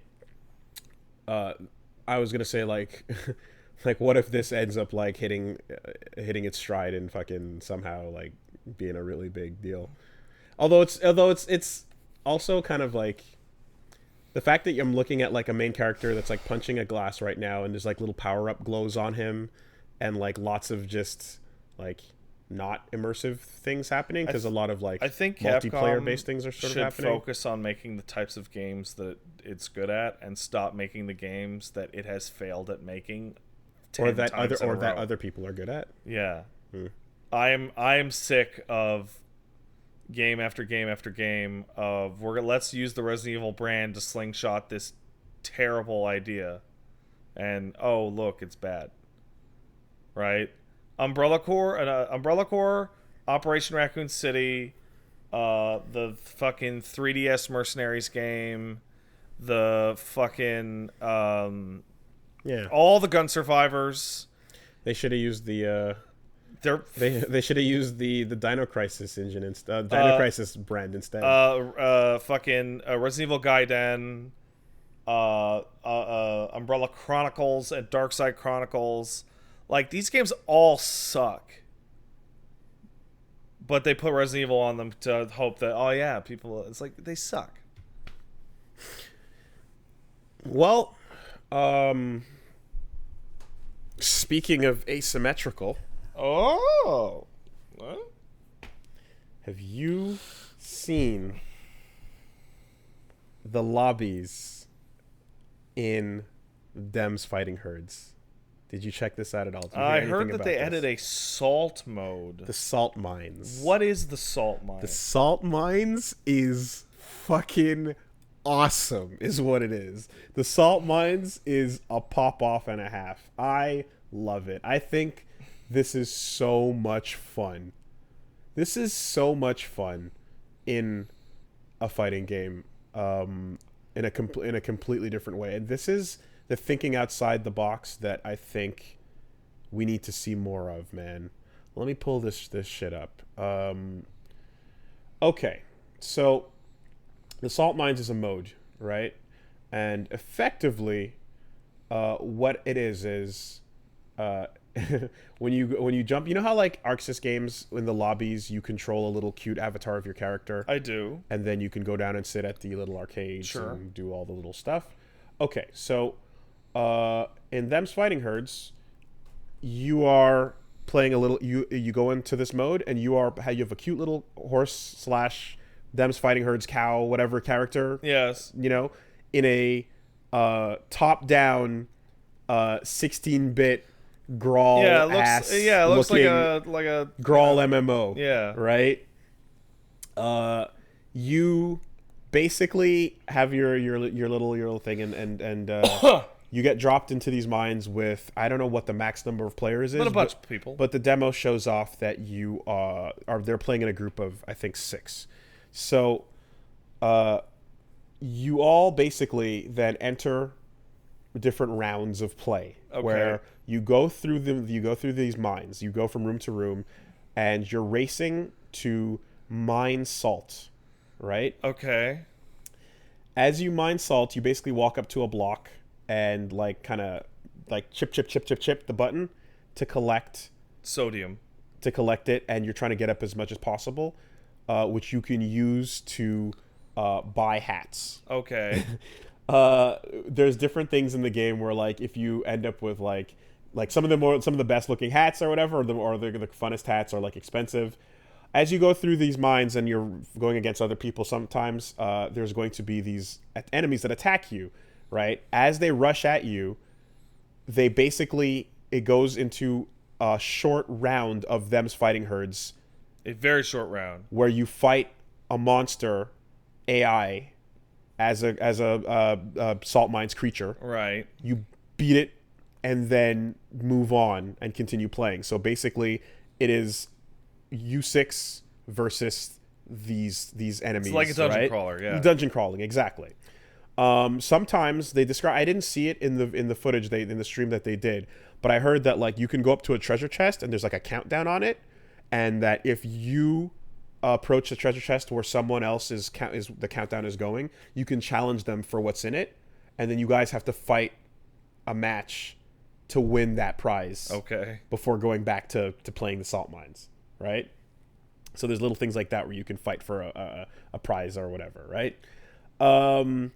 As time goes on, as the rounds increase, the enemies get harder, they get bigger life bars, and they get, whatever, like trickier to fight. And then eventually things kind of get to the final countdown, where upon getting to 0, whoever has the most salt is cemented into first place, and the game basically goes, something sinister is coming, so a boss is going to appear. But what that ends up being is, if I can scroll to it, where the fuck was it? Here, let me jump forward a lot. The player in first place becomes a bear. Okay. The bear is a super broken, fucked up, super crazy character that is like almost unstoppable, but you can fight it. It's just crazy busted. Yeah. And then that bear has a job to hunt down every other player in the salt mines And kill them. Their vision cone becomes a lot smaller, so they get the fog of war till it becomes completely dark, whereas the bear has perfect vision. Yeah. The bear can sense which direction in the mines they're at and can run after them. And basically, the bear has like kind of like an ice slidey mechanic to like how it runs, so the players can outrun it a little bit. Yeah. But like it generally can close the distance on you, and you can use dynamite to keep it off. Right. When the bear catches you, one by one, it starts murdering the shit out of the rest of the players to get all their salt, and you need to try and survive, right, as long as you can. And then, of course, after that, it divvies out all the salt. Everybody gets their rewards. Although this mode kind of lasts until you hunt them all down. And let me move forward. And then at the end, you take your rewards. You go to the shop up in the overworld. And then you buy your hats. Yay! And it is just like a fun, completely different. That's a cool mode. Yeah, completely different way to play a fighting game online with people. It's great. That's a really cool mode. Really great. Super fun. I love that. Super creative. Someone fucking's wearing a Soul Bad Guy hat, so now they have hair like Soul Bad Guy. You know, you mean a Bull Sad Guy hat? No, Soul Bad Guy, licensed. Really? Officially. Why? Also, Kai is in there. Also, Ragna. Okay. They have guest licensed like haircuts and hats in the game officially. So, them's Fightin Herds. Fucking. That's a cool mode. They're doing it, man. So fun. Definitely want to see that kind of creativity in finding ways for people to play with other friends and have fun together. You know? Let's see more of that, guys. I would love to see, like, MK, what was it, Deception, had like an overworld fighting game thing, and it was terrible, but I'd love to see that idea actually taken further. Well, that's ultimately what I'm trying to get at is I'd love like an RPG. Develop something fully around this concept, right? And allow it to be fun, so that like it's fun while you're fighting off like random little grunts here and there, and it's also fun while you're fighting against each other, right? Never forget that that thing in Titanfall where you can shoot a bunch of stupid grunts and spawning in AI fights. Yeah. Or you can go fight pilots, which you need to do to effectively win, but you can still participate as a beginner and get the hang of things by just fighting versus AI. Titanfall 2 is great. That's a really smart idea, and I like that. I like that in place here. Is Titanfall 2 still dead? Yeah. Titanfall 2 servers are up. You can still play it. Yeah, but is it? Nothing's stopping you. If you boot the game up, can you play it? Yes, you can. I don't believe you. The only thing stopping you is you.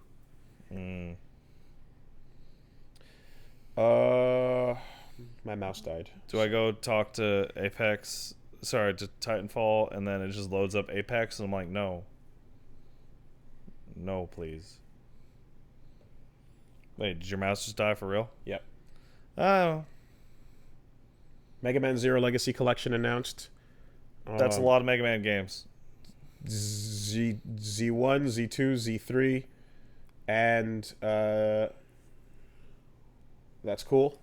Plus ZX Advent. Yeah, that's good. I like that. Hooray for that. And a new mode where you are basically doing time trial challenges, and then you can do multiplayer time trial challenges against friends or the world. Oh, that's nice. Z Chaser. So that's a nice little unexpected bonus. Sounds good. I like Mega Man. Now that's fucking almost all of them, minus like the side stuff. Who cares about that shit? Excuse me? Power Soccer? Who cares? Legends 2. I always forget. Stop it. Am I crazy? I didn't like Legends 2 nearly as much as Legends 1. Legends 1 has a better story. Legends 2 has better mechanics. Because I really loved like the overworld in 1, and I didn't like it in 2. I feel like Legends. I liked Legends 1's story. I like Legends 2 mechanically. They improved a lot. Music is fucking awesome all around, but all in all, though, but at the same time, you're comparing two great games. Yeah. Remember Data would do that little dance when you saved the game? He sure did. Oh, man. That was great. Remember when you had to fight all the bones in the city, one after the other? No, actually, I don't. It was really rough. Wait, what? You had to fight, like, three bosses in the same city area that were destroying the city. Did you say the bones? Trombone? It's Trombone, man. Okay. You had to fight the family all together, as 3 bosses together, and that part was really, really tough. I remember having a hard time with it. Trombone. Beelzebon. Baby Bon. Let's see here. The Surge 2 had a trailer. Yeah. I'm gonna be playing that soon enough, so I'm not watching trailers anymore. Surge 1 was good but flawed. I'm expecting Surge 2 to be better but flawed, so pretty good. Just a funny ass headline here. Contra Rogue Corps demo. Oh my god. Has 14 frames of input lag. 14 frames. That's a lot of frames of input lag. 323 milliseconds of lag. 14 frames is a full heavy punch from start to finish in many fighting games. I was gonna say a 1-bar connection against somebody when you try Red bar warriors, please go home. But that's a red bar, like, by default at all times. You know what, Wooly? Come to think of it, we both responded to this query in social media, but since the initial stance came from the podcast, we might as well expand slightly on the podcast. So, a intrepid person said, Wooly Pat, you guys don't seem to understand that by having ping tests and requirements for online play, that you are essentially banning many people from online play, such as the example they used was many U.S. states. I would add the entirety of Australia to that. Turns out we had very different responses. Mine was, I definitely know that I am saying that. I demand that we purge the red bars to the Wi-Fi dimension.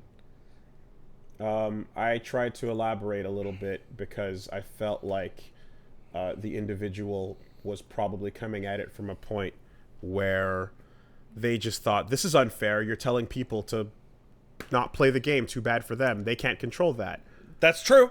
So what I did was I tried to liken the scenario to driving. Yep.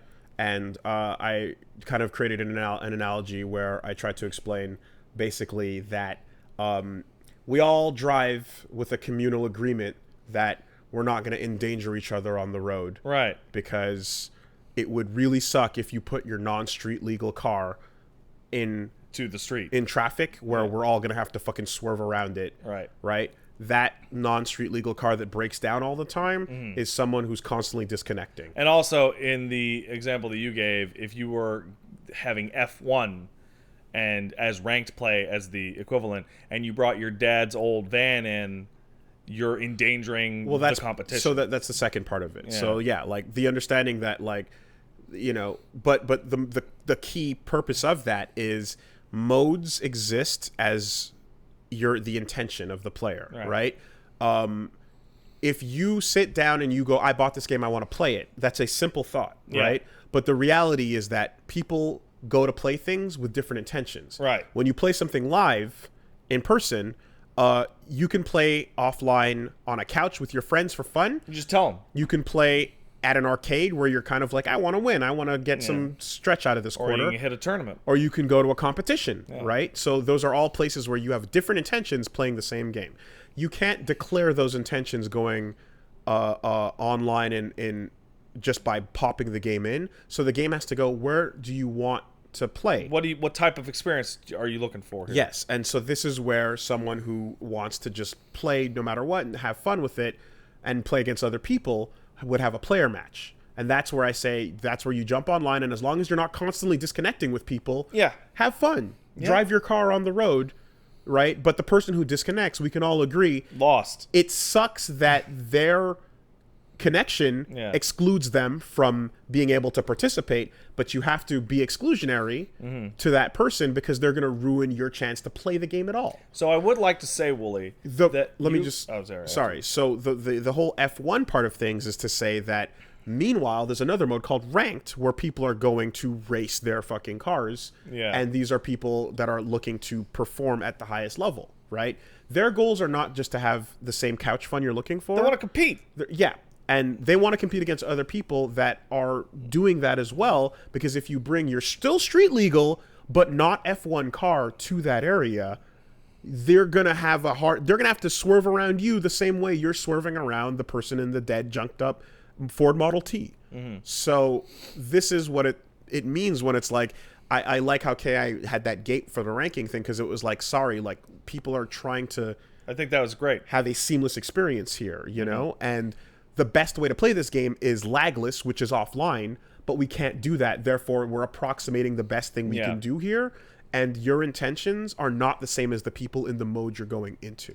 So, me and you actually said the exact same thing. The difference is that you said it much more nicely and even-handed than I did. Much more reasonably, I would even say. I think it's important to state that people have different intentions playing the same video game as you. Yeah. So and it's simple to just say, "Why can't I play with you? This sucks." And it's like we're almost playing different games. So here's the thing. In my opinion, if you're like, "Hey Pat, why can't I play with you just because I have a red bar?" It's because the game that we're playing when you have a red bar and the disconnect isn't the game that I want to play. You made it that game. Somebody pointed out to me that I talked about it for a little bit on Twitter, but somebody says like, Pat, you're actually forgetting that it's like cooperative gameplay is just as important. And I'm like, oh yeah, you're totally right. I can't think of the number of times that I logged into an MMO or logged into a team game and it's 3 out of 4 players versus the encounter, or it's 4v5 because there's the one guy who just sucks ass because his character just doesn't exist sometimes. Yeah, the problem is that the effect there is somewhat lessened when the type of online is based on everyone connecting to a server, whereas the nature of fighting games is that it has to be peer-to-peer. Sure. Because the response... Well, the team games I'm describing are also peer-to-peer in most cases. Oh, okay. Like, I mean, Wooly, if you walk in and on your Dota team there's 4 people and one guy with a terrible connection versus 5 people, you lost. That game might as well not exist. Okay. So just sort of like explaining to someone that might be like why can't it just be on the server? Why can't it just It helps, but it doesn't. Like if you were to do that for a fighting game, everyone across the board would suffer. Like I think dedicated servers would probably very much help fighting games. Fighting games need to be peer-to-peer so that you can get the best possible response time. I don't think that's true. That's definitely true. You know that for a fact that dedicated servers would not help fighting games at all? I know for a fact from talking to someone on a fighting game dev team about this for a while. And rollback is essentially... The reason why people like GGPO so much is because what it does is it creates a neutral, true, timeline of events that it constantly refers back to, but it's the fastest way to have a reference point compared to involving everyone connecting to a server. It just has to be done this way. Unless the game is turn-based or something, in which case, sure, man, go bounce it around all you want. But when you're counting frames... It's got to be. I think a better point that was made that was made to what I was trying to say was not made by me, but it was made by somebody who replied to me, and it was, I don't understand why I should feel bad for the people who want to make their problem everyone's problem, right? Mm-hmm. The fact that you, sir, have a red bar internet on your Wi-Fi and disconnect constantly. Mm-hmm. Is not my problem until you start to make it my problem. Mm-hmm. And I don't care. Yes, that's fine. The difference is that person says, but it's not my fault, this is where I live. I don't care. I know. But I would rather just go, your point of view based on where you're standing, you're unfortunately in a valley that doesn't allow you to see over the treetops to understand the perspective here. You're stuck with what you're looking at, and you don't understand better. So I would like to at least explain what it's like from another perspective to hopefully get you to understand that. If you understand that and still disagree, that's no problem. I can wash my hands. It's all good. At least you understood, right? But I would like to take that approach because I want people to not just write off everything about these games and these situations. And I mean, it's something that I know I've talked to Plague at length about for a while, where just like, you know, living out in the shits doesn't get you anything helpful when it comes to playing fighting games online or offline. So, you know? One of the interesting things I'm seeing in chat is like, Pat, that's a selfish point of view, and my point of view is that I don't care that you don't care, and that's totally fair. I hope that developers start to care and start to add requirements to hit on ranked play, not online play. Ranked play. It would take because KI did it. Yes. And so this description, the reason why I ended on that point is because the dumbest part about all of this is that the game itself could state its intentions clearly, or at the very least reflect the intentions of the players more clearly by implementing these types of things, implementing that speed test, right? But it doesn't, so people are left to interpret on their own, like, oh, I want to go play ranked, and I'm connected off my phone tether. Whatever, you know, like nothing's stopping me. I can play how I want. You don't pay my sub, right? So, and it would just it would, don't say that to me. You don't even know. Oh my god. But the idea remains, and it would really, really, really help everything if the game if the game acknowledged that this is the reason why players are playing these modes. Like, I think the I don't remember how this started, but I think it's like, you know how I believe in rage quitter penalties? Yeah. And those penalties should include you don't get to play the game for a while. And there's usually a subsequent amount of people that are like, well, but I disconnect often, but I don't do it on purpose. That would affect me too. And I go, yeah, good. If you disconnect out of half your matches outside of your own fault, like, nobody cares. Now, there's another perspective that other people chimed in on, that they're like, the focus of your frustration should be the shitty internet in America and the fact that the infrastructure is corrupt and garbage. Yeah, well, I don't live in the United States, so there's not a whole lot I can do about that. Also, Canadian rural infrastructure is just as bad, if not worse. Bell ain't great.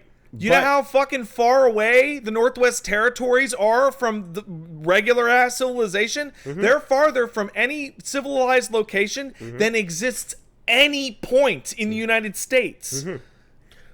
100%. Like, the thing that I have is the same as in any other situation in life, where it's just like, this person, it's like, you poor fool, you're coming from a place of ignorance, unfortunately. And it sucks that you don't understand that by trying to participate here, you're ruining everyone else's active, like, ability to play and have fun. And like, but you're like, but my experience is being sacrificed too. And it's like, yes, it is. Get out. Everyone is being dragged down by this. And hey, you know when you were having that Magic card tournament and that kid came in and his Magic cards were smeared with shit and piss, and everyone could smell it, and he was fucking up the table? You asked that kid to leave. How do we fix the actual situation? Well, in an ideal world, make better infrastructure and not have shitty companies running this bullshit in the States. All right, well, let's talk about real solutions. Well, that's my point, right? Unfortunately, we have to skip that option because that doesn't seem like it's going to happen anytime soon. So we jump straight to the second point, which is... red bars go home. Play from somewhere else, whether that means moving somewhere else or temporarily going to a place now, that Wooly, has a are better you connection. telling the entire country of Australia to relocate to a real location? Because I am.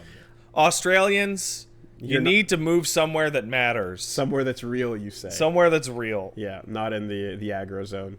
You know what I love about Australians? Mm-hmm. They are good sports. And they just like, oh, fuck you, you fucking and it's like, oh, I love. I mean, better sports than some of the folks that were like jumping in that thread, but they are a silly people.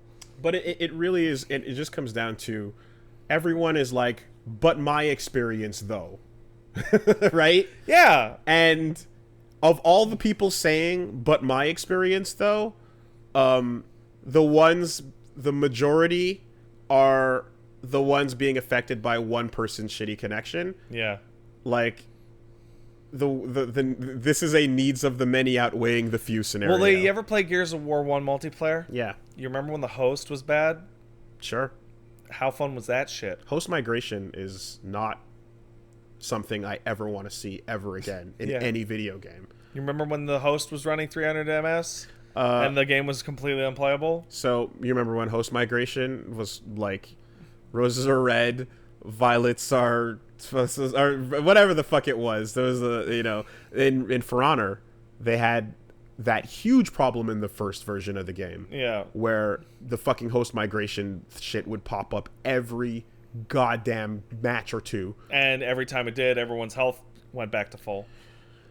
So, which was like the last thing anyone ever wanted. So that is like, I forgot the name of that infrastructure, but it's like, it's not all players connecting to a server. It's a like, it's not P2P, whereas it's like every match has someone acting as the host and everyone connects to that person as a small mini server. Yeah. But that opens up the ability of that person to cheat like a motherfucker. Yeah. That person gets access to everyone else's IPs. Yeah. That person gets the ability to literally, if they want to create a setup, lag switch the game. Warframe is peer-to-peer, and it has been the number one fucking complaint ever.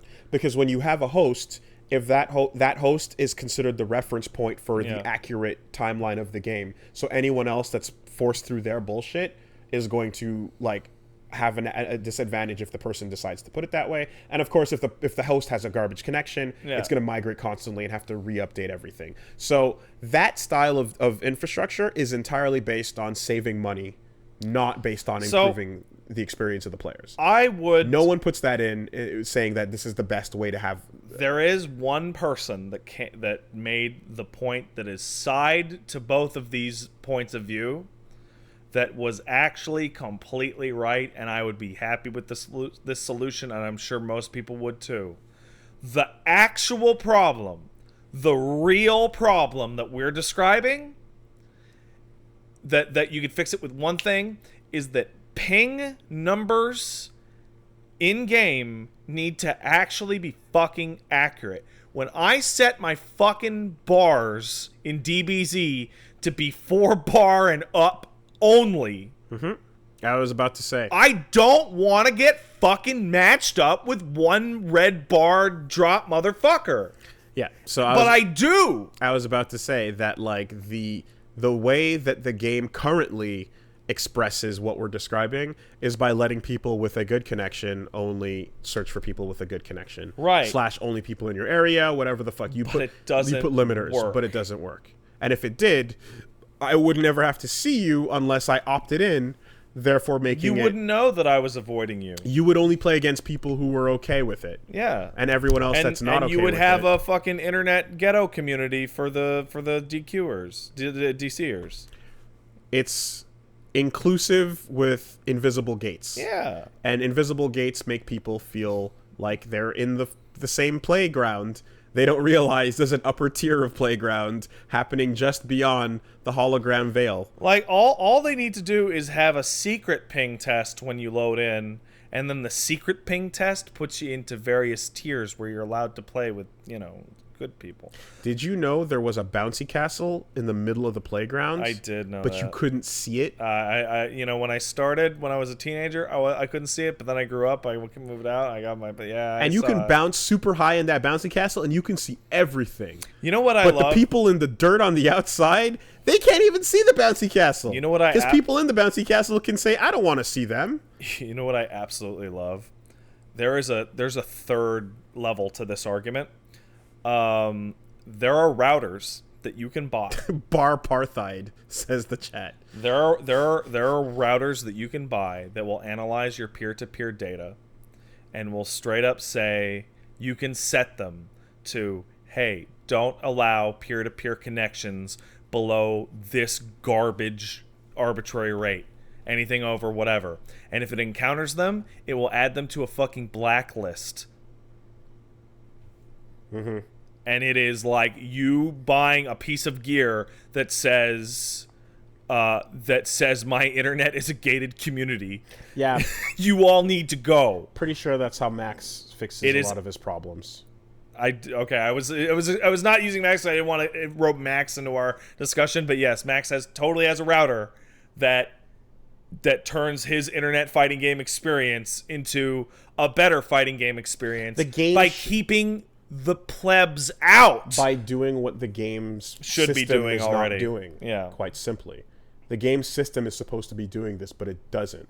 It's really weird how bad ping indicators are in most games. Like, I've had 1-bar connections in DBZ that were immaculate, and I've had the 5-bar connections that were trash, that were hitching all over the place. I think they just measure ping speed, but they don't measure packet loss, which is the big problem. Yeah, man. I think it's kind of insane that KI is the only It's the only one. Oh, you know why? Because it was free. Is that why? Yeah. I thought it was because it was Keats. Well, I thought it was because Keats was like, "Fuck that shit." Okay, Keats cares, true, but it got to get Fuck outta here because with it got, but it got to get away with it because it was free. Whereas if Street Fighter did it, Street Fighter V, you know what you get? I can't believe I paid $60 and this game told me I'm not allowed to play ranked. That would be outrageous. I mean, look, if you are out in the boonies and someone else out in the boonies has a copy of the game, When I lived you out, guys might be able to get a decent match against when each I lived other. out in the suburbs, So it's in the suburbs of Montreal, and I didn't have good internet, I could totally play very good matches against my friends who also lived in there a couple blocks down. So it's not a complete write-off. Yeah, but ranked is random against the world. Yes, it is. That's it, man. It's just a matter of understanding why the things are happening. Listen, I don't dislike you. The same result. Like, it's not that. Well, ideal world, the situation should change. Realistically, it's not going to. No. The way things are built, yes, we should have these systems functioning. But with what we have now, with the cards we are currently dealt, the best thing we can do is take the weak and throw them into the river of internet. No, that's already happening. Okay. The best we can do is explain why they're being thrown there. Okay, we can tell them why. And that's and then as they drown in the Wi-Fi waves. I would like to take a story from my own dude, like fucking Korea is looking at us going, not our problem. And Japan is looking at us going, not our fucking problem. Actually, Japan is looking at us going, wait, what is the problem? Because their internet is so clean on their fighting games, they don't have to worry about what stage you picked. They had arcade hookups running online play to different arcades within cities.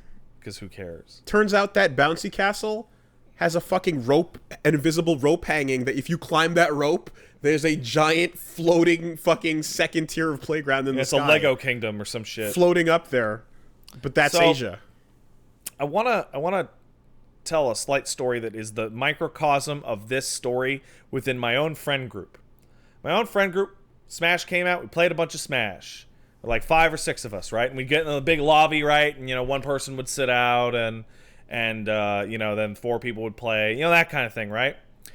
And we all had good internet. We're all internet fiends, right? Like good city internet, nothing below like a broadband connection. And something weird started to happen. We noticed that one of our friends just, if ever they were even present in the lobby, the game would run like shit. It would just run bad. Just showing up. Okay. Yeah, just them looking at the lobby. And we were like, dude, it's totally your internet. What is going on? You usually have such great internet. He's like, I don't know. And it's like on and on for weeks. And it's like, wow, every time he shows up, sure enough, the game starts to lag. It's got multiple extra frames of input delay. And then you have that moment. You know that moment where it all becomes clear and somebody says that one extra word? And like, dude, what is the deal with your internet? It's only for Smash. We play 14 all the time. You never, ever have this problem. He goes, I don't know. My Switch is right next to my router. We go, what do you mean it's right next to it? He goes, well, the Wi-Fi connection. It's like, oh, he's the only one in that group playing on Wi-Fi. And we're like, dude, it's totally the Wi-Fi connection. She's like, no. My Wi-Fi connection is fine for everything else. And we're like, yeah, but Smash's online is shit, and it's sensitive to packet loss, and they even told you to go do it. It's like, well, I'm not going to get a fucking adapter just for Smash. Yeah. And what ended up happening is just that friend just stopped playing Smash with us. Mm-hmm. And it was kind of a bummer. Mm-hmm. Mm-hmm. And it's still the case. Like, the new characters come out, and it's still the exact case. And I'm tempted to just be like, I will fucking just buy you the fucking adapter. Wi-Fi is worse.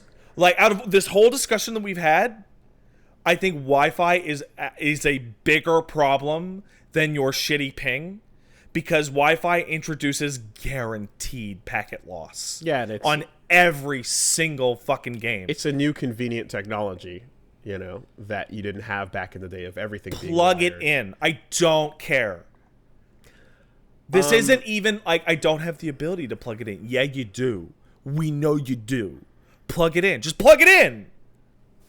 And of course, on the the level of just like retention or whatever, like that's also how you lose people. That story is how someone stops playing a game. Yeah. Someone that otherwise would love to play that game a bunch online does not because of that problem. So, shit's not gonna be good for a while. Stop using Wi-Fi for anything but your phone. And if you have something that is anything for, like, it's one of my favorite Scrub quotes is like that shows up. It's like, I don't understand.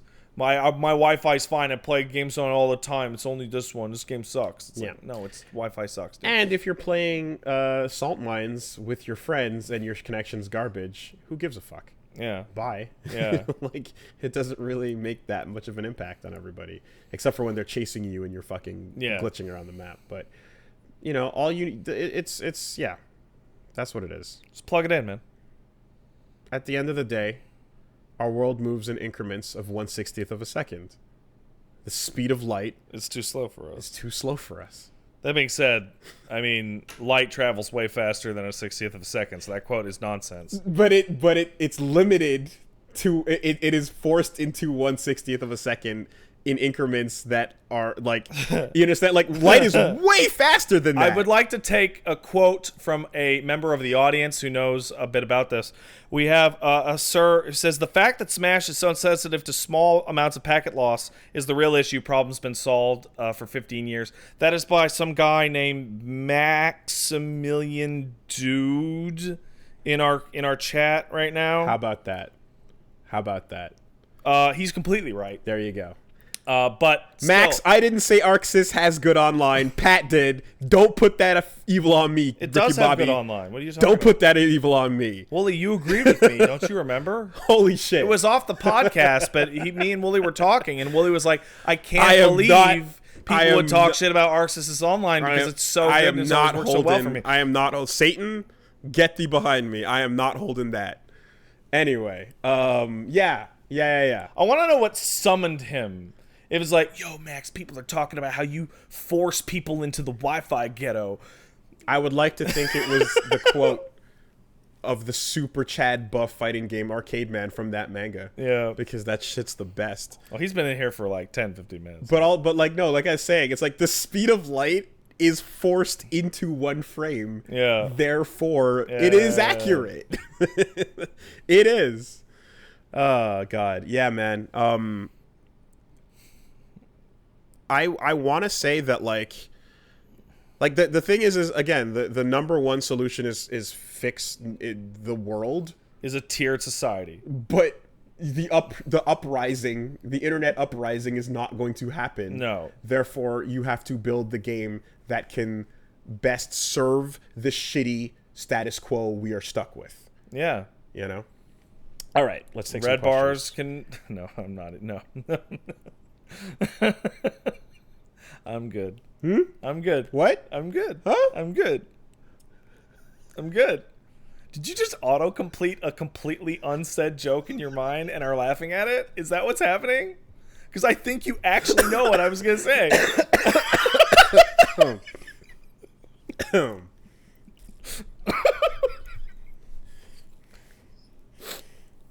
Let's take some emails. Hey, if you want to send an email in, you can send an email down to us at castlesuperbeastmail@gmail.com. That's castlesuperbeastmail@gmail.com. Email might sound something like this, as picked by one Wooly. Yeah. If your bars are red, you're better off dead, Boyvin. That's right. If you're on Wi-Fi, just go die, Boyvin. Oh, I love it. I love it. That's better than the first one. I like that. That's... Ooh. Hold on a second. I'm going to change my Twitter handle. That's probably pretty long. If you're not plugged in, I'll beat you in the shin, Oh. Boyvin. Wait, if you're on Wi-Fi. I almost right, if you're not on Wi-Fi, just... If you're on Wi-Fi, just go die. Just go die. Boyvin. It's Boivin, man. Come on. Whatever. There we go. Name can't include quotation marks. Fuck you. But it's my name.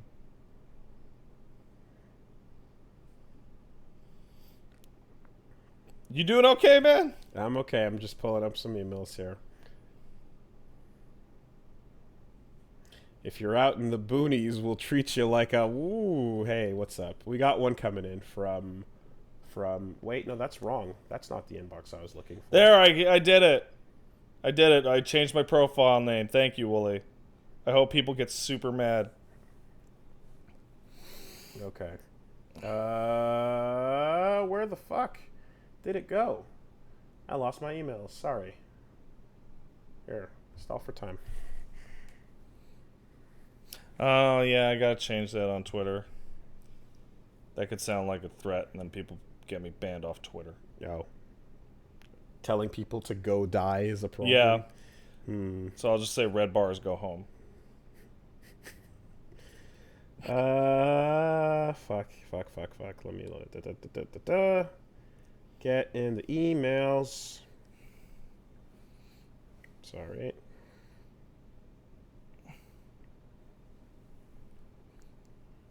Did you lose all the emails? No, it just logged me out. Oh. Okay. Pat, if you have a red bar, I'll hit you with my car. Boyvin. I love it when people make up like infinite little stupid rhymes over stuff like I've been that. doing it nonstop on the channel. Oh, it's so fun. Every fucking opportunity I get on Woolly Versus to throw in the double quotation nicknames for people. It's so good. It's the best because there's so many. There's if the ping is too ass, get ready for the gas, Boyvin. No, man, I'm good. Plug in the cord or be put to the sword, Boyvin. All right, that's all right. I don't like him. If your bar is red, your baby's dead, Boyvin. Listen, all right, the Australians don't need good internet. They're all handsome and fit. What do they need this fantasy world? Bad connection, get the gun, Boyvin. Yeah, all right. Plug in the cable or I will disable, Boyvin. That's good. I like this.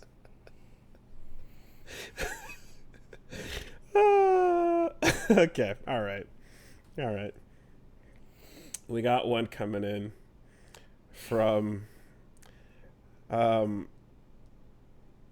let's see here.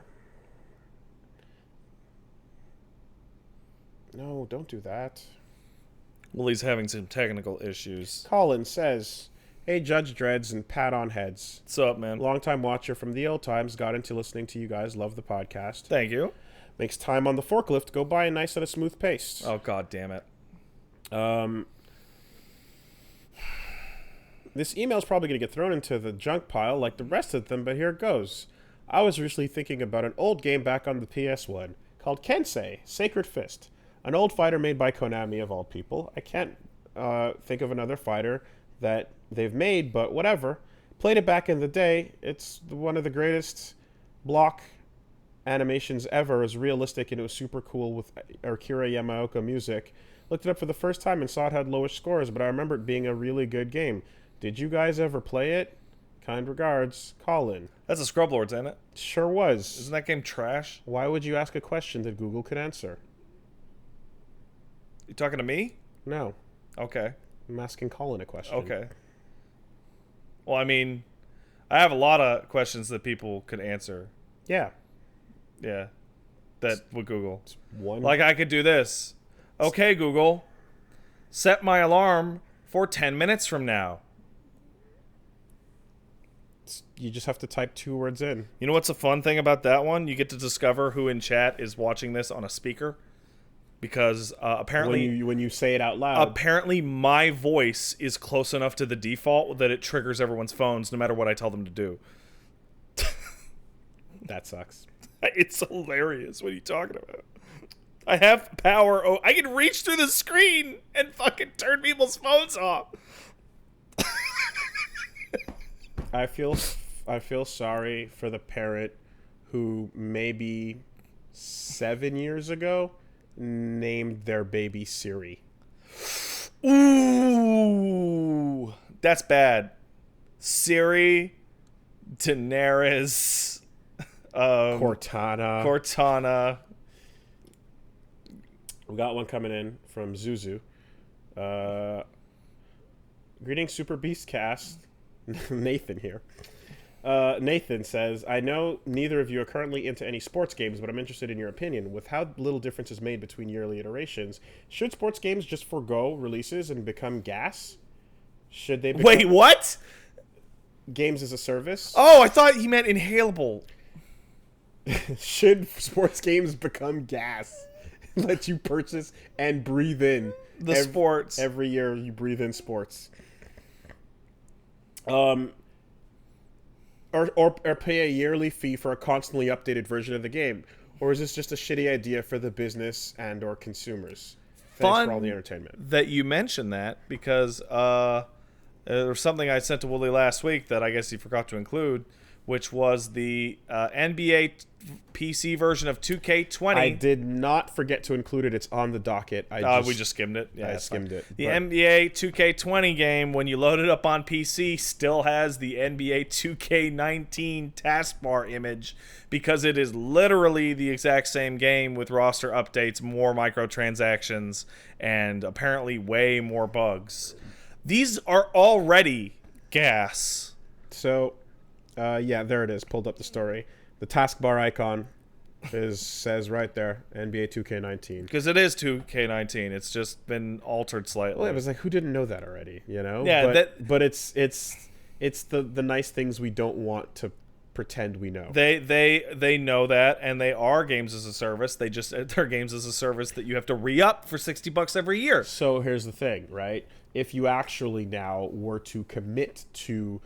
I think that if you were to just buy one piece of software that like would constantly update and then pay a yearly or monthly subscription on it, one, you probably end up getting gouged on the price. It would be absurd. Of course. And two, I feel as if that service would probably, unlike say like MMOs, that thing would probably start to slouch real quick in terms of like feeling the need to... Unless they gouged it. Real bad. they would probably, I could see them like starting to just be like, well, it's out, thanks for your money, bye, right? I also should mention that here's a name update and no other tech or major improvements. There is a legitimate problem with that. So let's say EA even wanted to, or 2K, right? They wanted to do that and just gouge you on roster updates and shitty features and microtransactions. The problem with that is twofold. One, every game resets the state of your microtransactions. There's that. So that it has to be done again, which is part of the money. The second thing is that the NBA, the NFL, the NHL, etc. demand a game to be released every year. Yes.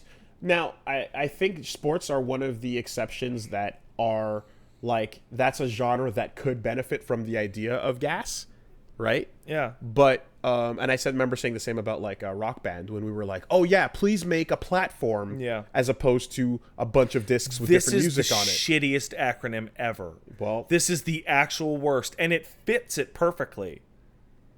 I mean, it was either that or just like SG. Yeah. You know, but whatever the case, what I think this would call for probably would be a hybrid where you are subscribing annually, not monthly, to the service, and you are getting an update, but like you're basically you're getting a new game for whatever purchase and then there's benefits to like being a member or whatever over the course of this amount of time.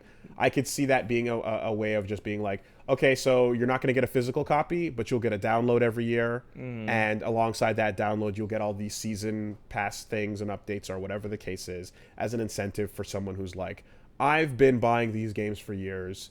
I'm down to give you guys this amount of money every year. Just roll me in. Yeah, but you'll actually give them more money by rebuying it every year, so it's not going to change.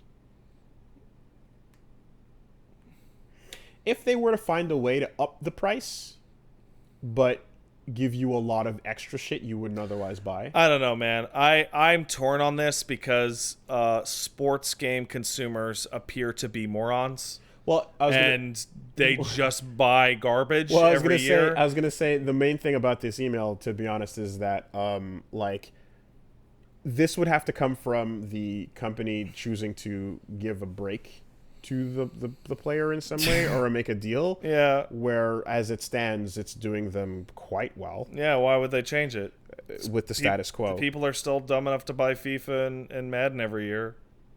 But there could be some sort of system that does this.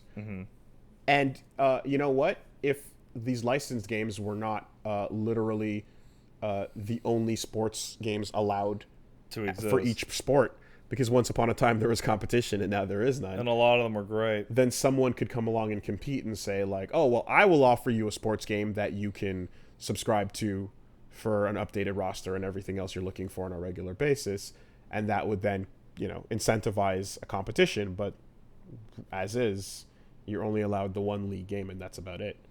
Or you can get a bunch of college players and not pay them for their likeness. Well, they still rip them off anyway. How about you just put out a football game called Football Game, and it doesn't have any license to anything, but it plays well. But people like football because they're fans of the teams. Yeah, because they're idiots. The people spending the money are buying it for the things that you're saying they should discard. So it just doesn't work, unfortunately. Yeah, therefore, we arrive to the end. People who buy sports games in the modern era are by and large morons, and nothing will change because they're too stupid to know any better what to do with their money. Well, you know what, Pat? An attempt was made. Yeah. You tried to solve it. Stop buying them. It'll change. Oh, wait, you're too dumb to understand what I'm saying? I'm sorry. Okay, well... You can throw the ball, though. Look, he threw the ball. Wow. Dilly says, hello, infinite void of unread letters that go into. Yeah, there's a lot. Only to be plucked by the cursor of fate in the lottery of publicity. Remember when Wooly said that peak gaming age is 24? I do. I didn't. You did. I didn't say 24. Yeah, you did. The quote that I took that from was Alex Valle talking about Justin Wong and his peak in fighting games at 17 or 18. So why would I say... Because reaction time goes down at 24. After 24. Your peak reaction time is 24. it goes down as you approach your 30, but it is not better than as when you're a teenager, or at least that's what 24 is your peak brain physical condition.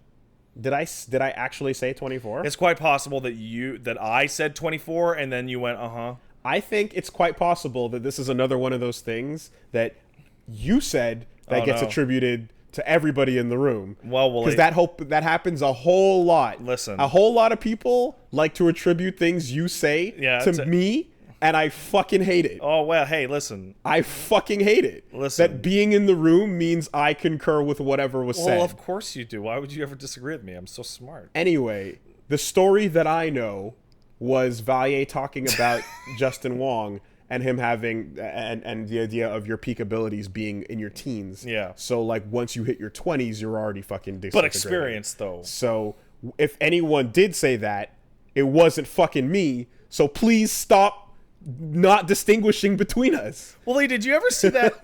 It happens so often over the years, and people misremember shit and make threads on things or come at me about things I've never talked about. Do you remember all the time? Do you remember when I told everyone when you were like sick in the hospital from an ant bite or something that you secretly loved Funko Pops? And that it was all of it was a massive work, and that you actually really appreciate it when people give you Funko Pops. And I said to them, now I know what you're all thinking. Wooly's going to come out, and he's going to come out of the hospital, and he's going to say, but I don't like Funko Pops. I hate Funko Pops. Why would you make up this obvious lie about me while I was in the hospital and couldn't defend myself? And that's a pretty good trick. All right. That's a pretty funny trick, but don't be deceived. All right. So everyone in the chat saying no, but you did say it though. So now I'm doubting reality. Yeah, that's and I'm questioning everything. That's always good. And I don't know what's real anymore. Yeah. Right? I know the story in my head was based on him talking about teenage years. Did I say something else in the quote? I don't know anymore. I'm fucking literally questioning everything because I'm pretty sure I know the source of that moment, but I don't know what the actual episode is or what this guy's talking about. Was it just Pat talking? I'm getting gaslit. The internet is fucking gaslighting me right now. Anyway, it's my birthday, and I'm now looking at what could potentially be my peak performance in life. It probably won't me as I am a washed up semi. This is a bad sentence. I'm sorry, Billy. Just read it verbatim. Okay. It probably won't me as I am a washed up semi-pro FPS main, and have since moved away from the competitive scene due to the increase in team-based gaming as opposed to solo skill. Yeah. What is interesting to note is my style of play and my reflection of myself over time. To this day, going from reflex-dependent run-and-gun eventually gave way to being happy being a support and sniper. I get that you can still stay relevant, but I also don't feel the need to. I realize what makes me happy is not always winning. Yada, yada, yada, yada, yada, yada. As we deal with aging, I found he basically found a different way to enjoy playing the same games. Would you enjoy switching from perhaps Rushdown to Parry or Grapple Master or something like that in a different context? How do you find aging affects your gaming style? I'm stronger now than ever. I don't have that. I like a style of play because it's the funnest version of the game to me. Go jerk off in the bushes by yourself, old man. I haven't found that said Wooly. I haven't found that my age has changed anything about like my style of play preferences. If anything, I could say I've gotten more used to first-person shooters than I was years ago. Yeah. I still really hate the fast ones that like clip through fucking walls and shit. Mm-hmm. That comfort cage that VR does is what I want in every game. Yeah. Quite frankly. This doesn't apply to me. I don't know. It doesn't apply. I don't know if I had to change the way that I played something because I was old, I would just stop playing it. Because I want to play the way I want to play. And I will brute force it until it works. If I liked being a support in a game, it's probably something I've always liked. It's not likely that it's something that I adopt because I'm just like, oh, I can't do what I want to do anymore. You know? All right. Minimum Effort Maximum Derp says, Dear Wooly and Pat, I was recently a guest at a friend's house and he asked me to stay to eat lunch with herself and her family. This seems pretty normal so far. Agreed to stay, but I was absolutely disgusted when lunch was served, discovering that lunch, in quotations, was various slices of bread all smothered in mayonnaise. This, of course, left me with two choices. I could eat the soggy mayo bread or offend my friend and her family and get the fuck out. Offend them. Naturally, I got the fuck out and lost a friendship that day, but it was worth it. It was so worth it. What's the worst meal you've ever been served as a guest at someone's house? The worst meal I've been served as a guest at somebody's house? That's easy. Every single meal my grandmother ever cooked. That sucks. My grandma, not my grandma on the French side. Oh, okay. But my English side grandma. One of the two did it right, though. Yeah. Okay, then you're fine. Grandma was an old, tiny French woman, and she cooked like a beast. She's amazing. Grandma. My family got sick every single trip back from their house. Every time for my entire life. I have some questions once we hit the stop button.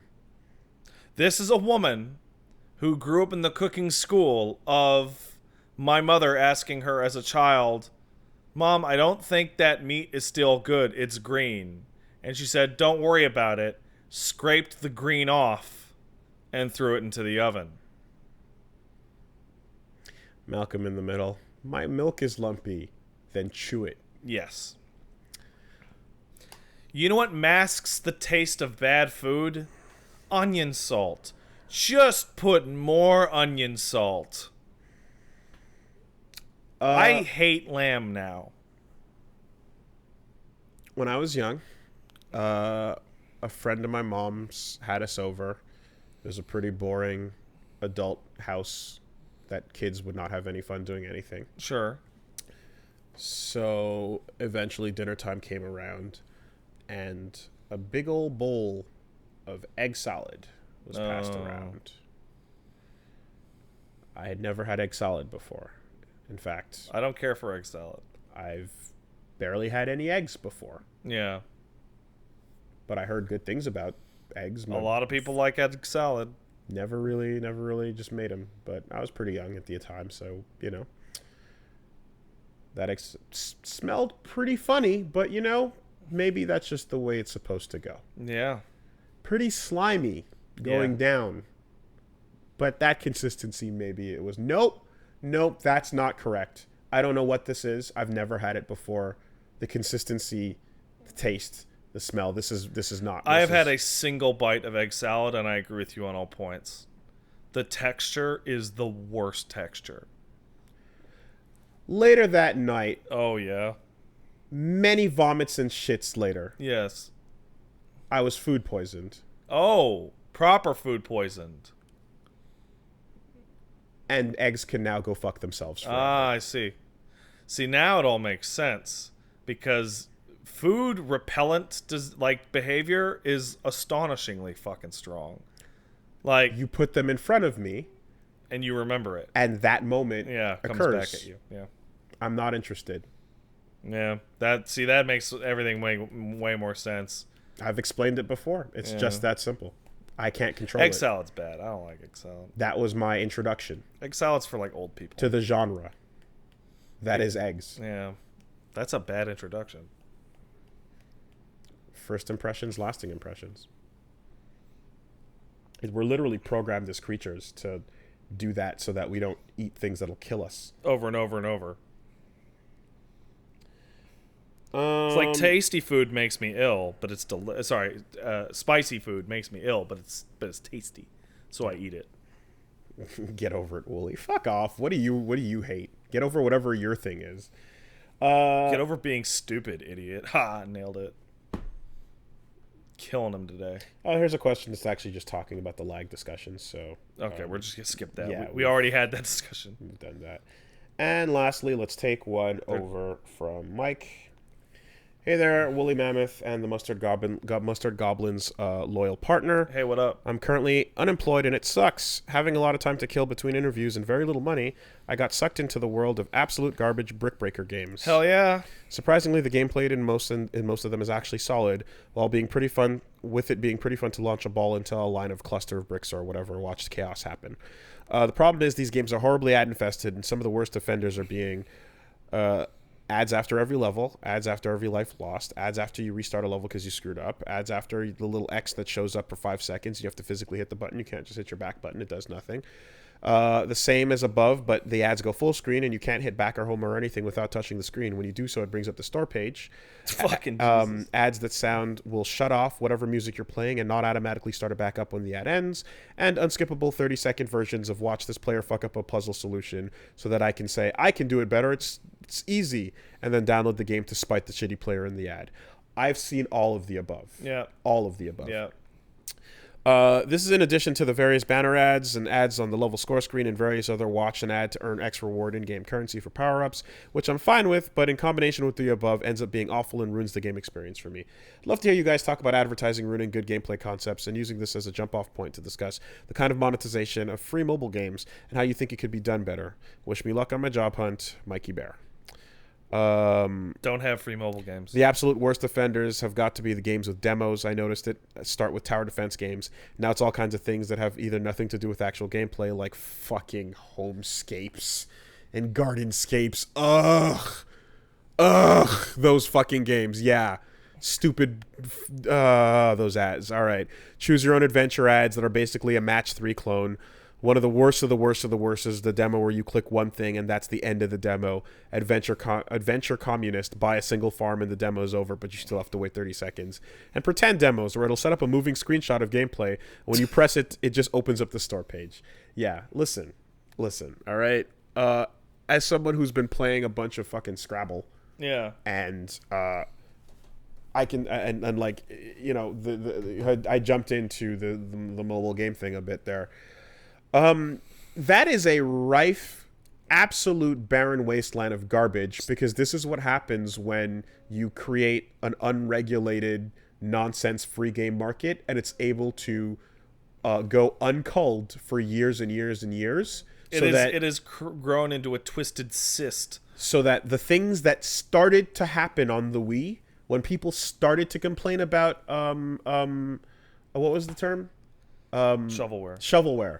People started to complain about shovelware on the Wii. Nintendo went, nah, man. But this is what happens when a community of shovelware turns in on itself and turns their shovels on each other and bounces around in that box forever, and then the light refracts stronger and stronger each time it hits a new surface. Yeah. And then eventually it cracks open and a fucking photon cannon shoots out of diarrhea. Yeah. Because now all you're doing is basically buying a collection of ads with maybe a little game in between them. Why would you make a real game on mobile when you can just make garbage and make more money? Also, if you make a real game on mobile, how will people ever even see it? I struggled when I got this new phone, because this phone, when I got it, was fairly advanced. I was like, I'd like to see what good games there are. And I could find no database of any kind because there are 10,000 games that come out every second. If there is a place where money can be made, there will be people that will find the easiest way to game that system. Yeah. Right? There will inevitably be someone who ones that up, and then there's a competition of how you one up the easiest payoff for the lowest effort, and the concept of like doing something worth a damn or integrity is like infinitely non-existent. It's been gone for years. So what you get is someone who takes the philosophy of old Juarez sites and old Game-as sites and old porn sites that would infinite banner hell you and just stack as many click-through ads as possible to force you to eventually click something. I remember one time. Cents. And you put that inside of a new downloadable mobile game, and the same applies. They're getting paid out for every time you get an impression on these things, and every time you're forced to click on it and go through it, it's a click-through, So that pays out even more. So it makes perfect sense that someone would find that. I remember long ago, long ago, back in the ancient internet, back when pornography was just, and before the banner, the stoppers, right, and the pop-up blockers, I was like, I would like to look at some pornography.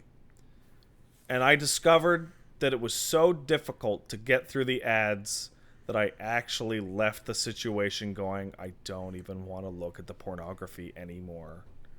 I am now tired and sad and will now retreat back to playing video games. And then a single tear rolled down my cheek. This is the pornography equivalent of the video games you were describing, where you're like, I would like to play a game. And then you try and play the game, but you can't. And then you go, I don't even want to play the game anymore. And then return to the now easily available pornography.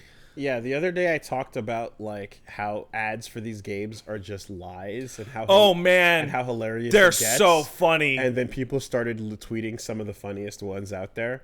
There's some really funny ones because it's almost like YouTube poop, you know. It's like the biggest lie I've ever seen. TGS would like shit its pants if this game was real. But and so like I remember when I was just kind of like,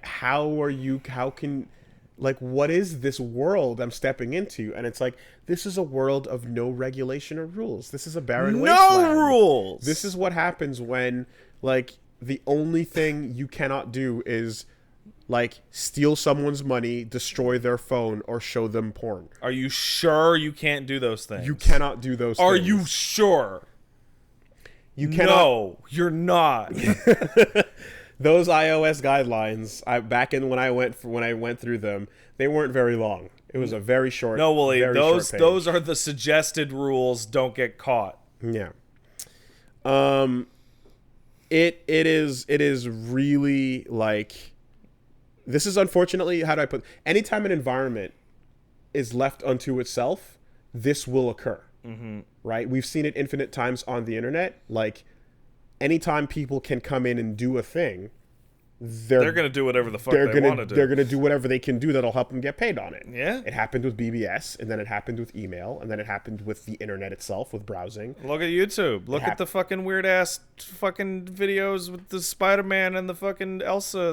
That fucking scary shit. Or just the news article things, where it just puts a news article headline, generates an auto-text read of the thing, and then has a fucking bunch of links under. Look at us. We're not even real human beings. Barely. We're just algorithms out here. So the moment people can upload whatever, their own things to a thing, it's gonna happen. It just takes a matter of time, especially if it's the place where a lot of eyeballs are. There are game companies attempting to make real games on phones, and it's a joke.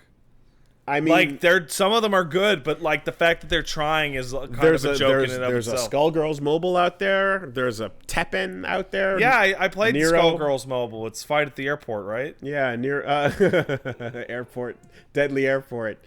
There's a what's it called? There's Teppen with Nero in it now. Yeah. Tekken Mobile existed for a second. And then I tapped it to boot it up, and it went servers not available. Great. And then when I closed it, it deleted itself from my phone. So that thing doesn't exist anymore. That's amazing. That game is just... Listen, man. Super gone. You know what's going to save us from this mobile game hellhole? Fate Grand Order. Man, you got your Saber avatars ready? Oh man, it's that one. Ah, fucking. Gacha's a whole other corner you can dig into, but one thing remains sure is slightly nicer shovel. The category we're talking about is the free game. I'm a kid. I have no credit card market. Yeah, and their eyeballs too. Just because they're kid eyeballs doesn't mean. And half the time, what you're advertising is like there'll be a bunch of free games by the same company that are all advertising a chain where you download this other free game, and then that chains you to something else where that's the thing that's going to be like the money sucker, you know. I remember when I got to a point where I was seeing like the most blatant lies, and I'm like, I have to know how much of a lie this ad is. It's the biggest lie. And the homescapes, gardenscape shit, and that zombie fortress defense thing literally show you a different genre every time you see an ad for the same game. Like, you see the completely, like, it's just, you know, so I'm like, yeah, I don't know what country it is. I don't know all of them. Who's funding this? I don't know where the dollars are going. All of them. Right? But I would like to imagine that those microtransactions dollars are funding terrorism. Do you know Yes. who is making these ad games to fund terrorism? Who? The red bars. They're mad they can't play online with us, so they attack our mobile game freedom. Fuck them.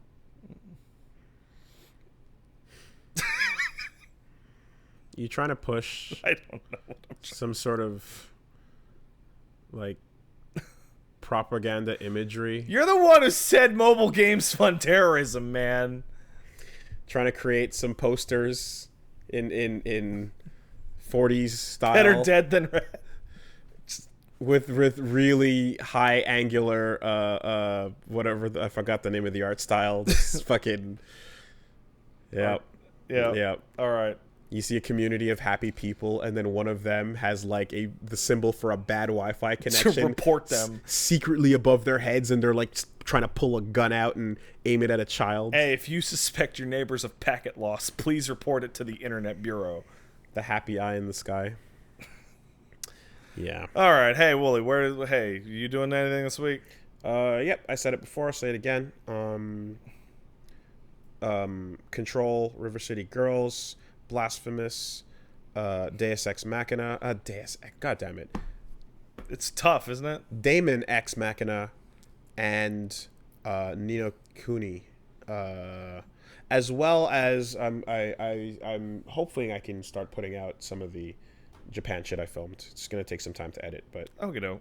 That's over at Wooly Versus, both over on Twitch Wooly and YouTube. Versus on Twitch and Wooly Versus on YouTube and Wooly Wolves on Twitter. All right, I'm gonna go down back to my house after. I'm gonna go to Wendy's first because I really want to go to Wendy's. Every time we talk about certain things, I demand Wendy's.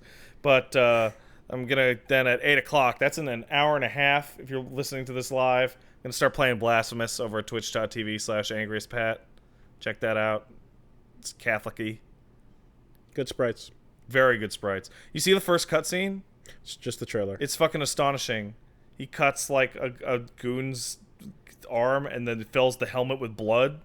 Like the whole helmet, and then just right on his head. And he's like, yeah, I love it. Sick. Yeah, it's pretty sick. All right, that's it. Go home. Fuck. Batteries on the... Your batteries, you can't close the mouse. Our game's good. I don't know. Is the internet good?